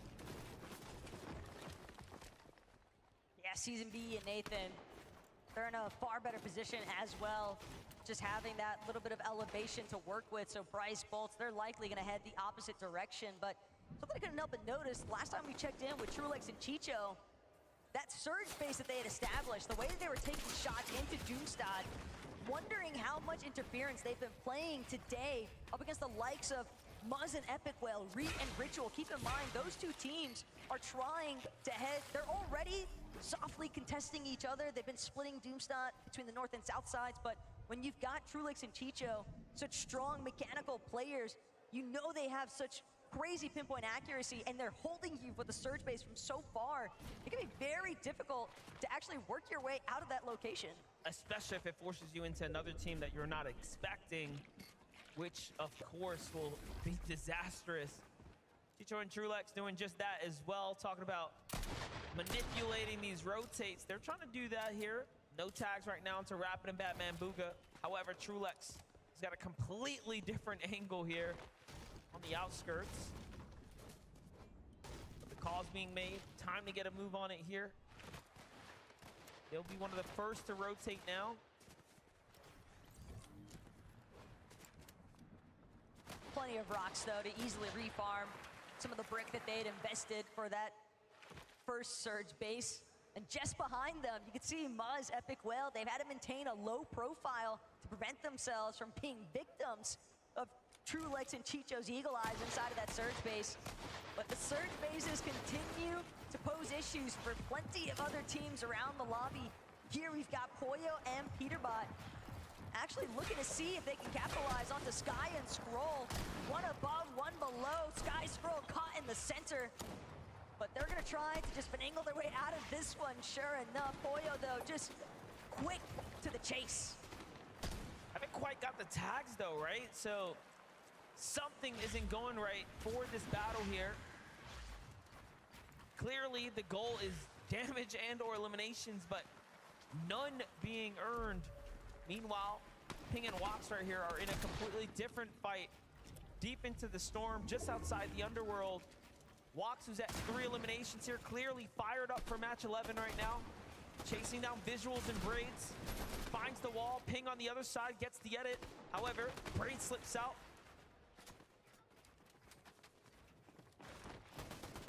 This is looking rather dire, though, for Braids. For Wox and Ping, they've already invested so much time. They need this surge damage at this point, which is why Wox, he's so intent, so determined to make sure that he cleans up the other half of this duo. Not to mention the 3 eliminations as well. Wox and Ping playing super aggressive. Some of these final lobbies. A knock, though, is going to be a big setback here for Wox and Ping. They have some white heals to work with, but keep in mind, we just saw Trulex and Chicho's positioning. All the other teams as well that are based a little bit more towards that northeast side of the map are going to have ample opportunity to just gatekeep these teams that are still inside the storm, rotating so late. Think about what they're fighting for. These are all of our top 10 teams we're jumping in and giving you guys updates with. You are seeing just why they are sitting well within the top 10, taking fights dropping teams, making big moments every single chance that they get, and now Dukes and Sphinx are looking to do just that as well here, as they're sitting heavily in 5th here. But Cramsu Clone looking for the double pincer here. Both sides are cut off, but Dukes and Sphinx double back one another. Good defensive block thrown down there. The tags are even better, but Dukes, as mechanical as he is, can't take too many of those tags there. Will he be set back? Cramsu really pushing the agenda here, as is Clone. Keep in mind, Clone and Cramsu, they're trying to make up for lost time. Quezy getting that initial elimination posed such a big setback because they had to make a play for the reboot ban. So now you know that they need some surge damage to efficiently move throughout the rest of this mid game. And Dukes and Sphinx, they wouldn't mind the refresh materials at this point. They're using up a lot of their splashes just to try and get the job done. Not sure which duo actually decided to start the engagement, but at this point, somebody needs to find closure before the third party trickles in. Yeah, Dukes and Sphinx gonna get another tag here onto Cramsu, but not much. Clone is also hurt, but so is Sphinx. Sphinx seems to be the one taking the most damage in this battle. All of these chug splashes coming out to make sure they keep him up. Given the circumstances, the Flowberry Fizz to reset the full HP now. And they're gonna commit back into it. They're too deep into the water now to give this one up. They're gonna have to swim their way out. They need the mats, they need the material, they need everything that they can pick up off of Dukes and Sphinx here. And Sphinx and Dukes need to stay alive because they're inside the top 5, so much more riding on the line for them right now. But again, the fact that they've even been held up for this long with Cramsu and Clone is such a huge detriment. There are multiple teams now beginning to filter in around them, and with the way that the zone has started to pull over the likes of Reckless Railways, keep in mind that's also Vico and Flixie's backyard, and they've got that forecast knowledge from this match. Dukes is trapped though, 2 tags come in, and he is forced back to the low ground. This is not going the way they expected at all here. Sphinx also punished now. The Hispanic duo sees blood in the water here as they've caught the white tags. They are hunting as aggressive as ever. Down goes Sphinx first. Dukes falls as well, in 5th place is out now. And this is gonna give everyone else the chance now to secure that 5th plus. Resigns Demo, they'll move in here. It's not over for Clone and Cramsu. In fact, it's done for them now as Resigns is gonna find the first elim, and Demo gets the second. And just like that, they time their entry perfectly for OCE.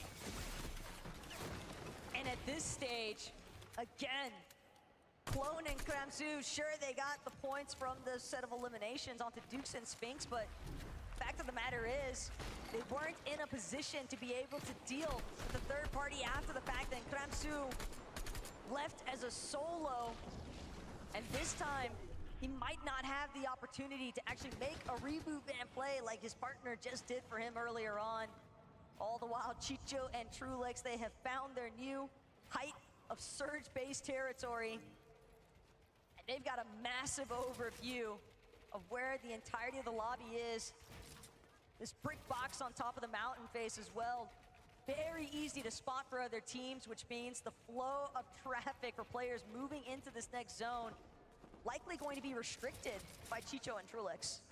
Yeah, this is as big as bases get here, especially given that it's off the mountain, so they just have so much visibility on the edge of the map. Rift Island, once again, housed by Peterbot and Poyo. Probably the 8th time out of these 11 matches they will show up consistently here. Playing into the storm right now. I wonder what's the game plan here. As they continue to rack up tags. Does seem like they will need a fight here soon. Peterbot's got all the chug splashes for this duo. Go ahead and make sure to expend a handful of them, but Poyo, Peterbot, no. It's just gonna be Flowberry Fizz into the launch pad and go, but they can see all the teams that are rifting around them, teams that might even be looking to take that launch pad later on, but most importantly of all, they're heading straight for surge-based territory. Look at who they're gonna land on. They're following Huddy and Kovacs right now. they find a fresh wall from Skrull and Sky. That would even be a better option given that this is a weakened team. Little do they know, but Poyo gets the first tag onto him, and unfortunately that sets him back. Goes for a trade attacks onto Quezy, and Peterbot showing us exactly what he is known for, and that is that deadly aim right there to keep them in the game. But just on the line of Surge right now, floating above it. They're not completely safe just yet. Can't lose focus though. Quezy and Yapko are not gonna go out without a fight. Sure, Peterbot might have that mythic striker burst, but Yapko returning fire, letting them know it's not gonna be easy. 58 below the damage threshold though for Kovacs and Huddy. They are just getting so held by everyone surrounding them, barely managing to find a shot in the nick of time. More importantly still, it seems other players falling in the lobby instead will be their bailout moment. They are fortunately gonna be able to take a quick moment to pause, heal up, and then determine where they head next. Harping out not necessarily an option. They're gonna have to fight because they need more material. Nice little pickup here for Peterbot. Still has 2 splashes to work with right now. These eliminations being a massive, massive recovery opportunity for them. Let's take a look at it. It was Worthy who was flying in here. He didn't stand a chance. Unfortunately, fell short of the storm line there. Quezy, Thomas HD, hot on the heels of Flixie and Vico now. That would be an incredible team to drop, given that they are in 3rd place. They could just play for Deadside at this point. They have so much damage above the rest of the lobby. They're gonna be a little bit late, but Thomas HD, do you ever miss with the Monarch pistol, man? We have seen him do so much damage with that weapon. It wouldn't doubt me if the stats say that he is far and above the rest with a Monarch here on the weekend. Take a look at that in just a moment, but Kovacs, Huddy now, very much below the Surge here, forced into a box-to-box engagement here. This is as scrappy as it's gonna get, and they need an elimination here now. Clock is ticking, starting to run short on time. It's gonna be a matter of moments before this storm really starts to ramp up onto them. Let's see it. The damage threshold is only going to continue to climb even higher. Huddy, Kovacs forced to jump into Sky and Skrull's box, but it's not going to do them any good. They find the knock onto Skrull, but that's just going to be the setup for Walks and Ping. They take Skrull's body, instantly throw it back into their turf. Sky now left to fend for himself as a solo. Plenty of damage above the threshold, but in a sea of duos, what options does he really have? And they're just sitting on that refresh right there. Now they're all the way back into the thing. This is kind of crazy for Walks and Ping. They've come out like reasonably out of nowhere, literally now in 4 eliminations. And they're just in this conversation for a top 5 run this game. Just 20 points behind now, Bryce and Bolts, given how many eliminations they're starting to pick up here. For Bolts and Bryce though, they're finally finding theirs too, so that's a set starting to add up here. Look at how isolated Quezy and Thomas HD were, though, on that far west side of the zone. A little bit of a dead side position, but they are going to have to deal with Paper and Victor B, I believe, who seem to be joined up with them. Not going to be an easy path to trek by any means, but right there with you, Bryce and Bolts have really started to heat up here. And this is where it matters most, because you only have this lobby and the next to work with, and then that's it. And there is a lot of prize money on the line when you look at these positions in the top 5 of the leaderboard. Oh, the gap is a big, big jump. But first, Bolts and Bryce have to make it there, if you will. They're in the top 5, but pushing through is going to be difficult now, given that they're running low on HP, even shorter on damage here. The fact that Bulls has to rely on bandages here, but a great, great shot there. Not enough to find the elimination, unfortunately. Loses his teammate in the process, however. He is above the threshold for now. It'll buy him a little bit of time. Flowberry Fizz to give him that extra mobility here so he moves fast. Also to get an inch further. It's Reason who's down at the bottom layer. What can Bolts do now? Can he maintain his position here?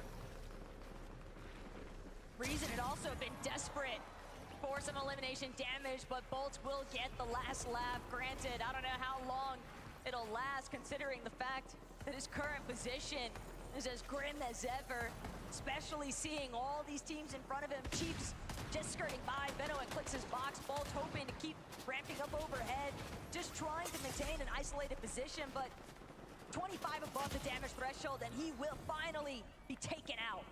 While all that is happening, there is more action unfolding here for the likes of Thomas, HD, and Quezy, who are now looking to set themselves up with some high ground positioning once again here. How many wins do we think they can take before the weekend's over at this point?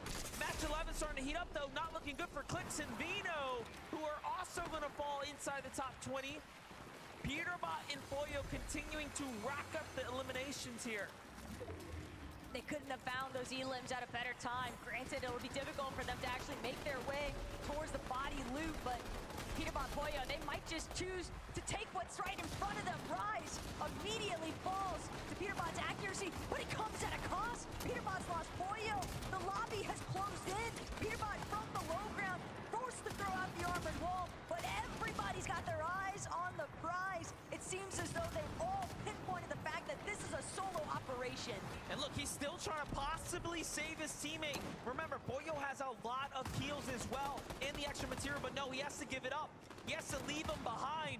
And we have seen Peterbot be here before. I mean, he just won a game where he clutched it up. So, top 14 now. It's not over just yet. Quezy still alive. Thomas HD on the front side of zone. Peterbot is just cooking, though. Taking down Teeny now. Every single time he drops a team and finds more eliminations, he is gapping himself away from second and third place. And think about the mental game. It's starting to unfold for Quezy and Thomas. They're watching this elimination feed light up. Peterbot, regardless if he's got Poyo or not, he's willing to make some miracles happen. Low ground control, though, belongs to Thomas HD and Quezy. They're trying to make some eliminations happen. They need those points. They've got 5 already, but Peterbot just continuing his massacre at this stage. Keep your attention down to the bottom right now. Thomas HD just found elimination in low ground, and they're starting to put the pressure while Peterbot's trying to rotate. Thomas is going to find another one down low, and he is still cooking here. Meanwhile, Quezy backs him up and takes down Reet on the low ground there, and they are just turning up. This is why they're first and second place given into this 11 match right here. They are decimating the lobby. It's a 1 versus 2 scenario, but Peterbot is just making it happen. Thomas HD and Quezy sitting at 8 eliminations already, though. But Peterbot gets another ritual isolated. No Reet in sight because he's been taken out earlier on. And Peterbot continuing to tarp his way through the low ground. There's a possibility, MDF, these two might actually just clash head on. We have a 2v2 and then all solos in between. One of those solos is, of course, Peterbot. Rapid is gonna fall as well, and he just does not stop claiming eliminations at this point. Booga on the backside of zone. Don't come out, son. It's not gonna go well if you step into Peter's domain. Meanwhile, Thomas HD, Quezy are setting up the victory royale. Thomas HD, Quezy, they know. It's Peterbot and Booga. Oh my God. To deal with, but Peterbot gets a huge chunk out of Quezy. Thomas is gonna fall. One more shot could do it. Peterbot with the refresh, continuing to break through on the low ground. He's making the impossible happen. Quezy versus Booga up top. Takes him down. Quezy versus Peterbot now. How badly do you want it? Quezy is looking for the tag. Both shots can easily go any way. Peter finds the first one. Can he get the second? He is incredible. The second time today, Peterbot knew it was exclusively down to him, and left to his own devices, he delivers. You just cannot make this up. He is too good. Wow, wow, wow. Give it up for